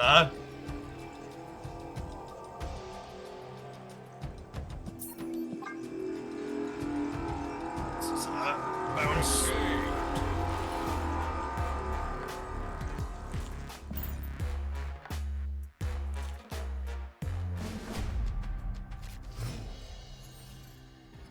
Paying a cube for info. It's not as simple as saying we'd be paying a cube for info, though, right? The information highway goes both ways.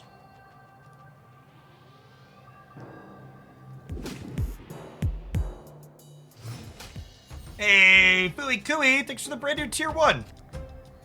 This is my full-time job here on Twitch, and folks like you make that possible. Thanks for keeping me around. This isn't especially amazing for us, but there's nothing in here that's inherently, like, super good for a given deck, so we're gonna hang here. Our hand's alright.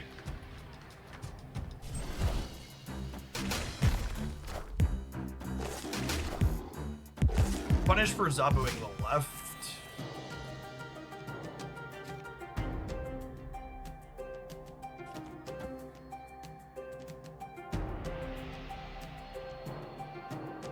Alright, Polaris. We've trained for moments like this, Polaris. Don't forget everything I've taught you.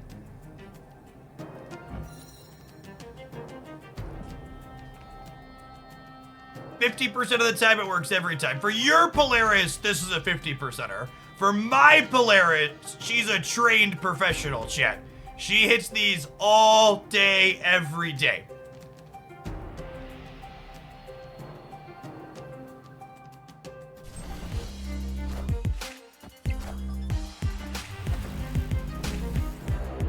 Damn it, girl.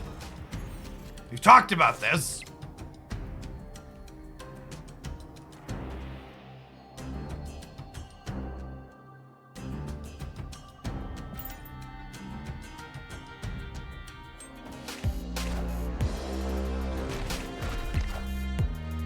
Thankfully, chat, I have my favorite Pokemon in Marvel Snap in my hand.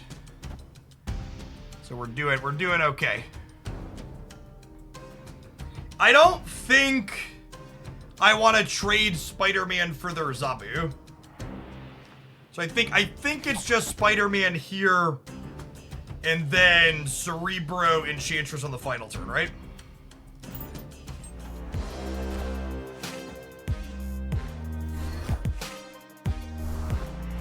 Friendly neighborhood Spider-Man here.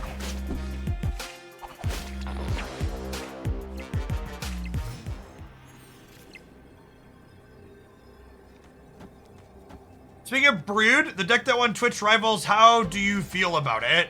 I should probably play a little bit of that deck, because actually every single time I have played against the Brood Forge pile, it has looked like an unplayable, awkward mess. And I'm sure it's better than it looks. It's looked on the other side of the table, but like, to set the tone, We were playing Cerebro 0 on stream the other day for the sake of the memes, and 2 of our 5 wins were against that deck. Ray676, thanks for the 3/4 of a year. Welcome back. Good players with a bad deck are a hell of a drug. Yeah, my inclination is that is likely what has been happening with it. Is that good players are making a kind of underpowered deck look great.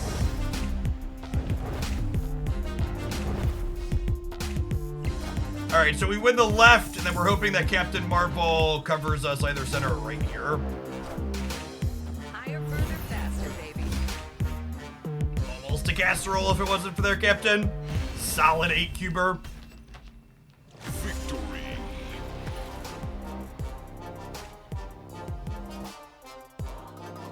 Speaking of Cerebro decks, chat, I've played variations of this a bunch of times now. I think Cerebro 5 is very reasonable. I think this variation has surpassed Cerebro 2 as the best Cerebro variation.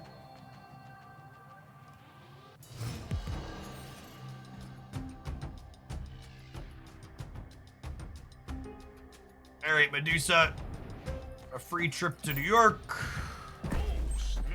Yeah, it's definitely whatever. Stegron replaced. You can replace Stegron with Absorbing Man. You cannot replace Silk.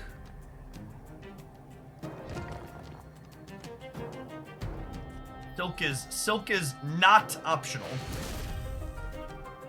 Victory. This deck feels very disruptive, but in a fair way. I think that's a great way to put it, and that's part of why the deck is so good. You could win games without Cerebro just on the back of the deck being disruptive. All right, the opponent has to win this game and then 4 more, so they got to win 5 in a row. Titania is not a playable card in this deck because Titania is not a card you can play out proactively because you can't control where she ends up at. So in order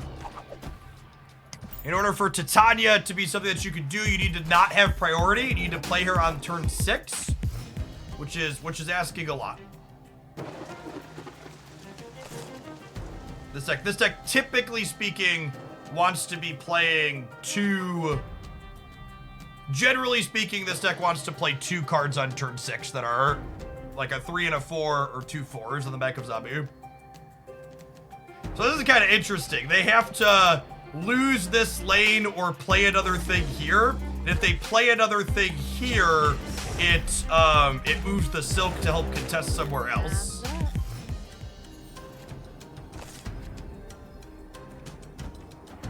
And this actually means we're tying the right.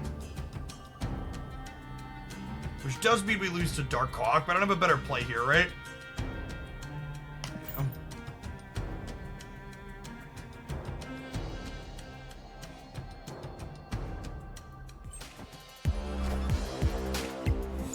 Yeah, rip. Do we just accept location variance? Your mitigation for location variance is winning the game without playing Cerebro. Remember, your cards have 5 power to start, so you can get 20 power into a path without Cerebro. And your tools like Spider-Man and Stegron give you control over what your opponent has where to let you leverage your slightly lower power. We also play Luke Cage, which means some of the locations that mess up Cerebro just don't impact us, which is nice. Speak of the devil and he will appear.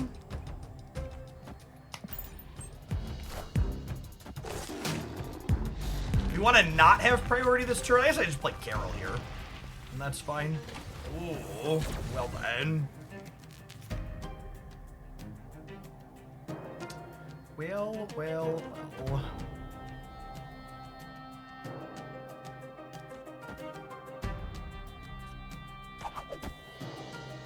Play something here. This is gonna bounce, but it is what it is.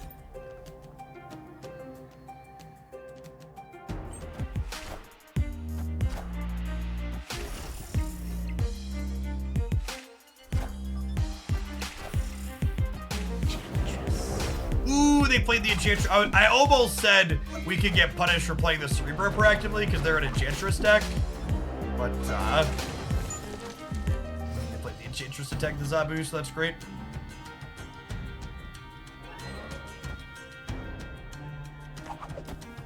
It's looking pretty good for the home team here.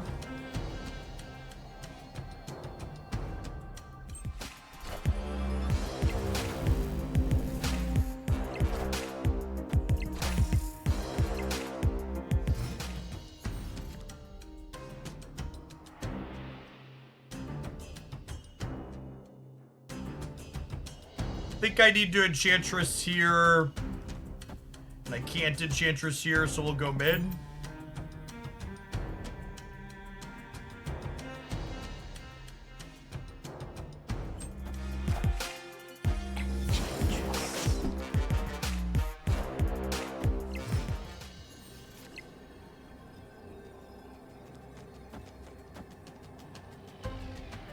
We have Captain Marvel to split the difference here as well, which is really strong. The vertical tracker capture gets messed up when untapped, adds extra cards to the bottom of the deck. Actually, I should ask in the OBS support about that. To find out if there's a way to fix that.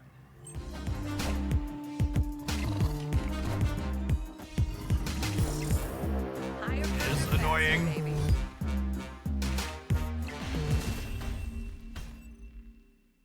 Victory.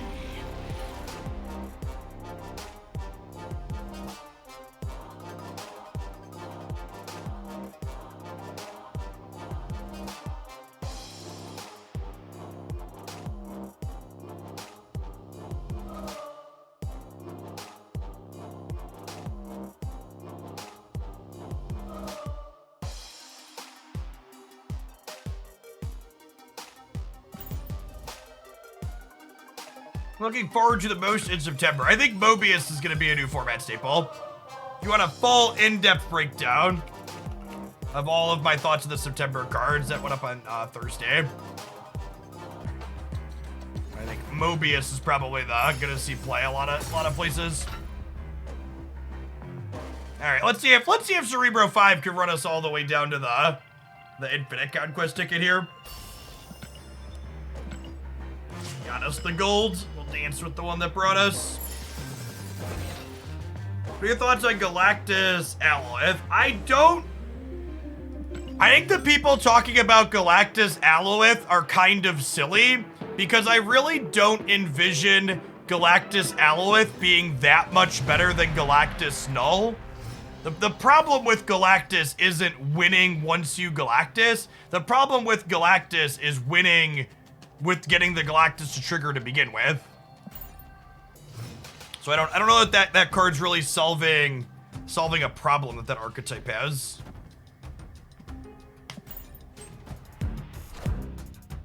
Alioth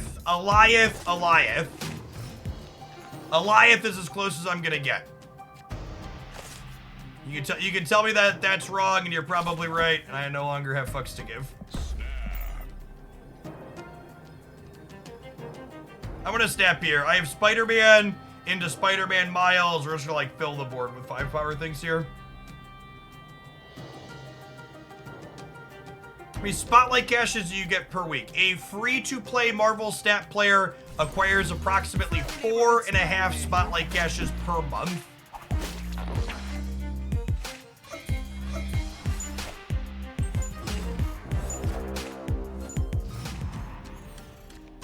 I don't recall exactly who sent me your way, but I'm glad they did. I've seen this game play, but never understood it much. Seems like a solid enough game, though. I'll watch more to try and learn it. What's going on, Big Pick?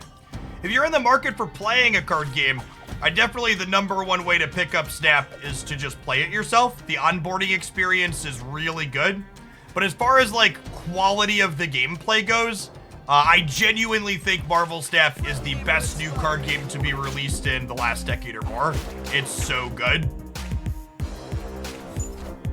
Marvel Snap is very clearly lessons learned by a number of industry experts over the decades in game design. They are very good at what they do.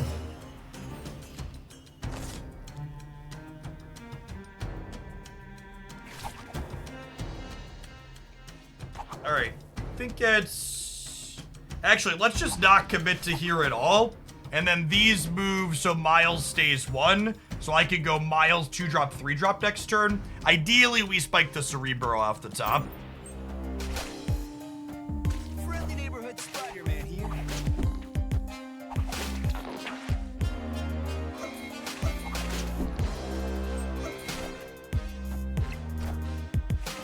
All right, one of your finest copies of Luke Cage, please, deck.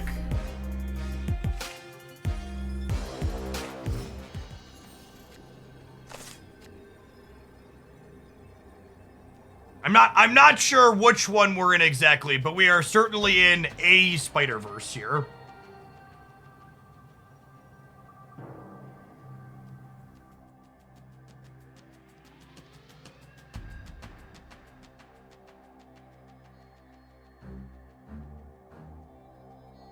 The problem here is they could have a cage for themselves.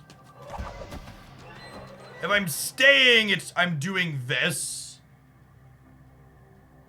But there's probably a lot of worlds where this doesn't win.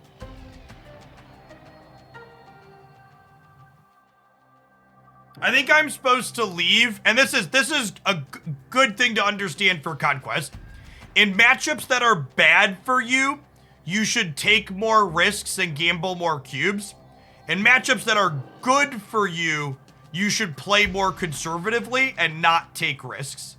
And I think because we're a Luke Cage deck into their Hazmat deck, we're probably even at worst or likely ahead. So I think I'm supposed to not stay here.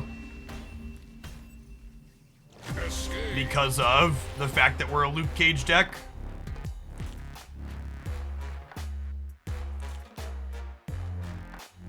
It's 2 cubes, let's not give them 2 more.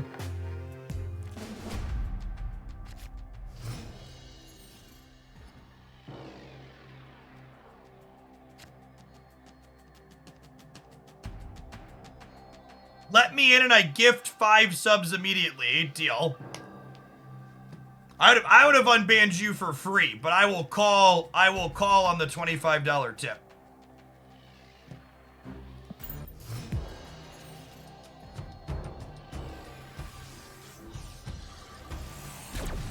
Chat, unless you were banned for being a fascist or a bigot, is it redundant to say fascist or bigot? It might be. I basically unban anybody that requests to be unbanned.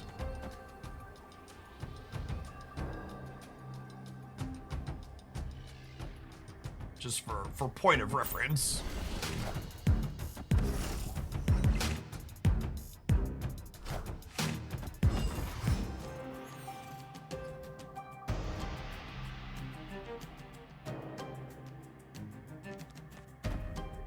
We'll pull him out of the big house.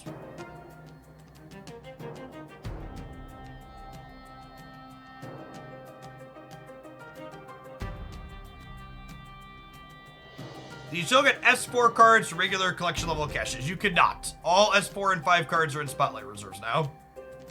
We should play Luke late because of Rogue. That is accurate.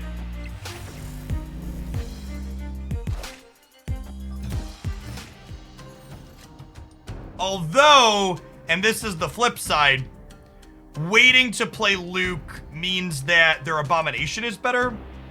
But I also might just be able to play through that, so... Probably on a chill vibe.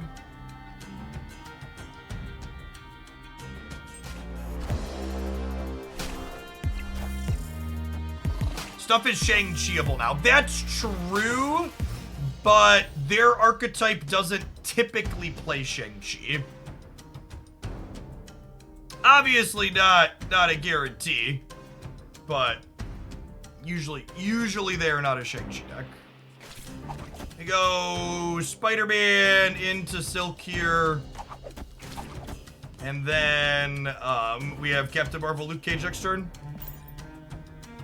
Wait, news on potential series drops coming soon. So the second dinner team has communicated that if and when, not if, when they drop card series, they've told us it's a when, not an if, that we will get 2 weeks notice. And because our next patch in the typical patch cycle is slated for less than 2 weeks from now, that means the soonest cards can drop series is early October. So our next patch will be September 5th. I believe October 3rd is the one after that. So we would find out in the middle of September if there will be series drops at the start of October. But we're past the window they promised to communicate on if series drops were coming. Friendly neighborhood Spider-Man here.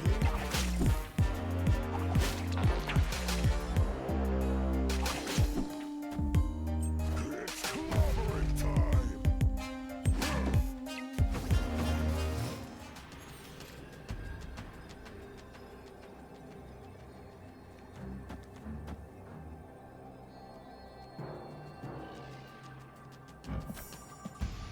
Actually, let's do this and bounce Silk out of here, right? And I'm going second. So if I play Luke Cage here last, Silk is guaranteed to be in one of these two spots. I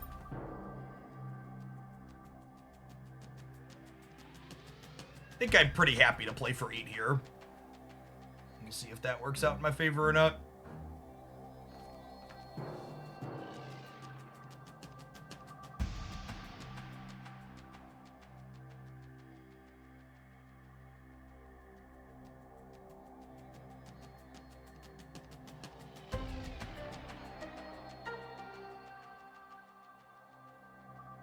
Do we just stay here for 6 hours to get the Sunspot variant? You will need to claim your drops every 2 hours before that in your inventory.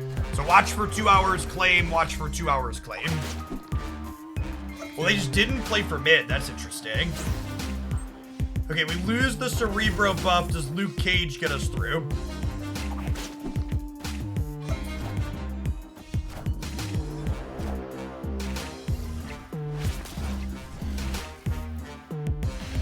He does. 8 cubes in the bank. Victory.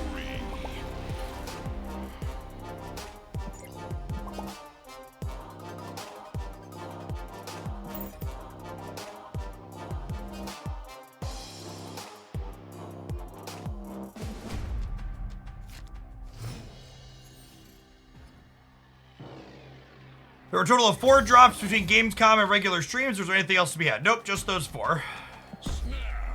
We're 8-2. My hand's okay. I'm gonna press the button. Something to think about for the future, chat. When we're playing into Rogue with this deck, I want to put Cerebro in the Lizard path. And Luke Cage, too, if we play him out proactively. One of those, like, small things that could definitely matter.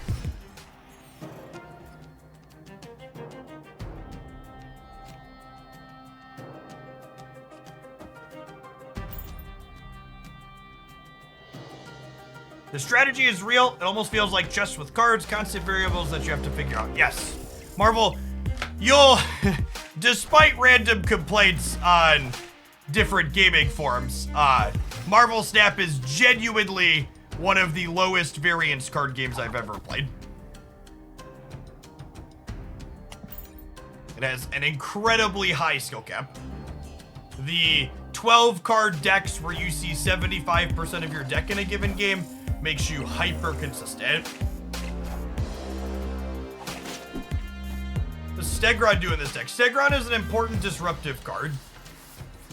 You can replace him with Absorbing Man, but it does make the deck a bit worse.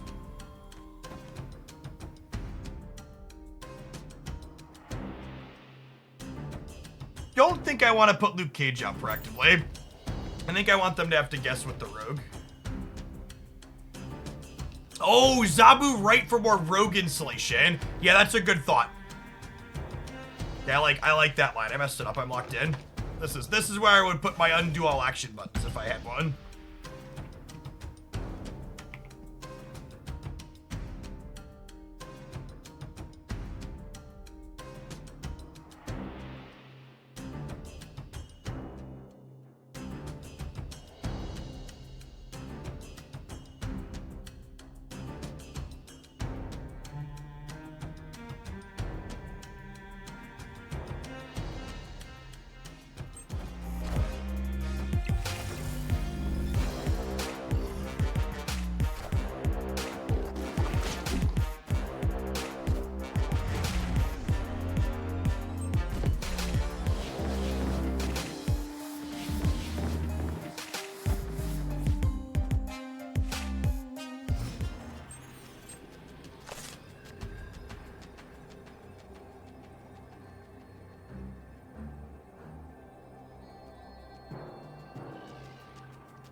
Oh, well, that's a sick draw.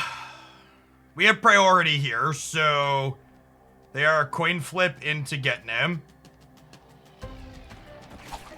And I think we Spider-Man here to try and pull them off, potentially. In case they rogue the center.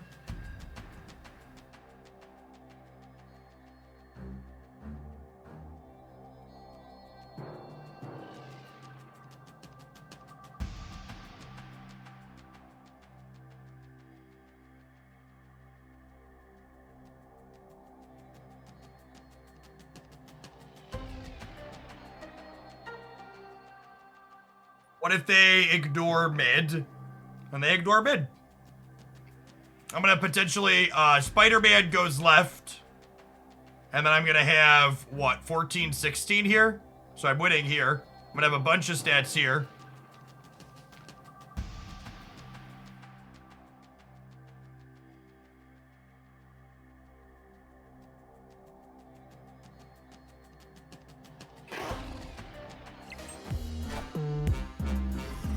Friendly neighborhood Spider-Man here.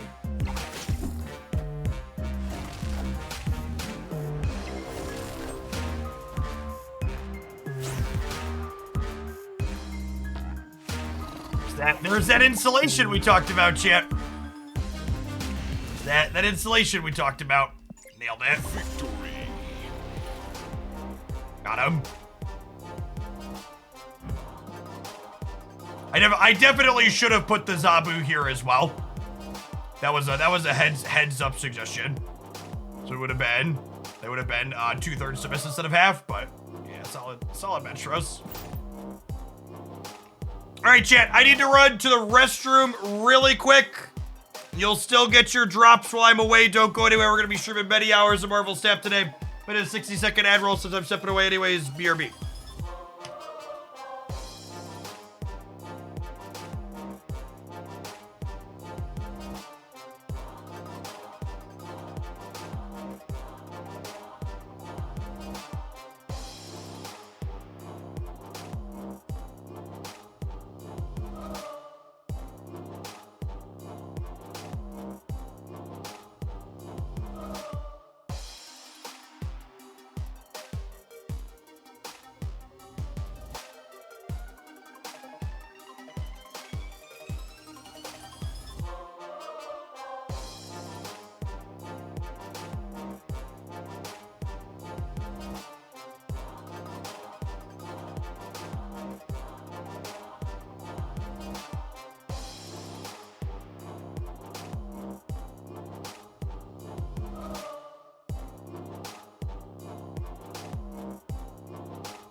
Stand up for a little bit. This is your reminder if you're a fellow over 30, stretch your legs if you've been sitting for a little while. Grab a drink of water, stay healthy.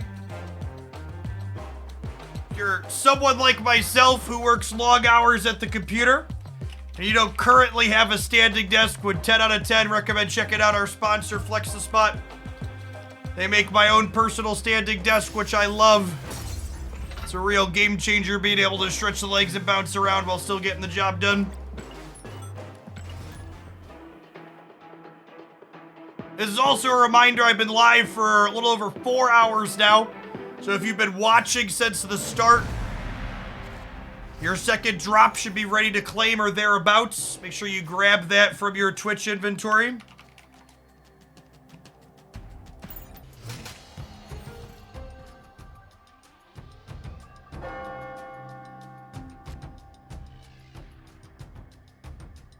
Oh no!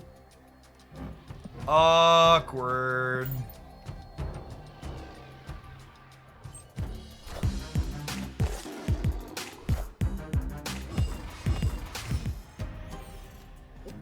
It's another high Evo deck. That's interesting. I mentioned thinking this deck was better than its stats imply and that it could see a comeback. I think that could likely be the case. The credits from the snap code that's pinned above the chat just incidentally get added to your credit total. There's not a claim for them. I think I'm gonna stay here. I have Luke Cage if they're the Shrink-a-Dink deck. Don't have a Cerebro yet, but Luke Cage is hopefully enough to get him.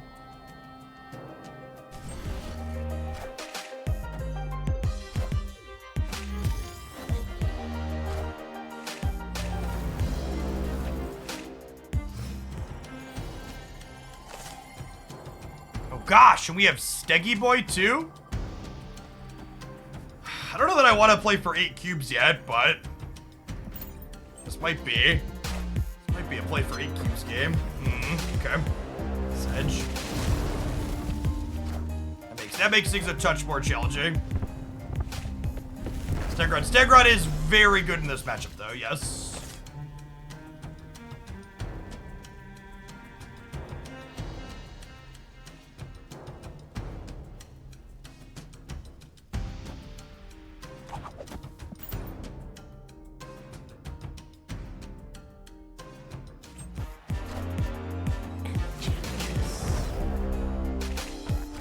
Get leeched for sure.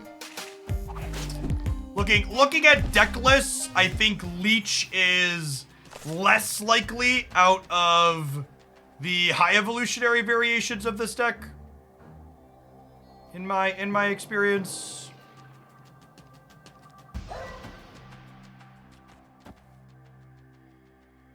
We do this, and then I can play whatever card I draw off the top, plus these other 2 cards in my hand, so there's no reason to commit them anywhere yet.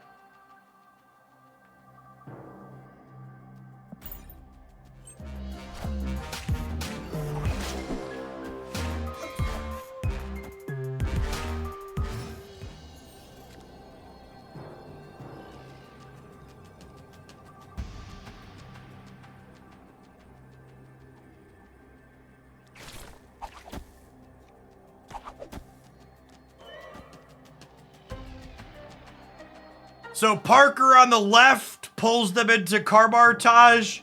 Stegron on the right pulls them into the center.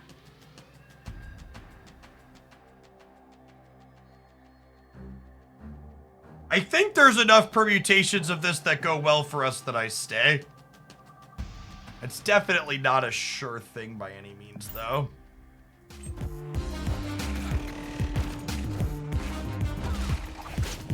Them playing Infinite mid is good for us, right? Spider-Man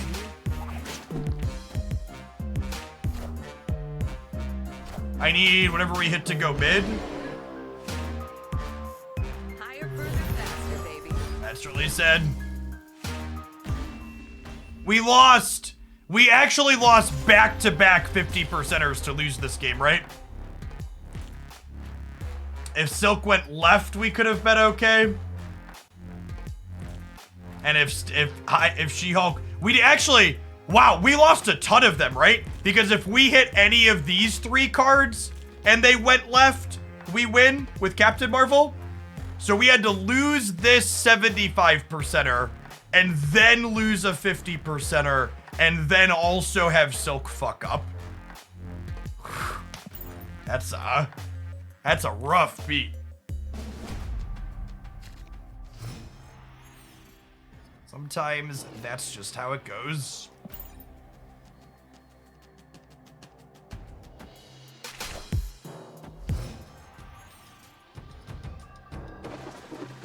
I do think this deck is much better with Stegron than without. I want to snap on the raft. I have Zabu into Stegron them out of the raft into Miles Fillet.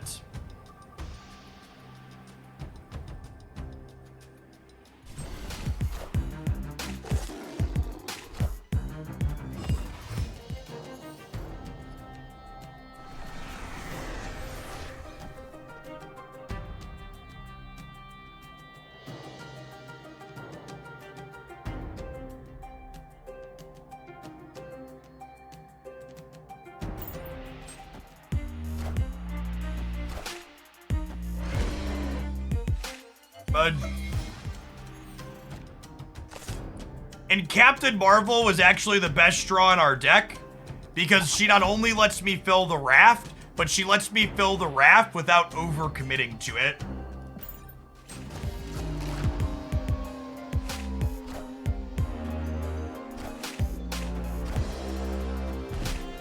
Okay, that's actually hilarious. Depending on how I sequence here, we could actually play the Spectrum and keep the Cerebro bonus, right?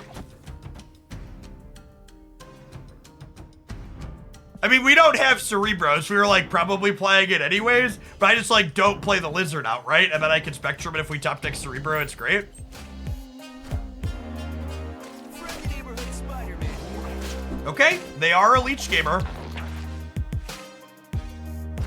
But Cerebro's not in our hand, so we can still top deck that. Makes our Cage and our Zabu a little bit worse. Or out. Okay. Victory. This is one of the reasons why I don't like Leech in this deck. I don't think you can basically ever play Leech out against without Limbo. Like, I think you lose so much tempo with this card when you're not having turn 6 and 7. I don't think you can give up your 5 if you're not expecting 2 more after it.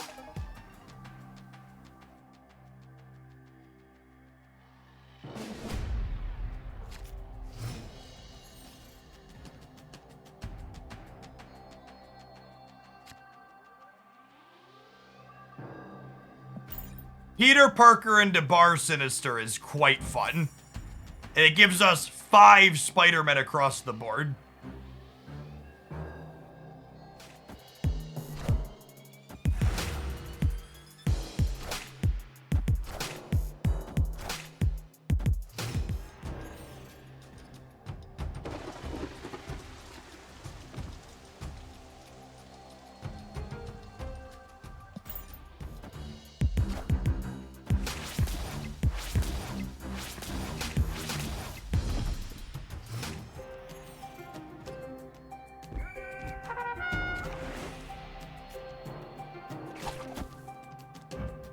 That could be PogChamp on the last. I don't even know if this play is right at this point, but it's pretty fun. Am I supposed to stay for the snap?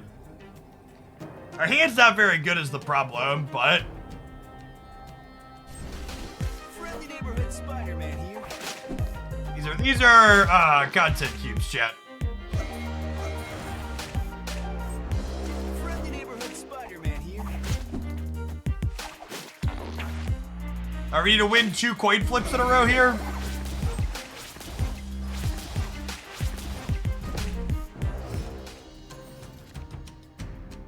Narrator, he did not win the coin flips.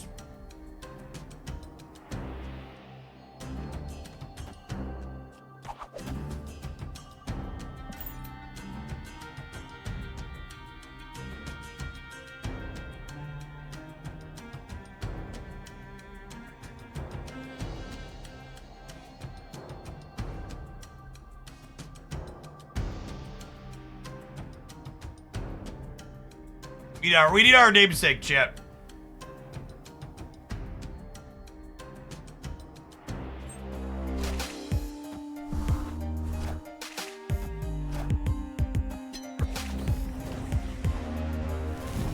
That's GG Big Rip.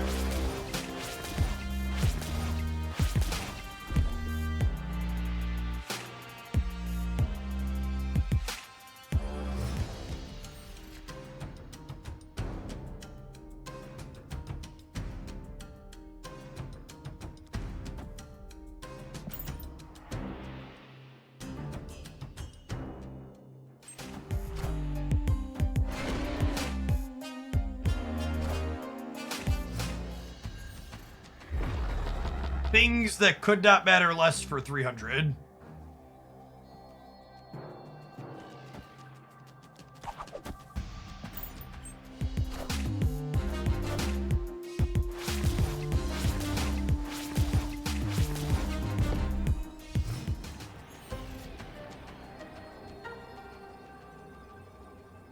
Actual factual bottom cards.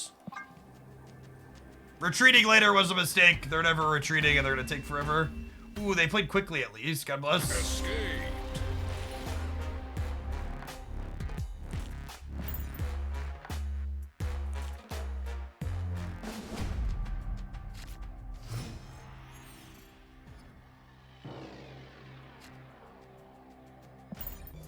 Our deck's pretty solid into the Space Throne.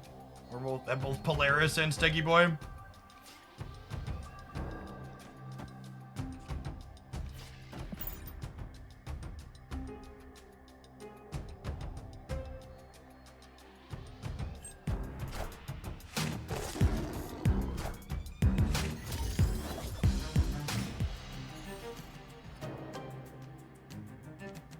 Right.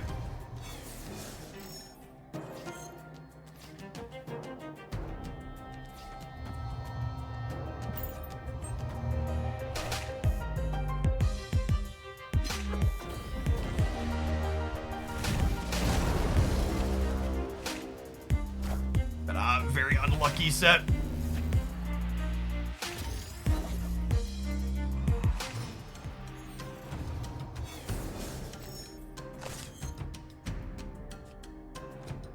Opponent snapped. Escape. All right, gotta win 3 cubers in a row. The climb starts here.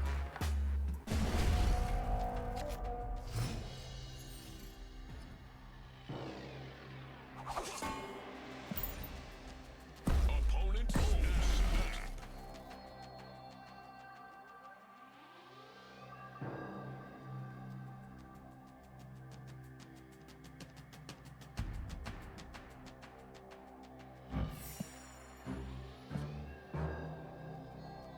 Such a predicate. What's their last card? Chavez, probably? Oh no, it's Hulk. They're high evolutionary.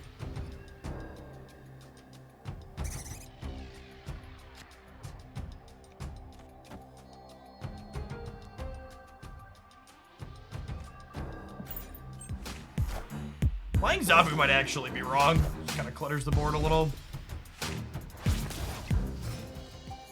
Snap makes sense from them. Their start is like their best possible. Good. God, chat. What a just absolute comedy of shit for us.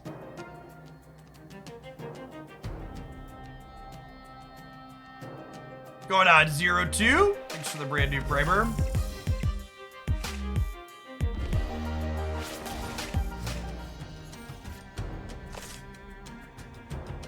They get to early. At least early Leech ain't what she used to be. Does Luke Cage fix these? So he does, but he doesn't fix their costs, right? It's still gonna be kind of a clunker. But yeah, we do have that going for us.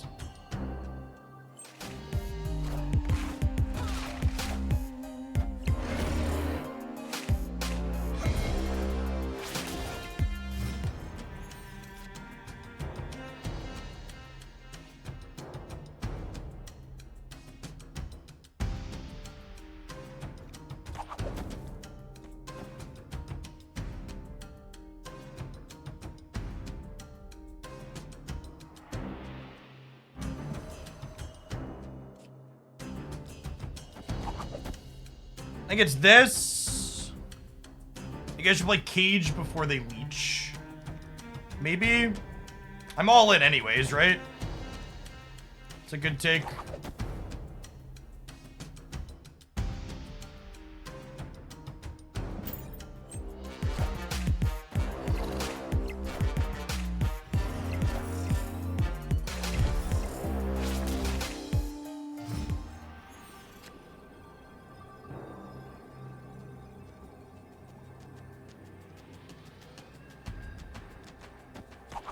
Points. I should have flip-flopped these so I could play at every location or lose to the infinite or whatever in the middle.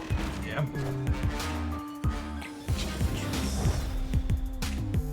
I win if I would have played Luke Cage in the middle last turn.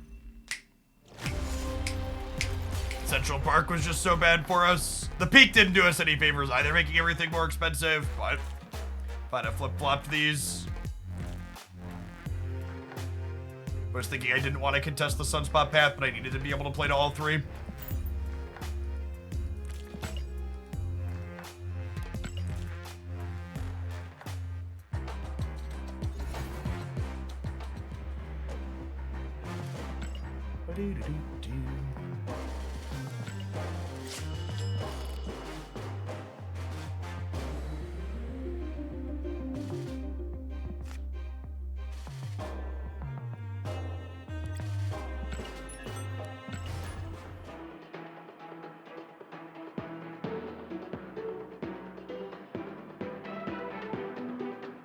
With this deck, Peak is an instant retreat. I mean, did you close your eyes for the rest of the game that I just played where I talked about if I had sequenced something slightly differently at the end, I would have won?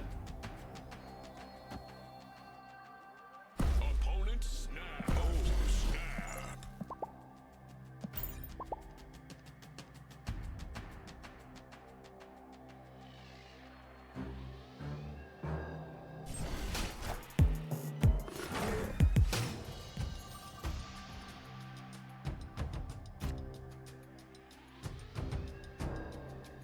Punished for basting on one, but is what it is. Collector here.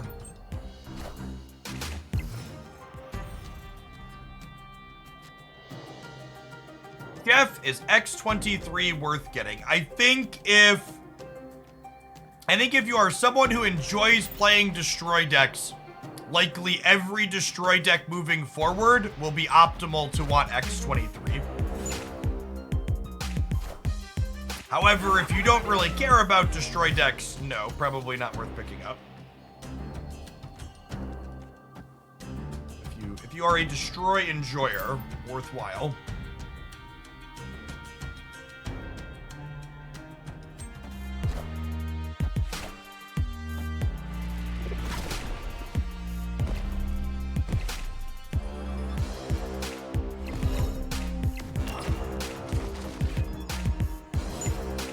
So this is Nimrod into a Galactus.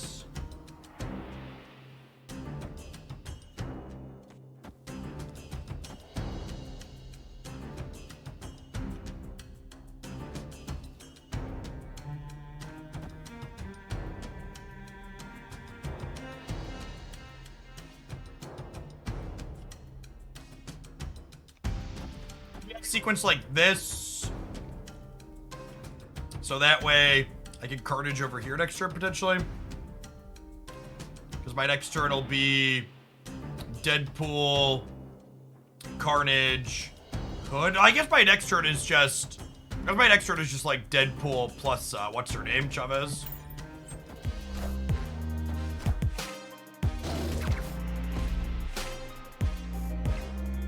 Yeah, I think if you're missing Silk as a card, I would 10 out of 10 recommend picking up the Spotlight Caches this week. That is a good read.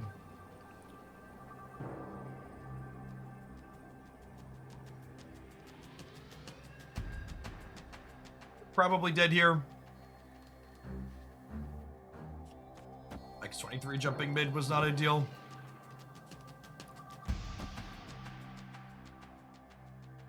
We can beat some things here, but not most.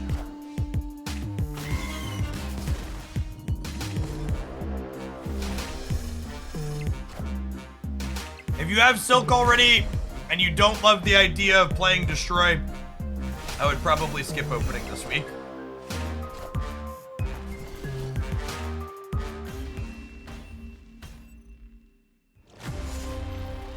Need a Moon Girl to keep up with them here. Oh, sorry, I clicked the wrong button.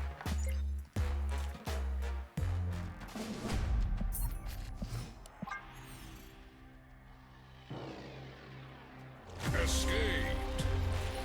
Infinite Conquest tickets do I have stored up? 10 or 11 maybe? I don't know. I don't really stress out about that kind of thing. I can check here. Again, I think it was double digits.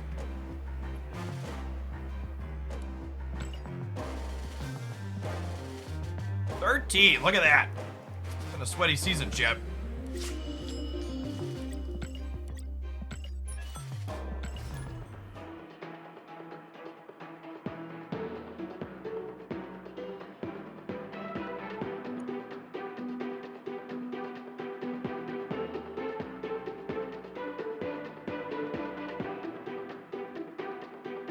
I wouldn't recommend getting X23 ever since I picked her up. I can't stop playing Destroy. I have a disease, and the only cure is more X23. Thank you, Nucky. For those of you that are new and you're not familiar with Conquest, people who are in the know always snap on turn 1 in the Proving Grounds. And you retreat if you lose. Because the only upside for the Proving Grounds is a very nominal amount of medals, as well as a small amount, or a silver ticket. So making the Proving Grounds take forever is in no one's best interest. You want to just let people move along to the next rink. That's rude. Oh, I didn't notice that. My Deadpool and my Kitty have the same split. It's funny.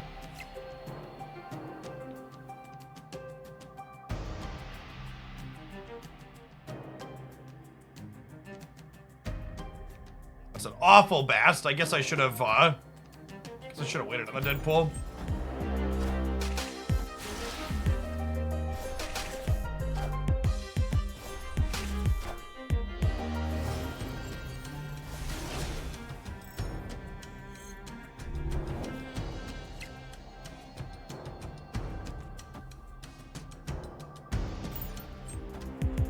What's the split number to potentially get Kirby dots?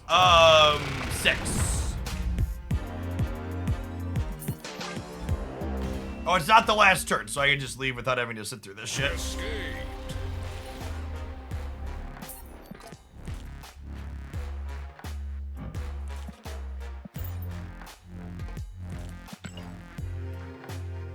Per the metrics, Galactus is not too strong. It's still super obnoxious. Big rug pull. We're playing a different game energy.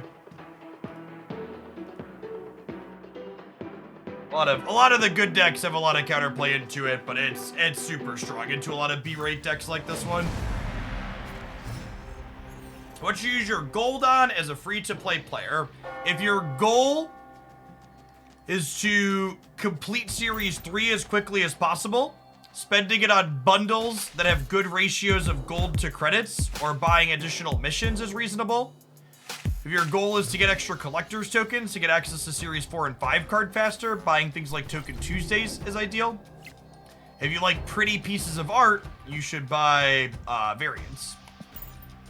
Well, depends on what your individual personal goals are. It's the Proving Grounds. I forgot to press the button, chat. Is Kitty going back to hand buff the collector? Yep.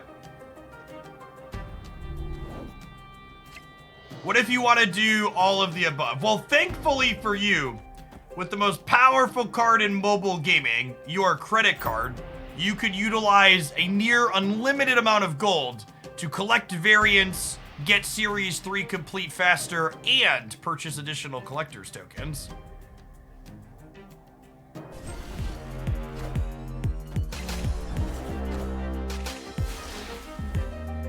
Not time-stoning the Carbartage is an interesting choice. I actually really don't like the wedding dress kitty variant. I think it's actually my least favorite kitty variant in the entire game. Not a fan.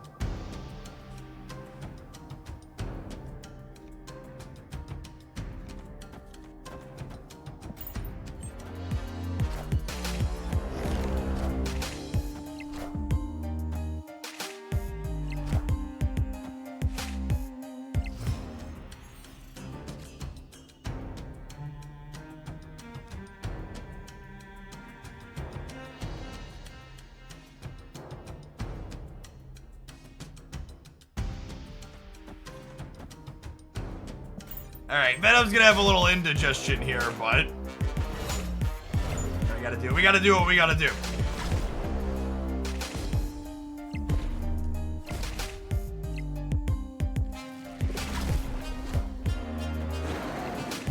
And then unfortunately, they're a blue Marvel and claw deck, so we are very dead here. I assume they'll boomer snap us back. We'll pay them 8 cubes and we'll leave.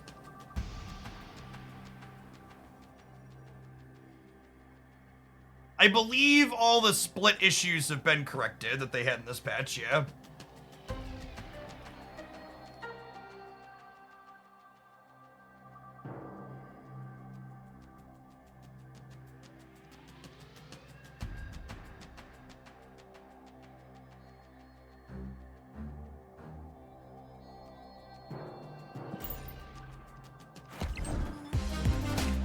They didn't boomer snap us, chat.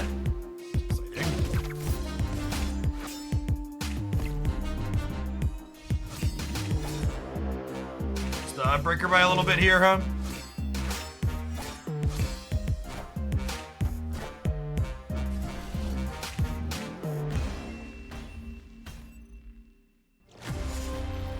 Why does the screen look different than mobile? Because they recently released Marvel Snap's PC widescreen UI. You're no longer in early access on Steam. Marvel Snap, the widescreen implementation the way Broad intended it to be played. Alright, I'm gonna give Kiddie Pool one more shot here in the Proving Grounds, but it's been tough sledding for Destroy decks. There's a lot of people metagaming the weekend Destroy missions. Armor, Cosmo, and Professor Cheese are out in force.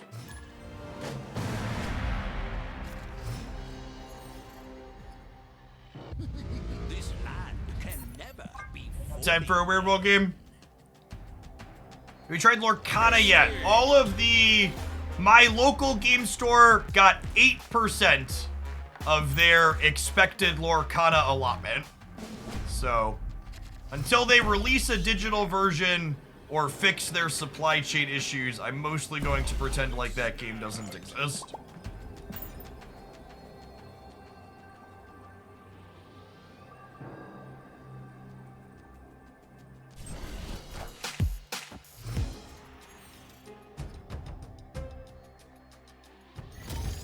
Yikes.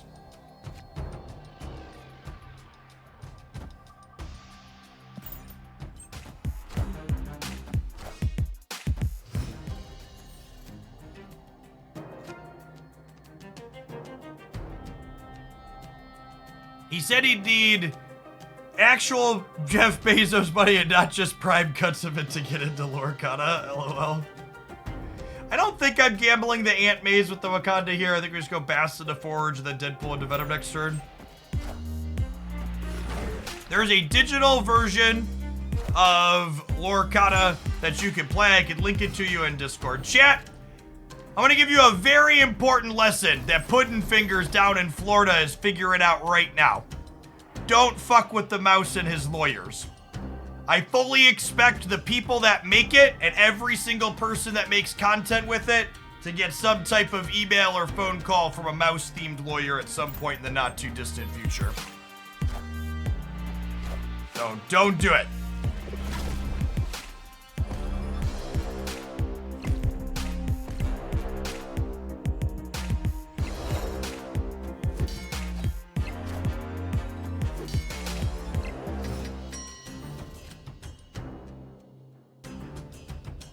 We'll go Deadpool into Killmonger into Kitty Pride.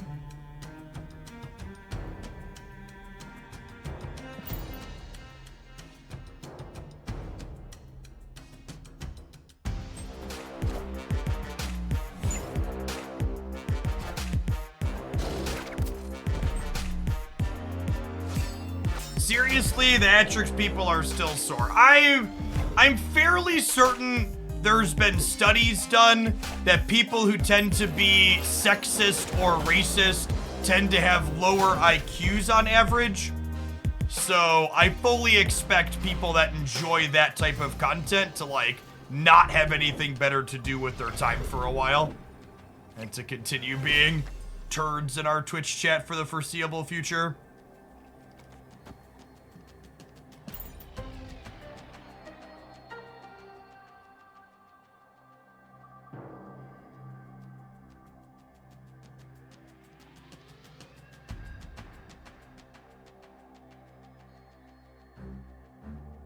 It's a damn shame this Shang-Chi didn't flip second, so I get a 60 power Deadpool. I think we're probably dead either way. The Wakanda not letting us have extra energy with X-23 was super awkward.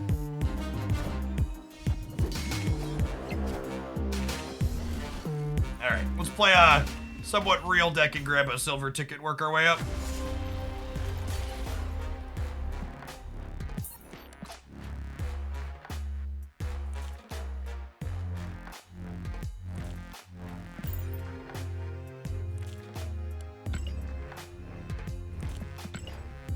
Working our way up to 2,000 Chavez boosters.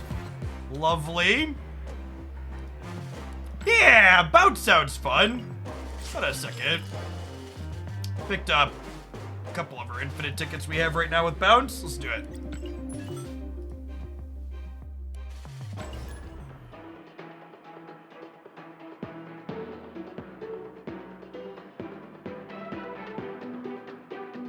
Do I have any interest in DC's card game? It's in a closed beta. It's in a beta right now. Yeah, I'm keeping an eye on DC Dual Force.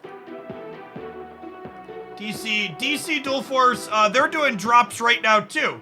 I've been keeping an eye on their metrics. It looks like they're up 59% average viewers in their category thanks to their drops. Averaging 70 viewers. It's pretty sweet.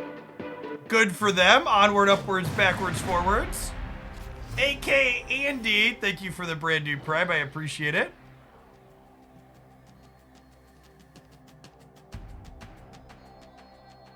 Bizarre, welcome to a live one. Good to have you here. Compare that to Snap. I believe last I checked, thanks to drop, Snap has had like an 1,100% increase in viewership over the last few days.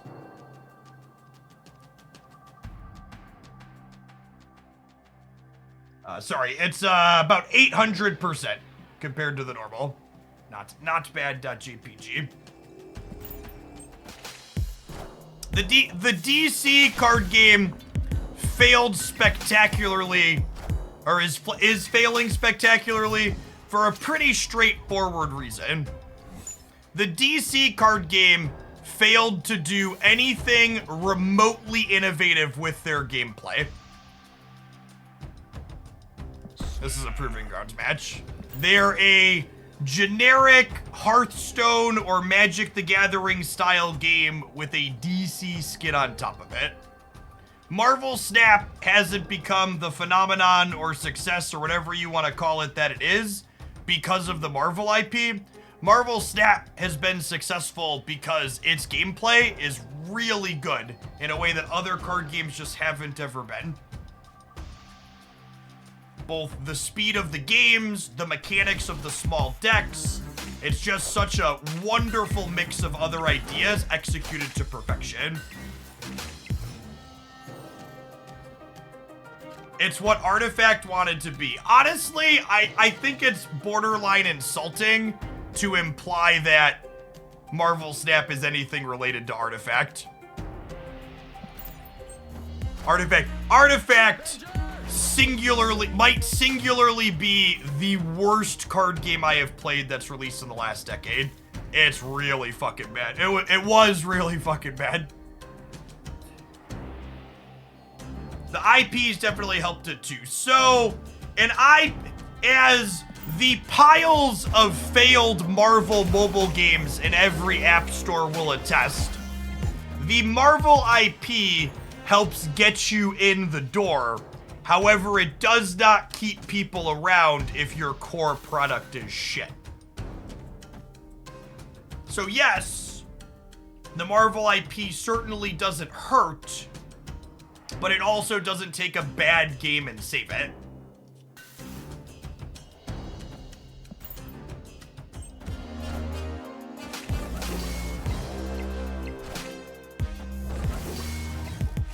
Snap is closer to playing poker than Hearthstone. Yeah, I agree with that. It's one of the many things that's innovative about it.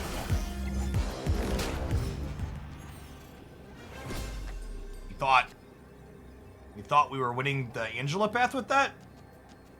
Curiouser and curiouser.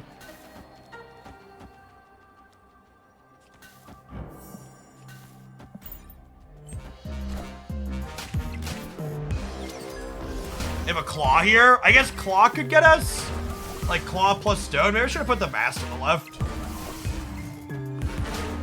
Spectrum. Yeah, Spectrum could get us. And there's the claw. I'm gonna lose by 1. I'm gonna be salty if I lose by 1. Nah, we good.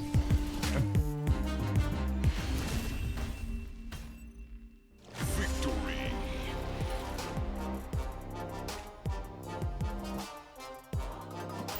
I think it's a little unfair to the 2-minute explanation that I just gave to reduce my argument to the DC card game is shit.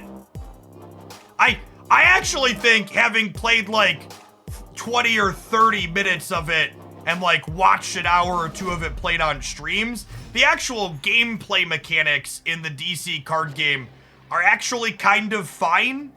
I just don't think card games as a whole that are that kind of classic Magic or Hearthstone style game have a market for new players in 2023.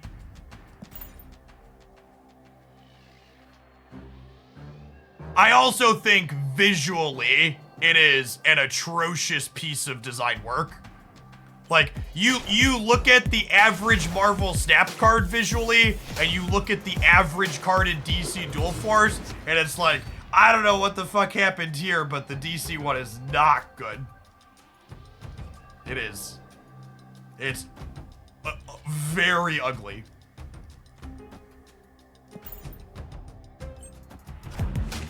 Which is a shame because, like, the DC universe and card game has a rich history of comics and stuff to pull from too, right? Like, just like Marvel Snap does. The DC has an IP's all right. I don't think it's inherently bad. Hey, what's going on, Maui Jones? Yeah, if you check out your inventory here, it'll show you your progress while you're watching.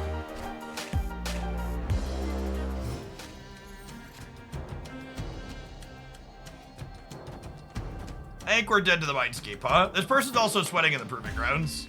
That's fine. We'll crush him. Escaped.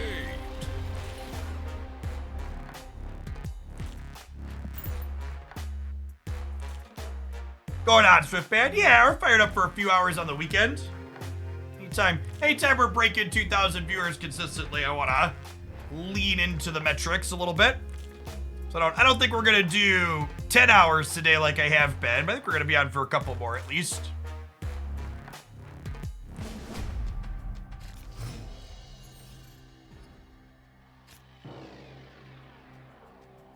Liking the new videos and decks recently have been fun to play. Awesome, glad you're enjoying it.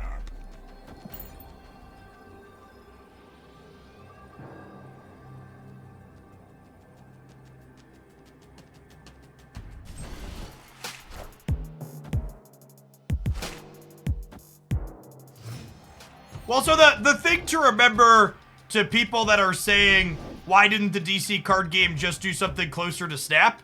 The DC card game, chat, likely started development 5 or 6 years ago, just like Snap started development 5 or 6 years ago. These things don't just happen overnight.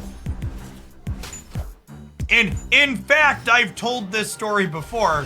Back in September of last year, I was in talks with the people who made the DC game to do a sponsored segments for them when they launched. They were supposed to launch before Marvel Snap did last year.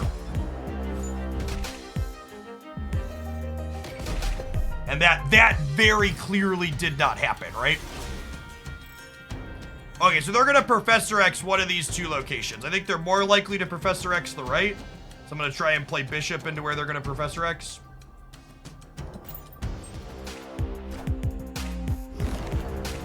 They are an open book in my hands, chat. We be gaming gamers.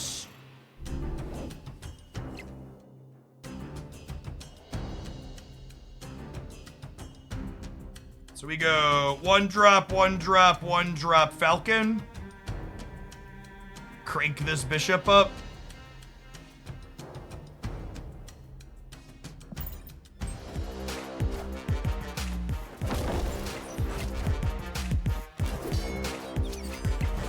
Oh, you know what? Maybe I was supposed to go one drop beast here. Was that better?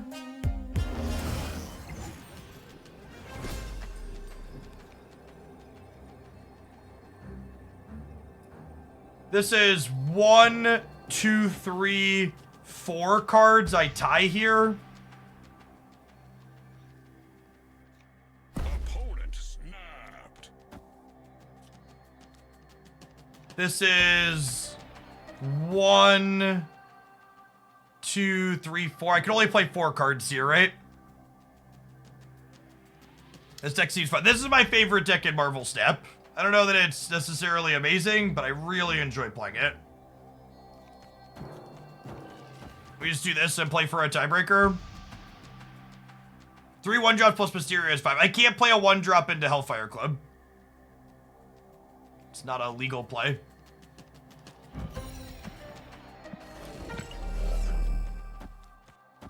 I should have. I messed up. I went 3 here into Falcon last turn. I should have gone 2 here into Beast last turn. This is the proving ground, so we're gonna stay.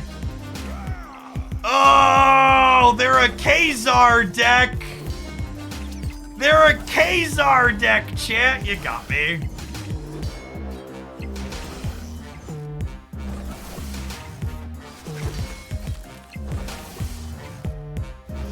We would have crushed him on the tiebreaker. I wasn't expecting Kazar. Usually these decks only have Claw or occasionally Jeff. Jeff would have gotten us. Is one to expect. Kazar is just another way for them to scam. Oh, you know what? They're the Spectrum variation, aren't they? Ant-Man, Mr. Fantastic, Captain America. This isn't the dedicated control build. They're probably not playing Psylocke. They just happen to keep drawing Time Stone. This is the Spectrum variation. This build has a lot worse stats than the more controlling build, but it's something that sees some amount of play for sure. Oh, snap. They are completely pulled 2 so far, aren't they? Honestly, picking up Thanos as your first Series 4 or 5 card and playing Thanos ongoing as you hit Series 3, that's probably one of the better things you could do, yeah? That seems like a solid idea.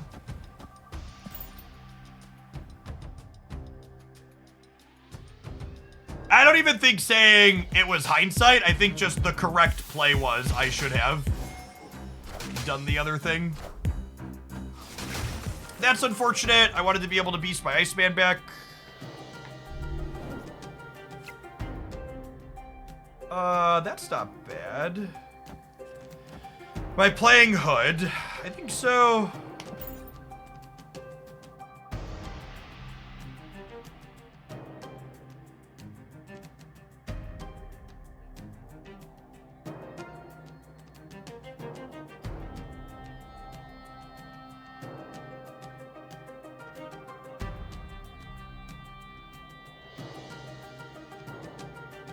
Deep in thought. They're taking this Proving Grounds match very seriously.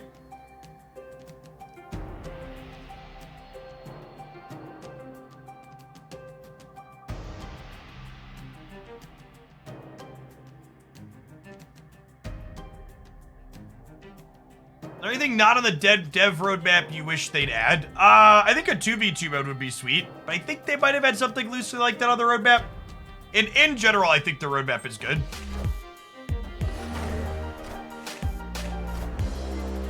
They understand what they need to be doing.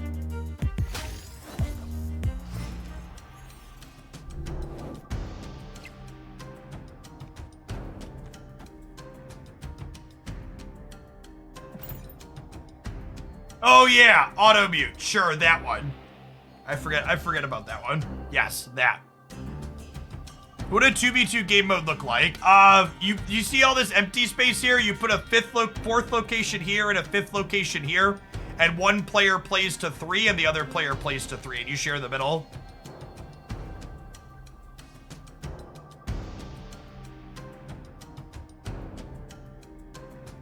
You gotta win 3 out of 5 as a team.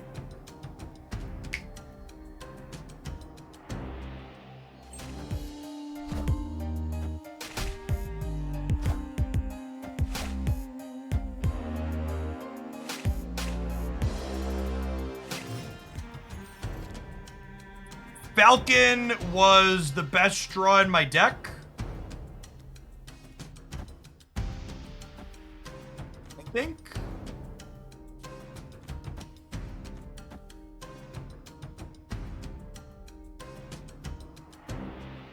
Are these all gonna come back? This puts a demon in my hand, and then I get 1, 2, 3, 4, 5 back, so I'll have a completely full hand here.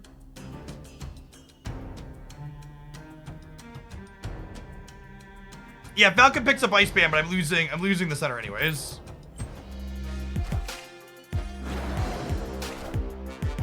That doesn't really matter.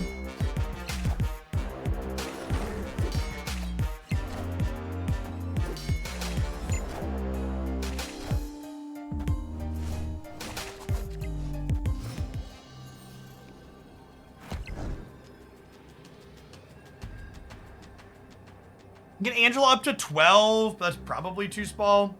5 locations will look too small on mobile. Yeah, probably.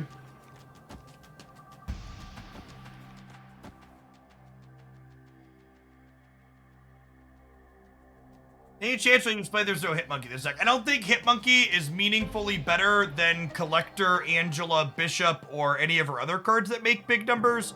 And Hitmonkey is explicitly bad into decks like this Thanos deck that are restricting your ability to play to the board.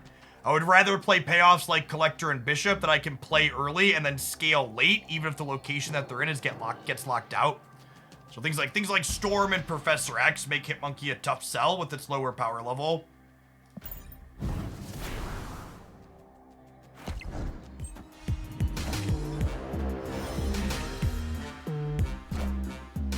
I think we're good here, right? This is 9 and this is 6.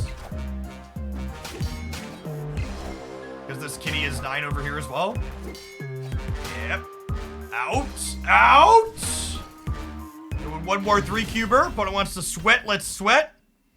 Sweat, baby, sweat. Something about a Texas drought.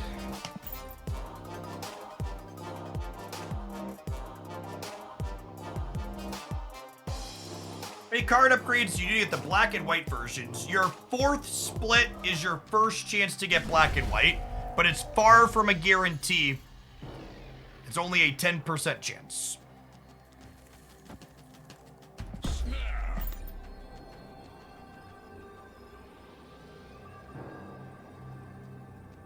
They do the kind of stuff that only Prince would sing about. There you go. That's totally the line.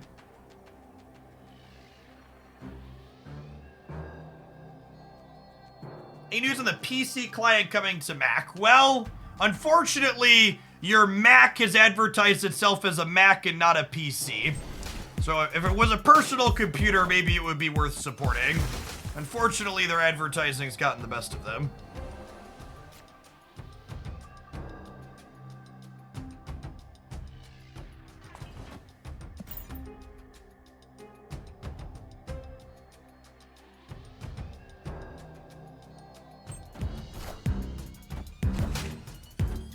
This will come as a shock to many of you who have been in here for a long time.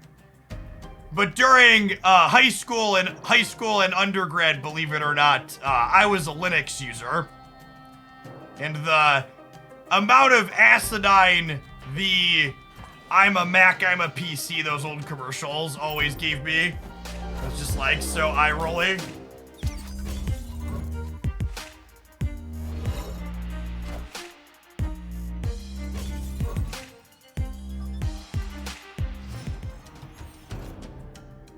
Oh no, chat. Oh no! They're gonna move the armor. Bail out, friends, bail out.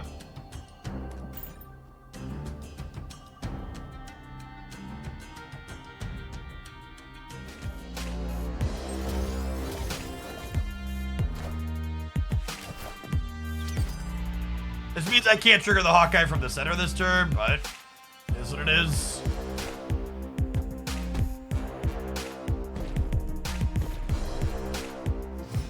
What's going on, Wild Feather? Thank you for the 40 months. Appreciate that. Welcome back.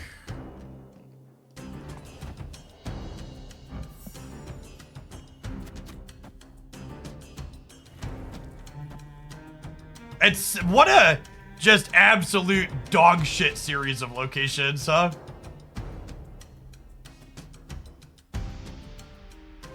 Brutally horrendous for us.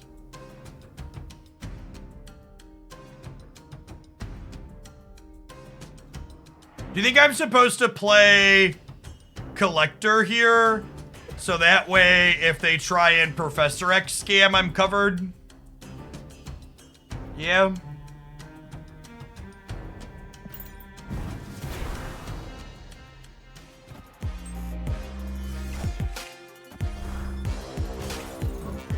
Killing my own Mysterio clone on the right also means that if they don't play into Rickety Bridge next turn, I can take it by putting a card there, which has value.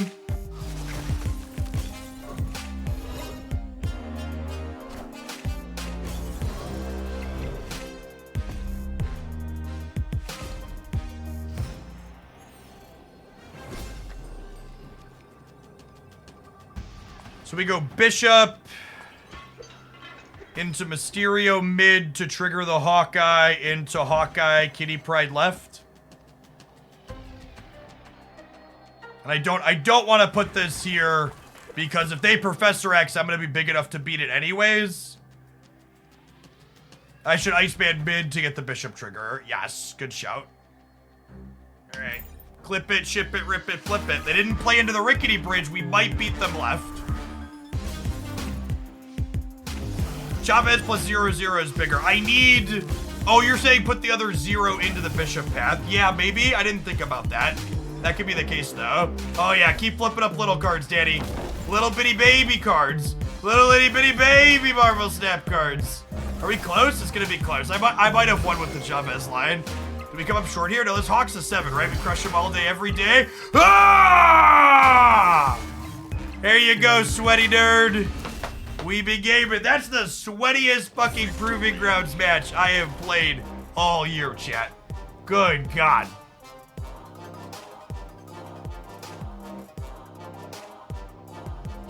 That was quite the nail biter. This deck's so much fun to play. People always ask me, like, Jeff, what's your favorite kind of Marvel Snap deck? These decks where you get to play, like, 2, 3, and 4 cards on the last few turns of the game are so satisfying.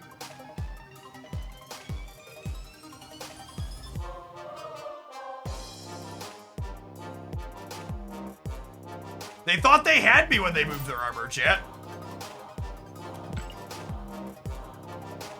Match 1 of a 3-match Silver Conquest. Yeah, basically.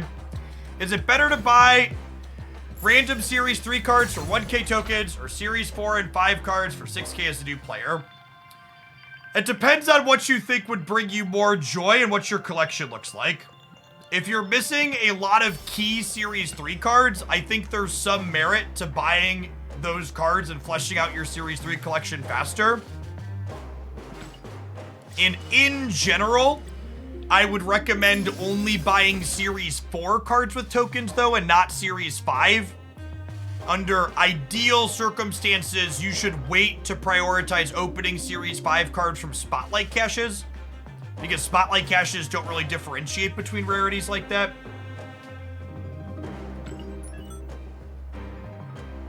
The Series 3 cards are random, correct? That is accurate. But it still fleshes out your Series 3 collection faster.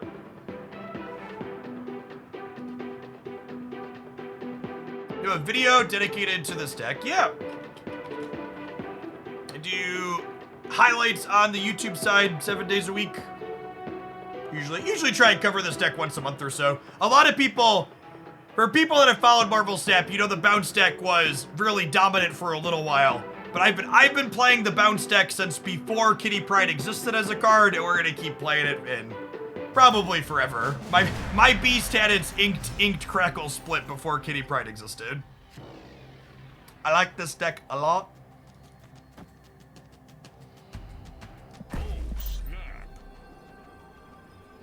How do Twitch drops work? You link your Twitch to your Marvel Snap account in your at this URL here. Then you hang out in streams like this one and collect your drops.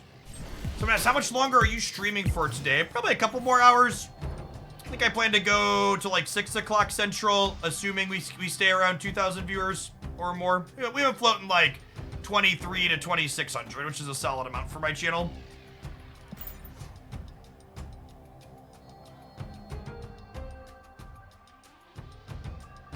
My children are also playing at a friend's house today because my wife is out of town camping with our oldest son, so gotta make sure that we don't leave them there all day.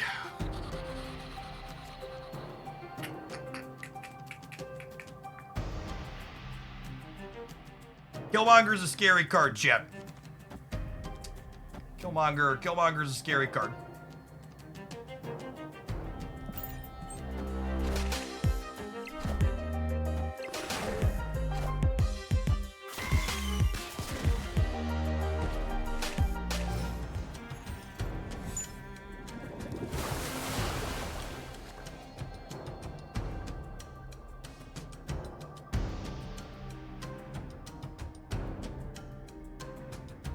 That's interesting. So this means I'm guaranteed to have priority going into the next turn or two.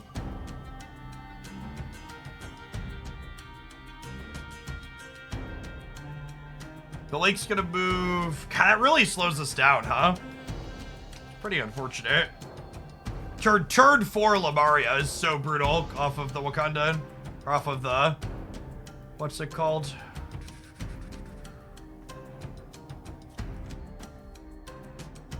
I think I'm doing this. Oh, the Lake Hellas moves and they're gonna have priority. Oh, that's true actually, yeah. That's such a weird interaction that I lose priority going into the turn we're gonna bounce because of that combination of things. That's so gross. I'm gonna retreat them before I show them my cards if they Killmonger me this turn, which is possible.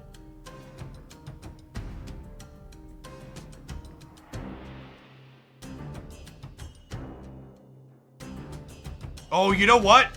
I should have played Falcon here because I need to not have priority going into the last turn as well.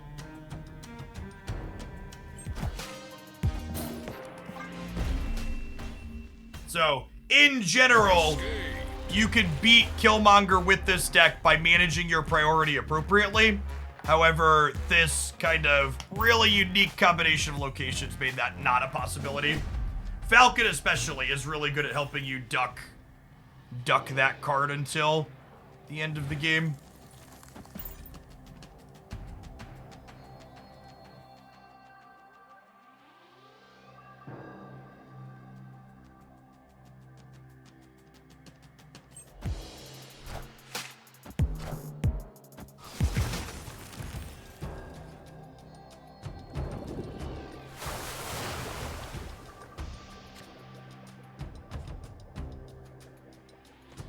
Lamarion turn 2 is not nearly as big of a deal as it was the combination that happened last game.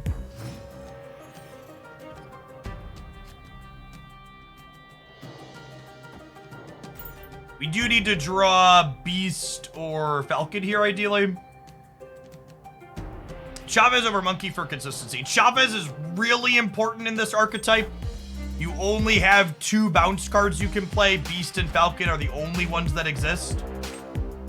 So you really need to draw those cards more consistently.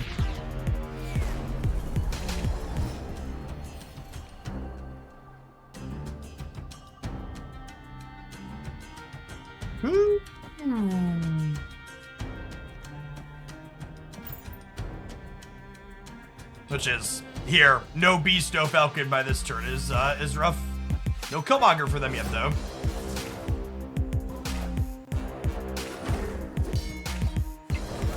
Oh, triggering the Hawkeye here means they have priority here still, so if I draw the Falcon, I can't dodge it.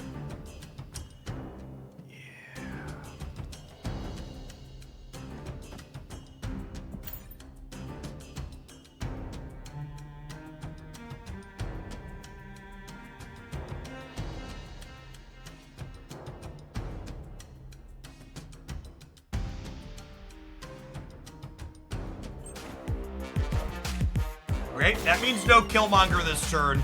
And I played the Falcon to the right, so we should be going second going into the last turn. Enough said, bub. Which means we don't have to worry about Killmonger out of them at the end of the game. Yeah.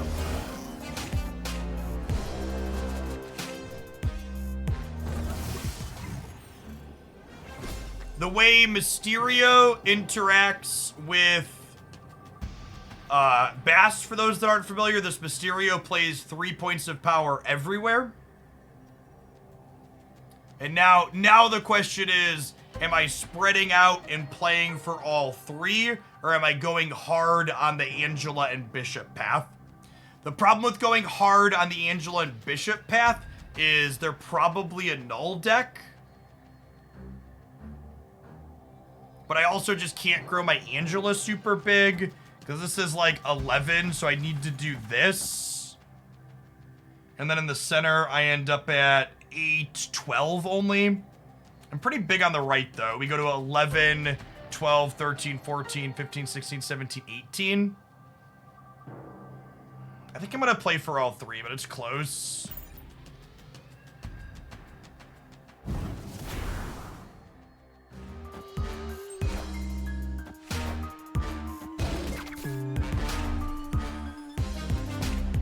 Point opponent, and that's unfortunate. I think we were losing the center regardless, right?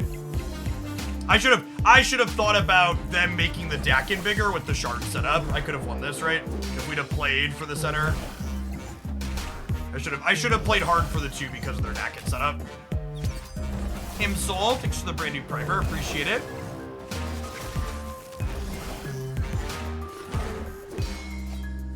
I could have gone 4-4 here, which would have put us to +7, +9. Could have been 21 and 18. I think Sandman Ramp is playable in Ladder or Conquest. I think that deck's quite bad.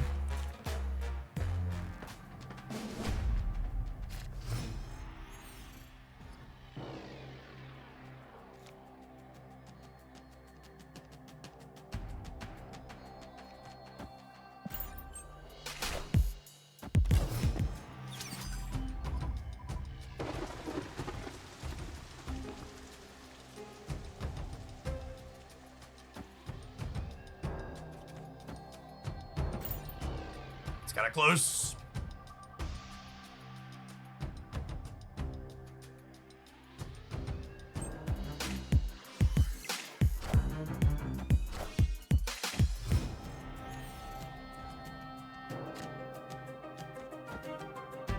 It's not. I really wanted to draw a 1-drop into 1-drop, so I could go Angela 1-drop into Falcon 1-drop, clear the raft in the center. The fact that we hit Mysterio in instead of one of our 4 remaining 1-drops is a pretty tough sledding. Opponent snapped.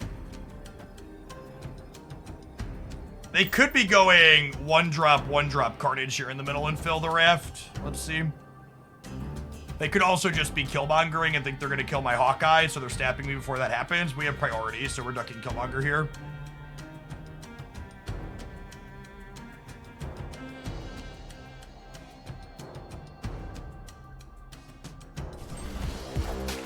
Yeah, I think this is a Killmonger snap. We're gonna kill my Hawkeye.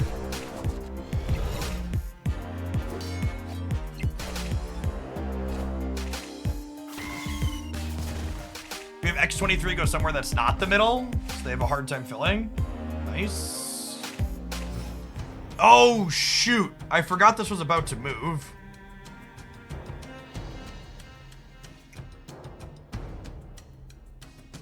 Huh?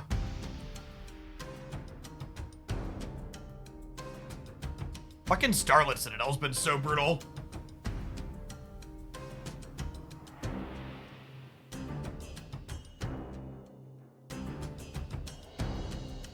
Yeah, no matter how I fill this, it has to involve basting my... It has to involve basting my 6-drop, so I just don't think that's worth it.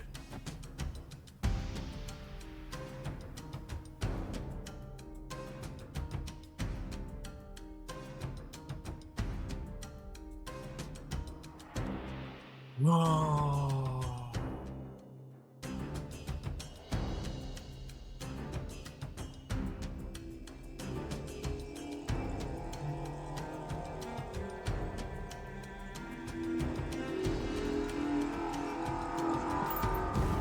I do this. Just play Chavez on the last turn if we stay.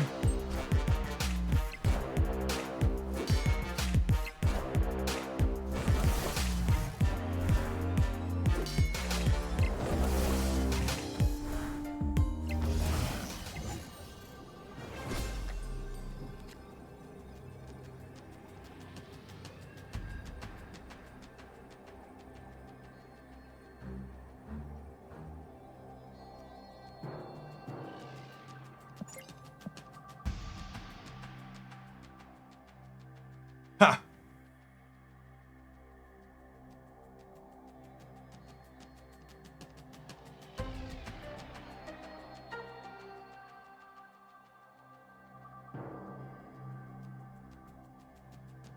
Do they get above 19 in the middle?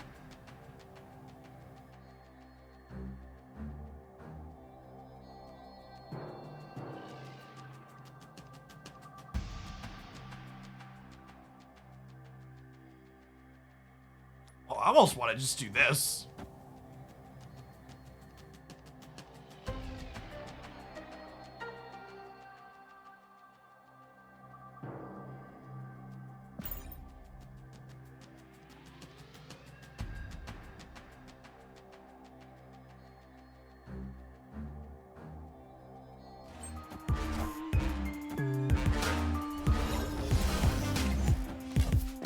Is one of these Killmonger? This line does not play around Killmonger.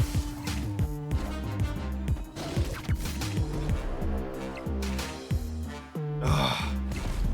Feels so bad to lose that gamble.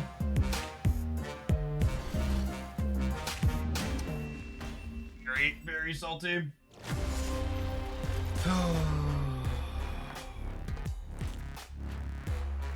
Should have just stuck to my line and played the Chavez. Or at the very least, yeah. Yeah, we're probably getting ghosted. Their line lost to us doing nothing. They waited until the absolute last possible second and I locked in a couple of seconds beforehand.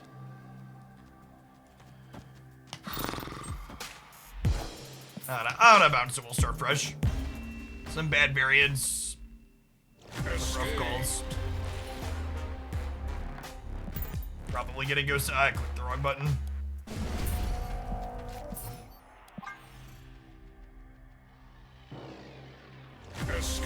They knew we weren't passing though.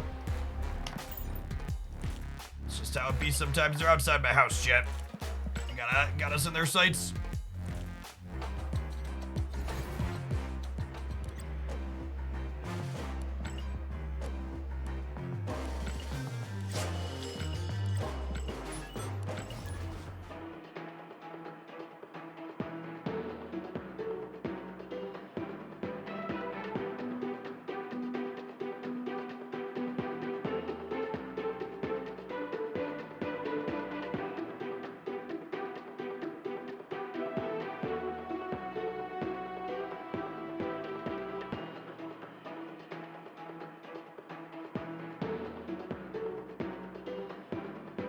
Killmonger makes bounce difficult. I don't think that's true.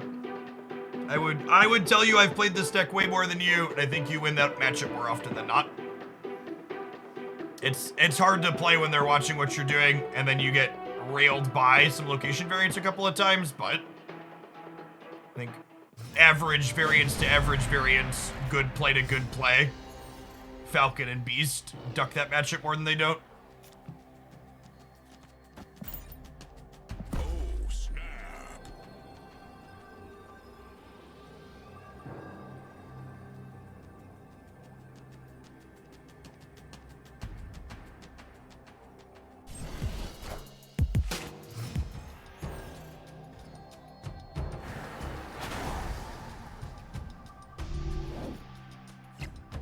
It's just gonna be our curse that every time we play this deck today in the Proving Grounds, our opponent's gonna like drip profusely.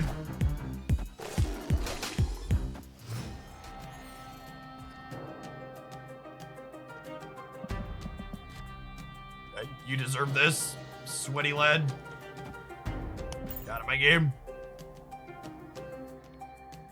How does this compare to the Ghost Spider Human Torch bounce deck you played before? Now that version of bounce is really shit into Killmonger on average. That one basically never beats a tech card. I think it is quite mediocre.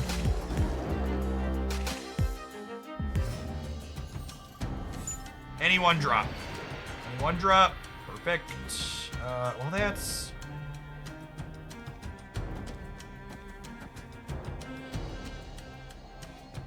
Locations have not been kind to us in this set. Holy shit.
We do this.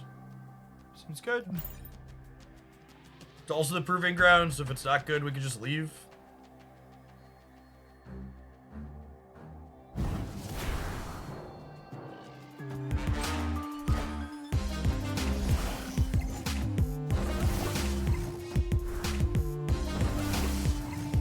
Just makes me wish I would have played hard for one of the two sides instead of splitting the difference. Actually, yeah, that's probably the smart play. Is I should have played hard for one of the two sides because they probably sort of the. I guess they would have had the numbers to contest here.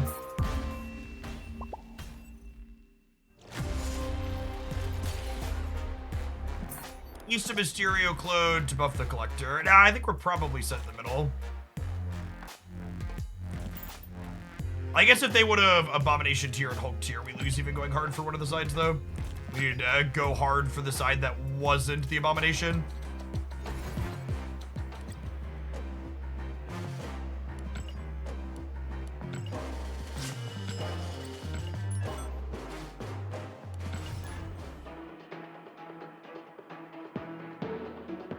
Feel bad for suggesting bounce. We had a really good set. Our first Proving Grounds match. We had one bad match. And fine.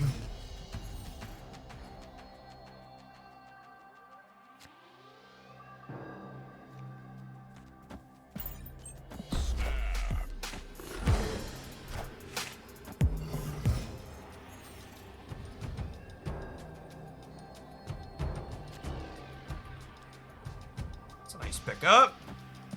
Take those.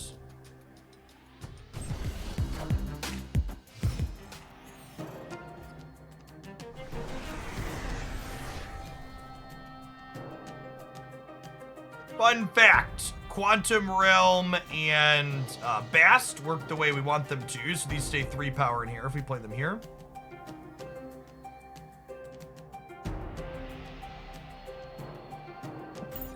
Help me understand, why does Hazmat High Evo counter Patriot Surfer? What's going on there that it's a counter to that? I follow. I think that deck's very good. That deck has very good stats generically. I just don't track why specifically it would be considered a counter to that other deck that's been popular. Aside from just like being good.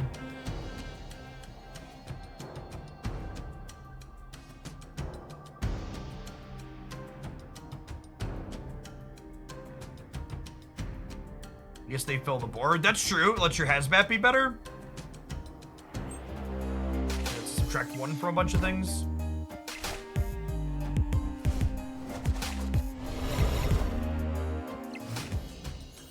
All right, I believe we have lost Washington, D.C.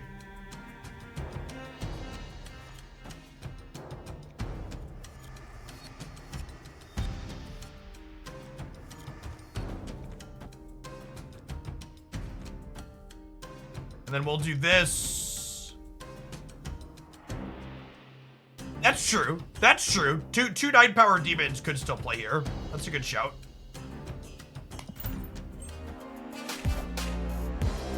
I was really expecting Mystique for here.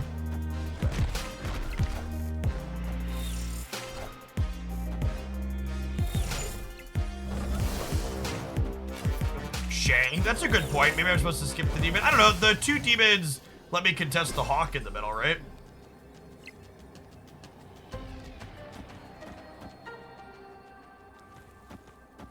Maybe we just do this and then they can't shake us everywhere? Famous last words. Killmonger me, daddy. I guess if they Killmonger me, they're not shagging me though, right? And then I probably win left and right on the back of Bishop and Collector. Victory. Yeah, I think we're actually just like super good here. You know, it's not super good. The buckets of sweat dripping off of our Proving Grounds opponents today. Please, gamers. Gamers, please. That's actually just a net neutral best. I'm waiting. Maybe I'm supposed to play it because of the Falcon. Does their name suggest they're a Magic player? You know what? It does actually, right?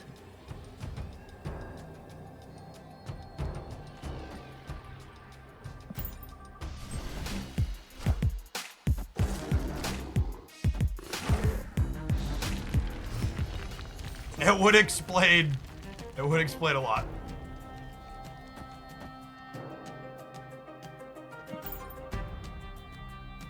Opponent snapped. Escaped. I don't like to reward people that are being sweaty in the Proving Grounds, so I'm not really farming with any intention of doing anything, so if they fancy themselves a tryhard, we can have ourselves a tryhard.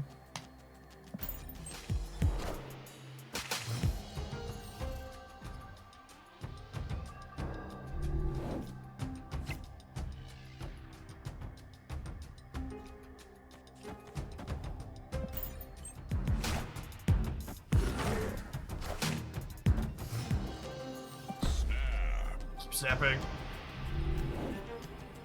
Especially no Zabu for them.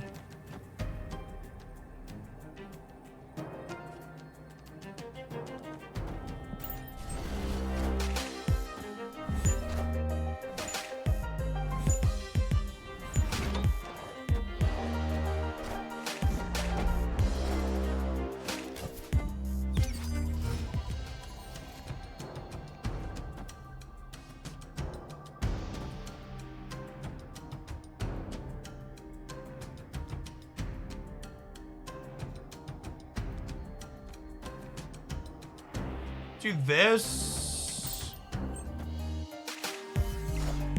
See which side they Cosmo here. Just rock slide. Okay. And now I have priority. So I get to move you, kitty, beast.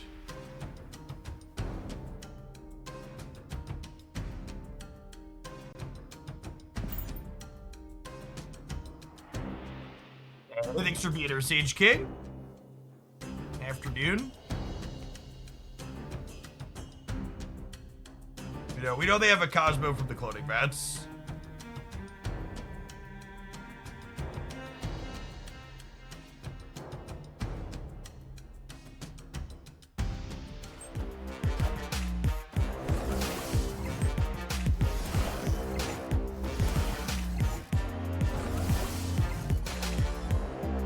They play a Hawk in the middle, I get to duck priority going into this turn too, right? So I have to worry about Shang-Chi. Dino. That's scary, but not the end of the world. So I'm gonna play 1, 2, 3, 4, 5, 6 cards. So this goes to 14. And then it's 3 plus 6 is 23.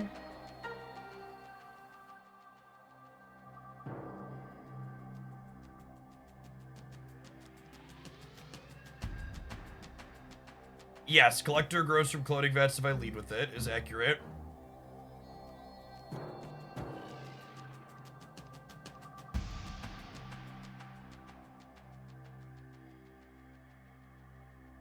I could also put both of these here and give up the Mysterio to play harder for the center. This leaves me how much over here? 4, 5, 6, 9, 12 total.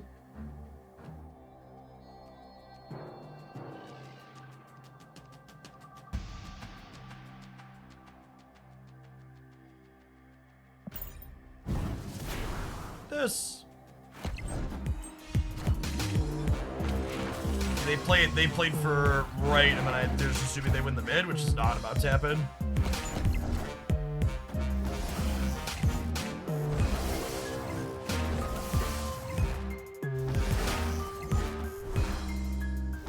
Why not just give up the VATs? Why would I want to give up the VATs here?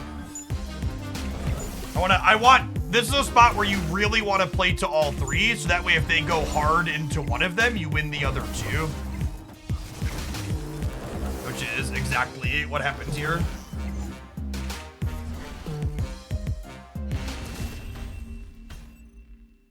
Victory.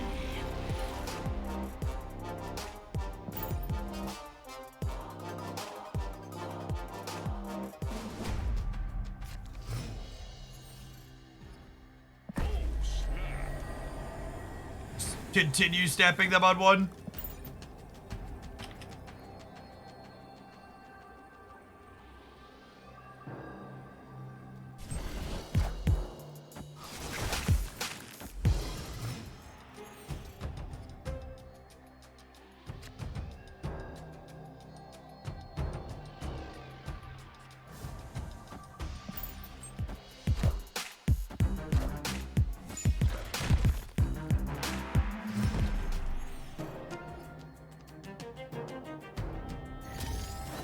The fact that they're Cosmo makes waiting to beast these a little bit suspect, but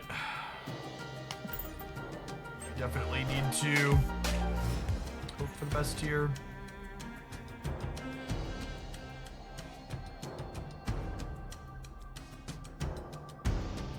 Huh? Do I bast my demon just for the sake of getting it on the Angela this turn 2 of the Mysterio? I think yes is the answer. Not a Cosmo. God bless.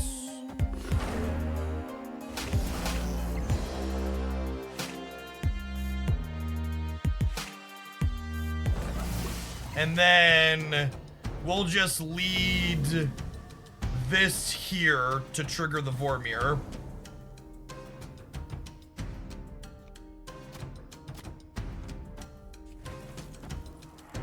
I think I vibe on this for now because my next turn's gonna be Mysterio, Demon, and this. It kind of gives me flexibility where I need this extra point at. Probably ends up in the Angela path, but waiting to decide that is fine. They might just not play for here.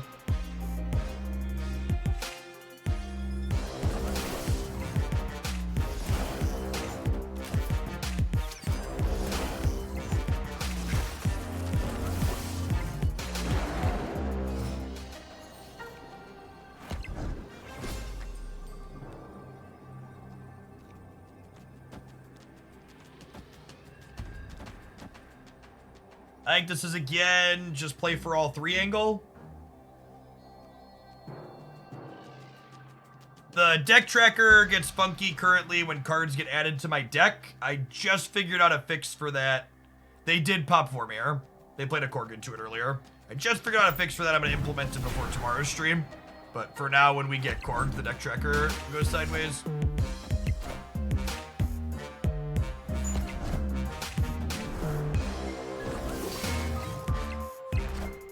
practically gonna casserole them. Isn't Chavez a dead card in this deck? If by dead cards you mean, do you play Chavez frequently in this deck? The answer is no.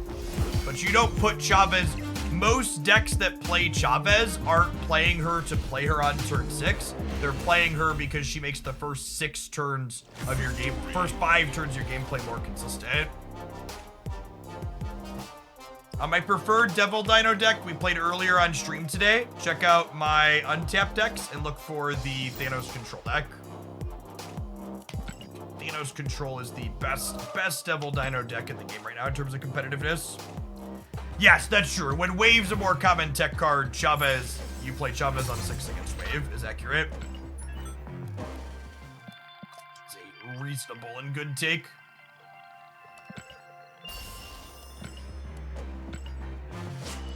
Let's do one more silver with this. We'll see how far we go, and then we'll switch off to something else. Does Bast impact all the Mysterio clones? He does. She does, yes. You get three power things for 2 energy when you Bast Mysterio, which is quite strong.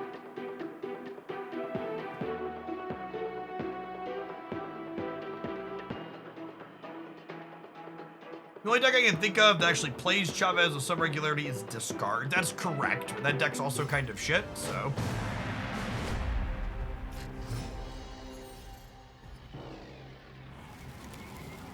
Breaking news. Breaking news. That's a good one to know about. Damn, that's a good Bast, chat. Opponent snapped. Oh, snap.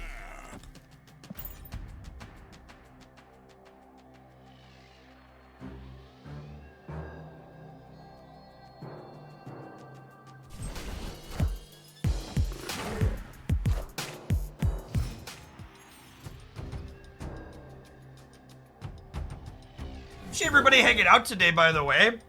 Got a little Twitch tracker here that tells me we've had almost 500 new follows. If anybody dropping by that's not familiar with me, my name's Jeff Hoagland. I stream full-time here on Twitch. Typically find me here Monday through Friday during the week. Marvel Snap is the primary game that I play these days. It's definitely one of the best card games to come out in a long time. I've been streaming for a long time, been on Twitch for over a decade, been a partner for 8 years, been doing a full-time job for the last 6 years. Before Snap, I played a lot of Magic the Gathering, as well as some Runeterra and some other turn-based and strategy card games. In a former life, before I was doing content here, I have a graduate degree and undergraduate degree in mathematics, and spent time teaching the high school and college level. That's a beastly, eh? Okay, so what if we do this, and then we beast the Angela path next turn? I probably don't want to bounce the Falcon, though, huh?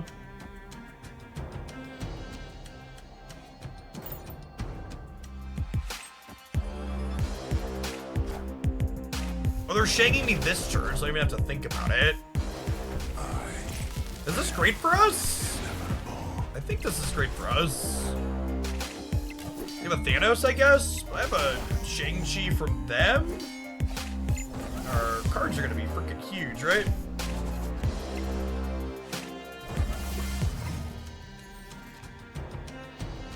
So we go Hood into Hawkeye into Beast.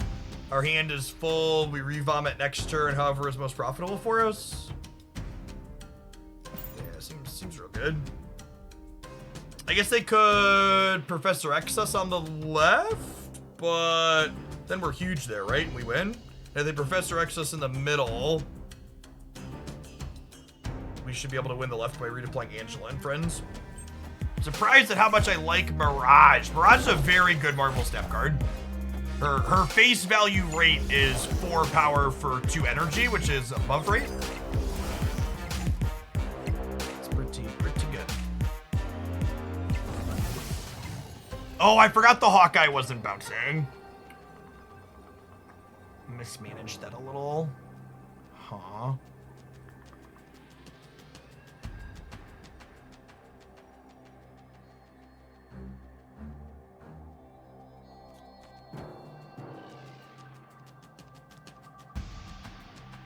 I need to play for all 3, so I beat Thanos.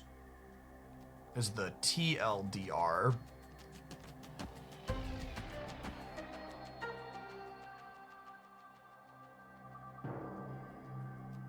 How many cards am I going to play out here? 1, 2, 3, 4, 5, 6. So I'm going to 16 here. So a single demon puts me well above here.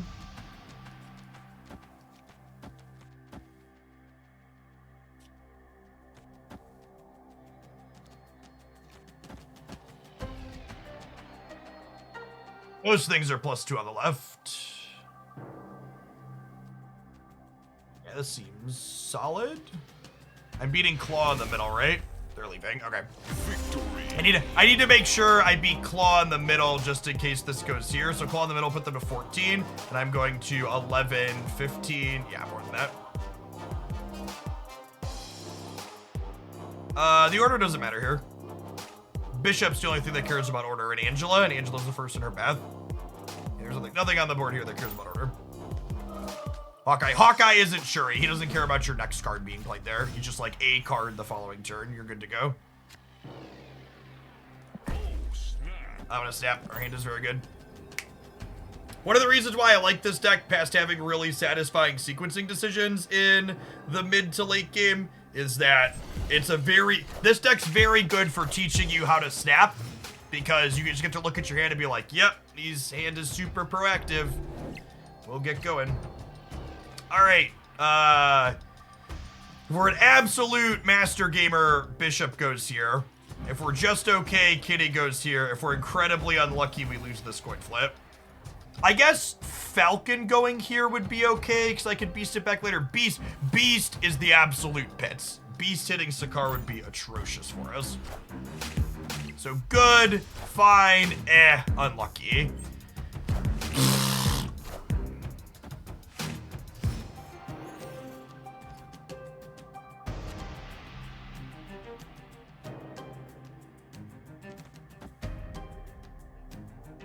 All right, and then we're hoping to draw any 1-drop next turn, so we could go Kitty into 1-drop into Falcon them back. You gotta stop calling it out, yeah.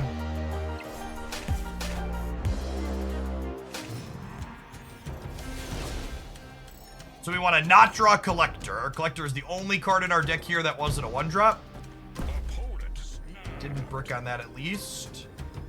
They are snapping. They played Time Stone last turn. They're going to play Professor X somewhere. Where are they playing Professor X? I think they're doing it here.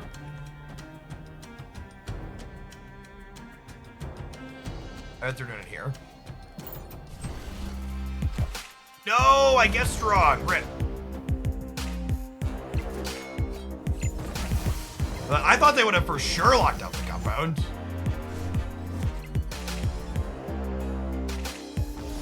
Clear for takeoff.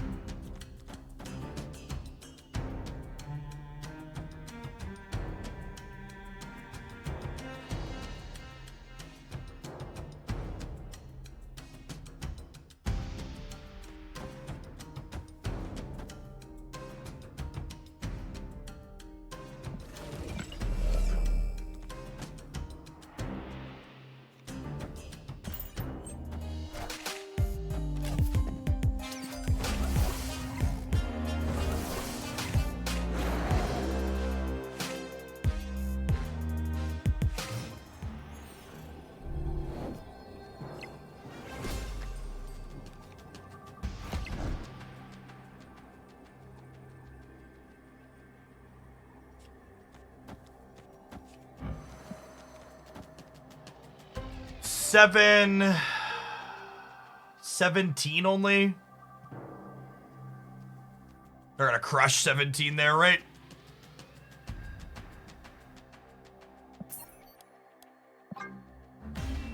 It could technically get to 18. I think they also crush 18.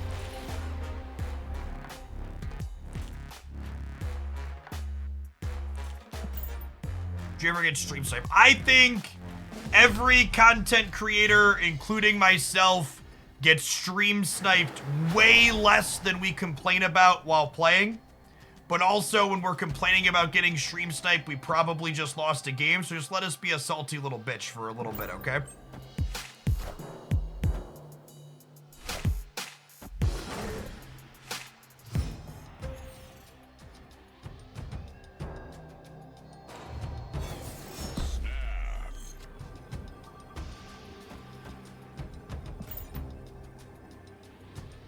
I'm sure getting sniped happens some non-zero amount of the time. There's certainly a non-zero amount of the time that it happens. It's probably not all that frequently.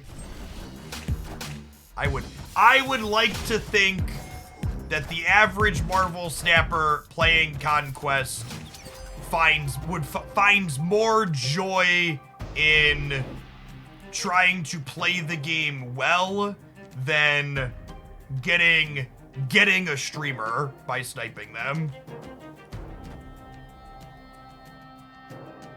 This is certainly a set of Marvel snap locations.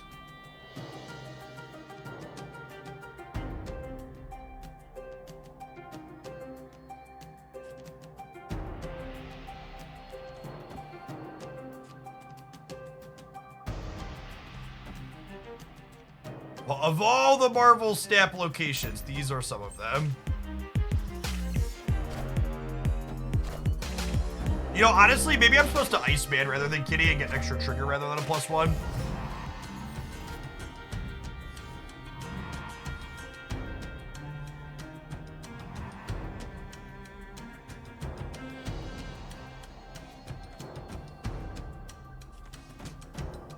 X-Mid alert. I mean, then they lose the kill, right?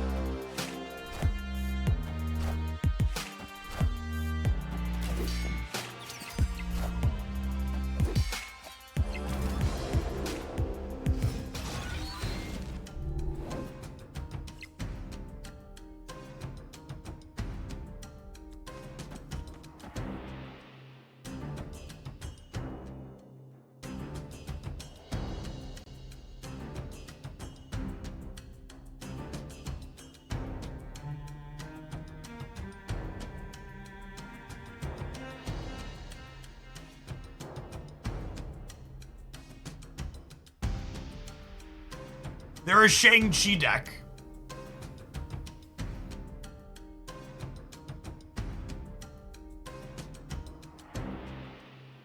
Am I supposed to just beast these back? Is there a world where that's the line? They have a really hard time putting stats into the Isle of Silence, right? They can't Professor XP because of the Dream Dimension.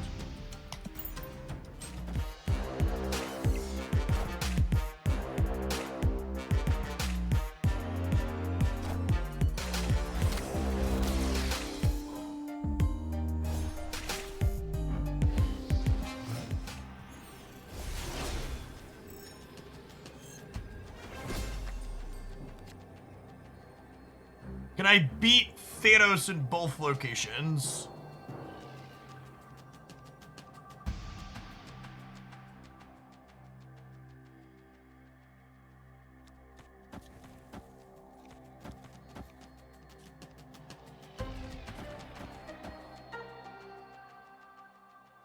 It says 8, 14, 15, 16, 17, 18, 19. This beats Thanos in both locations. Loses to Devil Dino mid, though.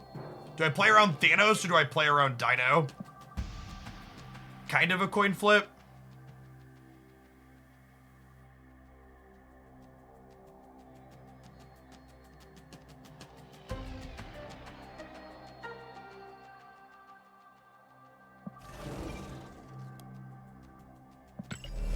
This is left to Shang.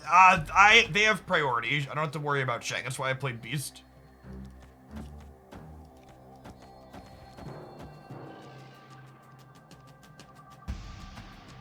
This beats Dino, right? 8, 17. Yeah.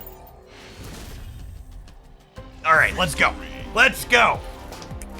I played turn 5 to not have to think about Shang-Chi on 6.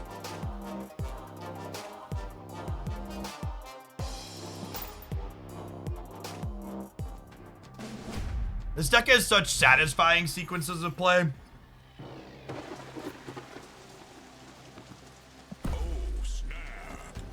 To be fair, Thanos is one of the few decks that can keep up with us in the raft, but this is still a stab because our hand is kind of good.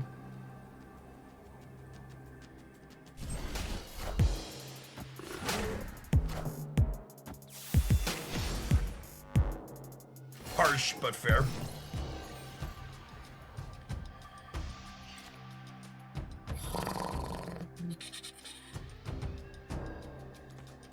Alright, where to, love? Off we go.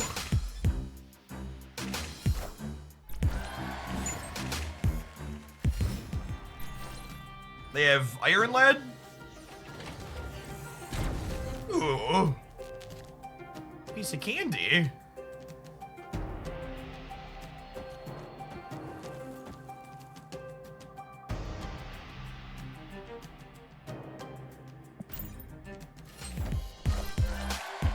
Get Professor X here in the middle.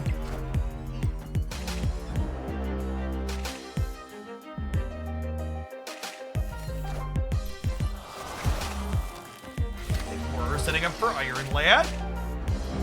Get Mind Stone. Yeah, it's pretty good.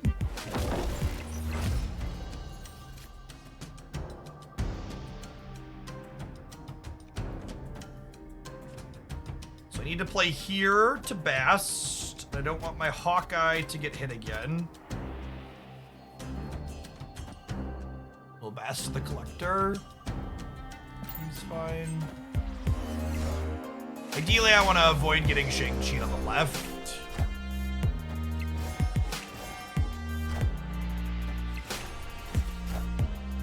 Yes, agree with that. Thanos is one of the places where Iron Lad is really good. Concur.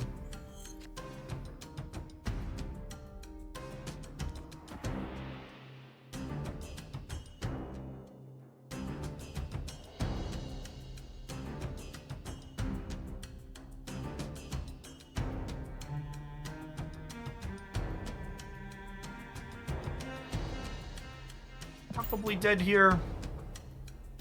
Although the Soul Stone means Hawkeye doesn't die to Shang, which is fun.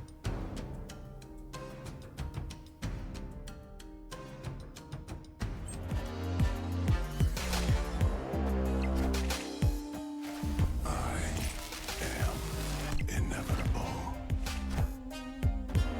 It's like they're filling the right. That's interesting.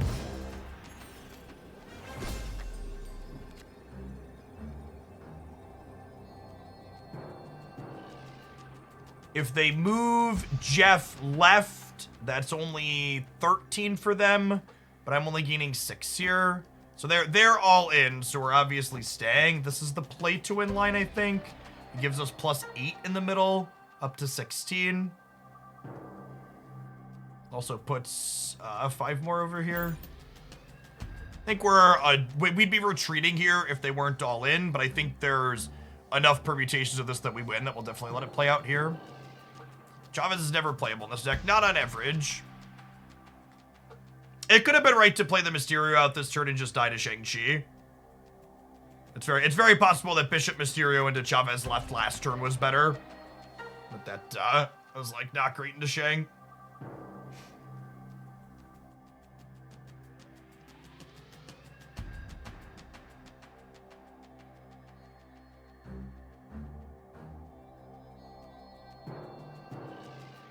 Lithium and White Hot Room help you play Chavez. That's true. Titan lets you play Chavez occasionally as well.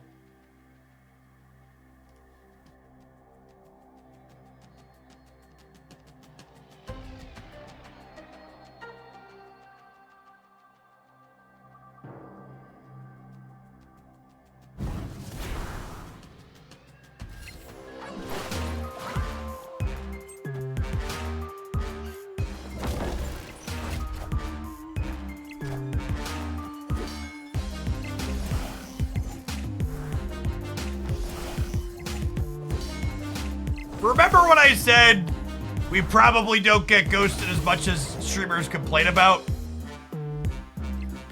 And maybe they're just a savant? This is a heckin' weird one. This is a real weird one. They ran the rope all the way down, and they didn't play Mojo while winning it by exactly 1. Could be a savant. You can't know.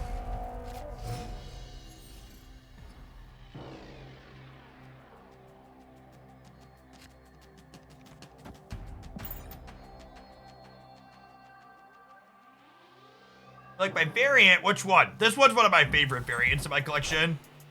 I think this split is one of the best splits in the game. So it's so good.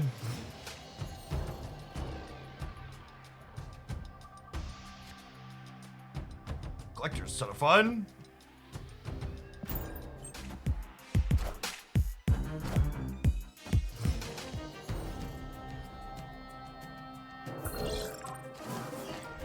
Hub after I already had Collector in play.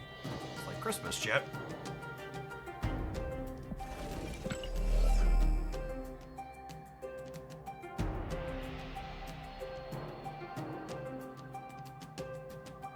Generally speaking, I prefer to play Falcon after Beast. The problem with this line is they're a Cosmo deck, and they probably want a Cosmo left. Okay, they don't have it. This line gets really shafted if they Cosmo here. And now we have priority, so this is super safe. And now we're really cooking with the Angela drop, because now next turn I get to Angela, Phil, Angela, Falcon.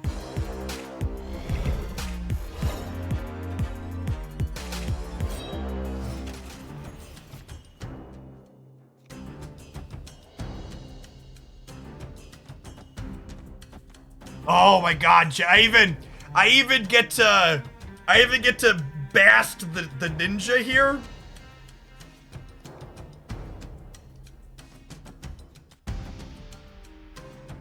Yeah, so I need to play left so Hawkeye gets bigger. But I want Falcon to get the Stark Tower bonus. So I'm gonna lose 2 here to get 2 here, basically. This also means Angela's 4 to 4, which gives us a better chance to have priority. Actually, honestly, nah, it's probably right. Yeah, they can't shake us everywhere. This is a big they can't shake us everywhere. Can Hawkeye trigger himself? Not without getting my channel banned, potentially.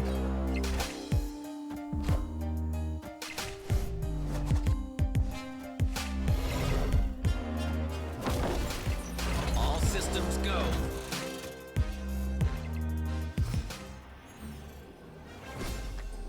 Wow, and the way that all worked out, they took priority from us anyways. That's perfect.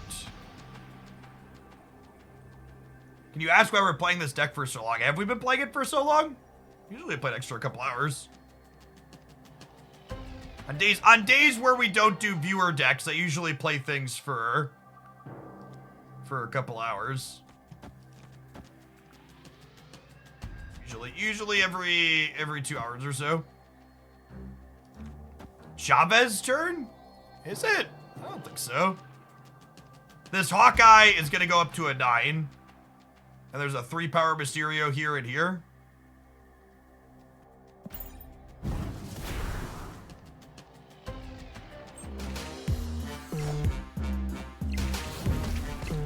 Oh, I should have played around Shang. We should still be good though, right? Yeah, by a country mile.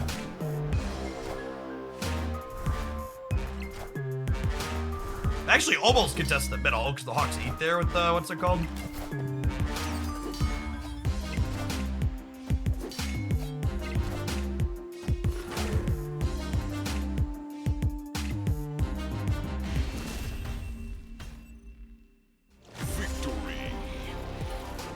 play my best decks for the weekend mission. Now, I already did that earlier today. Also, doing the destroy weekend mission is kind of a shit show. I actually did my destroy deck missions on the ladder this morning so I could just beat up a bunch of bots. Most people are playing like armor and Cosmo decks right now because of the weekend missions. It's not a good time.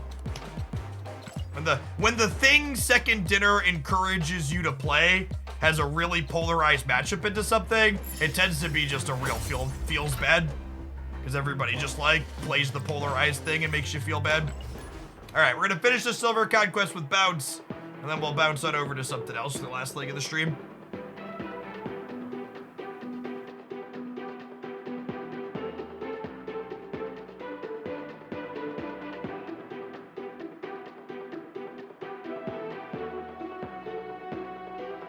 Hawkeye's a good lad, chat.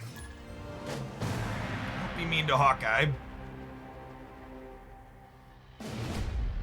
You should finally play the Brood deck and see what's up. I'm not usually a best deck stream, but that one might be new enough that we can make an exception.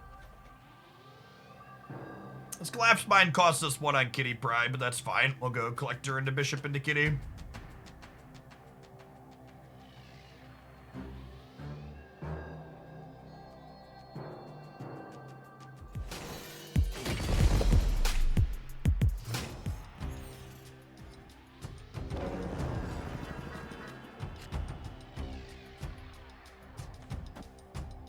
Baxter Building's a tricky one for this deck, because winning in Baxter Building makes it hard to throw priority, which you often don't want to have priority going into turn 6.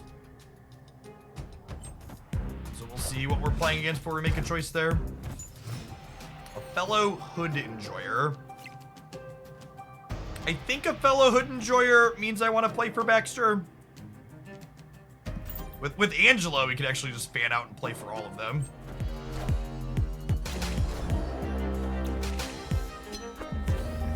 Hood and Magic. Some variations of the She-Hulk Infidot deck have played Hood with Viper in the past. So that would be my #1 expectation of what we're currently playing into. I'd really like to draw any of our other 1-drops next turn, so any of our non-beast draws would be really great here. Yeah, She-Dot is what I would put them on. Nakia. All right, all bets are off, chat. Opponent is in the cook kitchen, and they are completely and entirely baked as we are talking.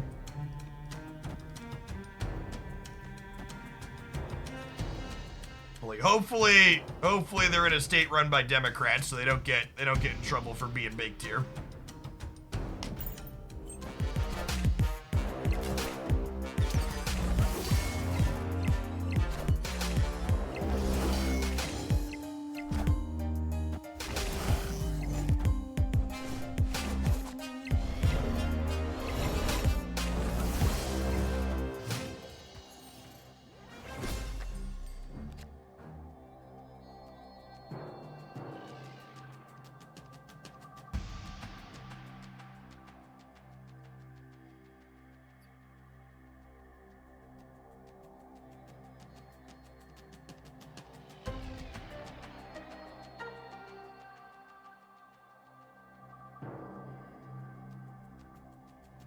Are they a Killmonger deck?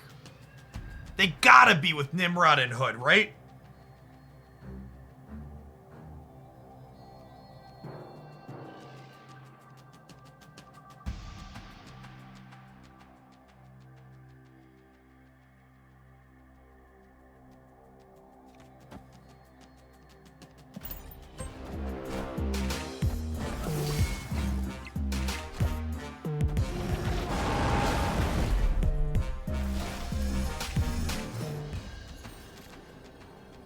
Wait, didn't I play Hawkeye here? Why didn't Hawkeye go to 4? Oh, does he have to be in play to get bigger? It has to be on the board to get bigger. Okay.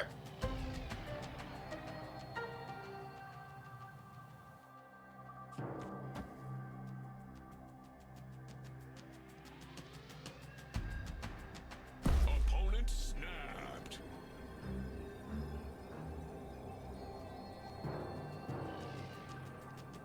What do you think? Is this a Killmonger or a Shang Boomer Snap? I can't throw middle because I played into Shang on the right.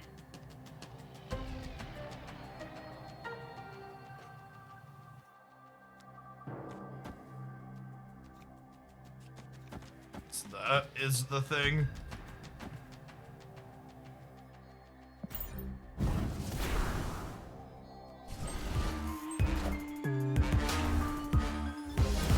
It's a Silver Conquest. I want to see what their deck is doing. We'll try and claw back here in a second if it goes poorly. Oh, you know what? If I did put them on Shang here, I should play enough here to beat the Shang after. I should have put Kitty over here.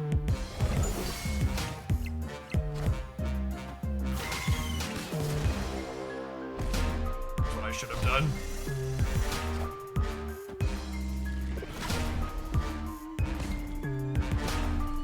Oh my gosh, did I just lose the center by 1?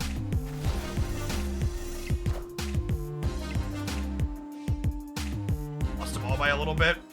Probably not a Killmonger deck.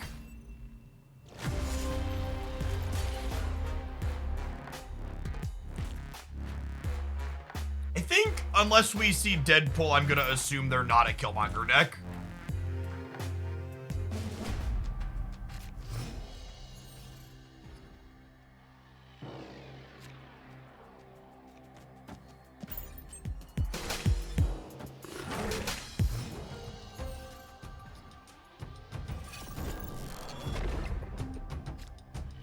Probably better for them than us.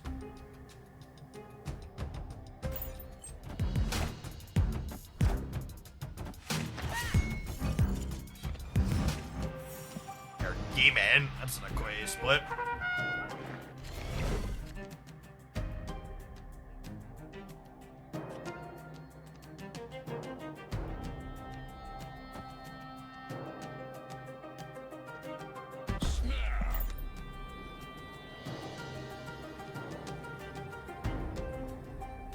Hoping to draw one of our 3 1-drops next turn so we can go Hawk 1-drop Falcon. Beast would also be a good draw. Anything other than Angela is a good draw here.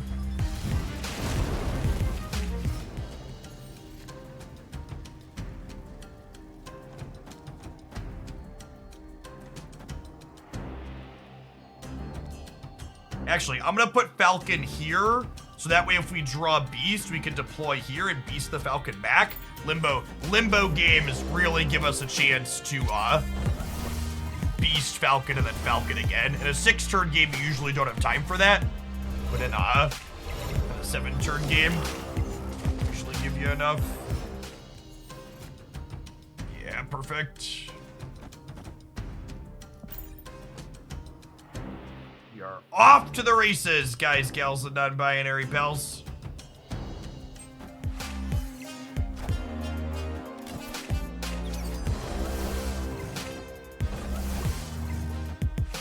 This Hawkeye is gonna be just like bigger than a Hulk.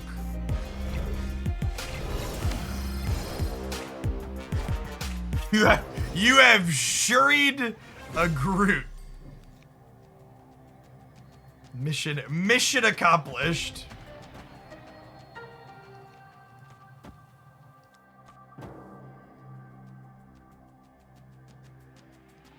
Can't play high. Groot is so big.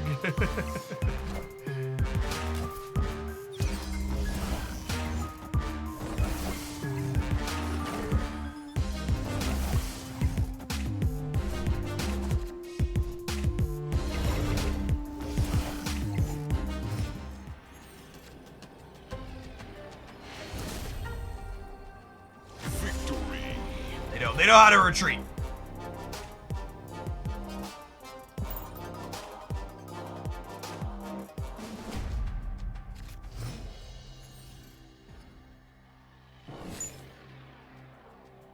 Opponent snapped.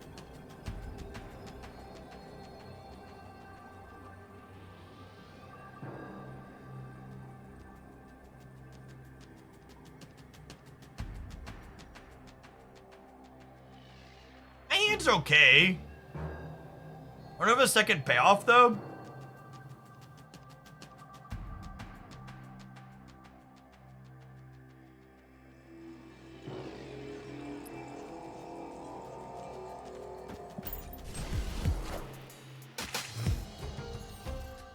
Bast would be a great addition. Bast, Angela, Collector are all like Aces, Draws. Iceman, that's like the same thing, right?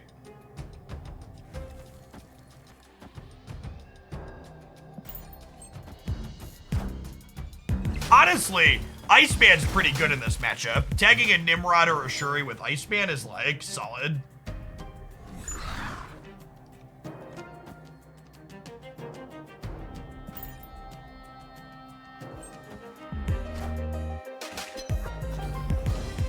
Magic is good for us. We have the tools to play a long game into Magic again. For sure.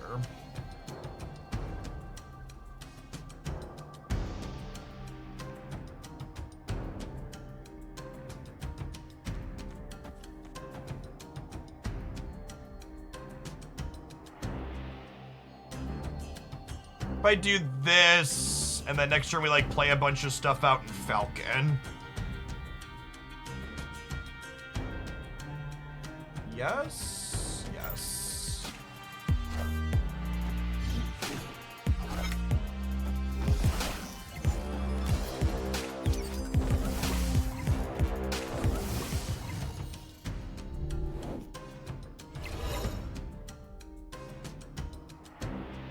So I go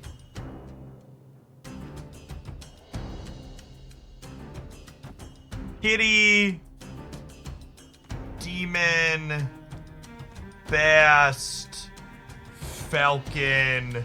Falcon returns these to my hand.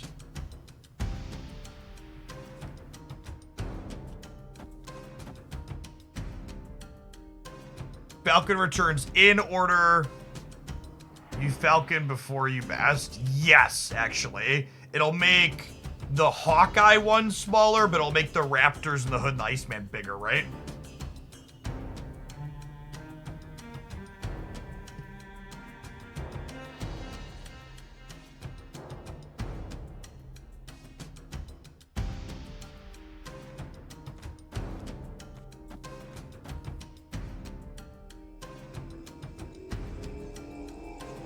No, the demon doesn't shrink because the demon's not coming back to my hand.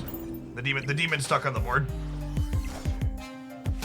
No, the demon and Kitty don't come back to my hand yet. We have a hand size limit of 7, and Falcon bounces in the order they were played.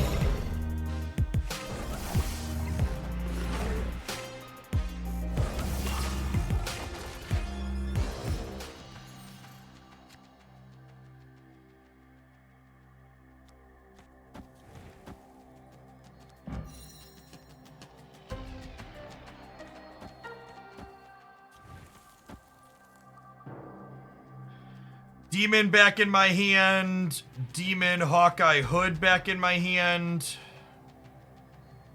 Kitty doesn't come back. I want Kitty to come back, right? Hawkeye back in my hand. This here, this here, this here. Demon's in my hand. Demon, Hawkeye come back to my hand. Kitty comes back to my hand.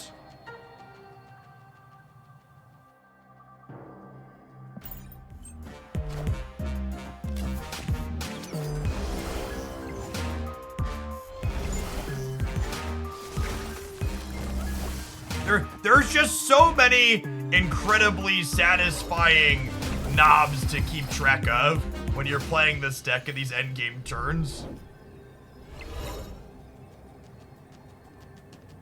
It's like, all right, what are we counting here now? The Bast in the center are gonna get us. Their Venom in the middle is 22.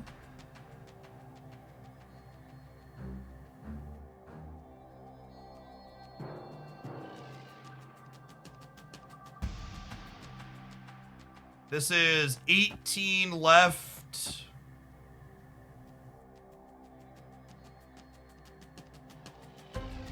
$27 if it's solo. Yes, that's true. 1, 2, 3, 4, 5, 21. Oh, I only get to 26 here with the Kitty. So I need a demon here to tie this. Yeah, he could definitely beat us here. I kind of just want to let it play out. It's only Silver Conquest. Seems like it could be fun.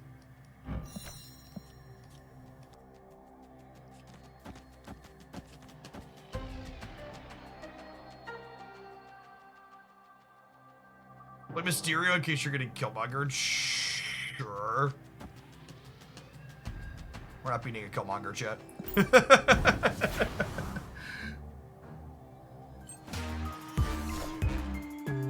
Oh, the Venom got Nakian. Shit. Enough said, bub. Shit. I forgot the Venom got Nakian.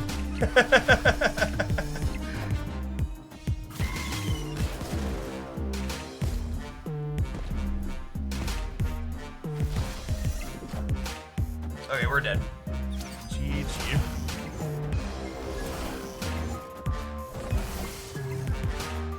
Blind Man, thank you for the brand new primer. Appreciate it. Can you explain the difference between control and disruption? They're usually used synonymously. Yeah, I could have only gotten, I could have played 3 6s here, and that would have put us to 18-21, so we still would have been short there. GG opponent, sweet tech.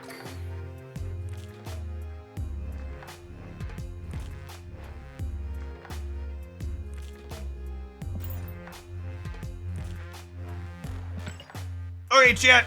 It is, it's about 5 o'clock here. I'm alive for 7 hours. I think I'm gonna take it a little bit easy since it is the weekend. Easy. If you want more content from me, be sure to check out my YouTube channel.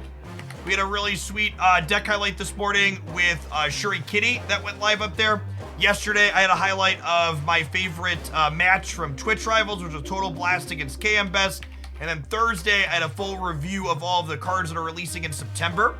I am going to plan to stream for 6 or 7 hours tomorrow, maybe more, depending on what metrics look like as well. So hopefully we'll see you back again, and then I'll be doing nice full days on Monday and Tuesday. Also, drops don't end until Tuesday night. So plenty going on there.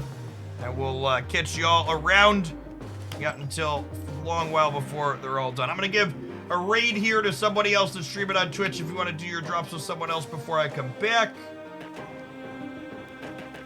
Who do we got? Who we got streaming some Marvel Snap-a-Lappin'? Check out KK Sparkles, chat. I'm gonna send you over her way. Looks like she's just getting started. Catch you later, folks.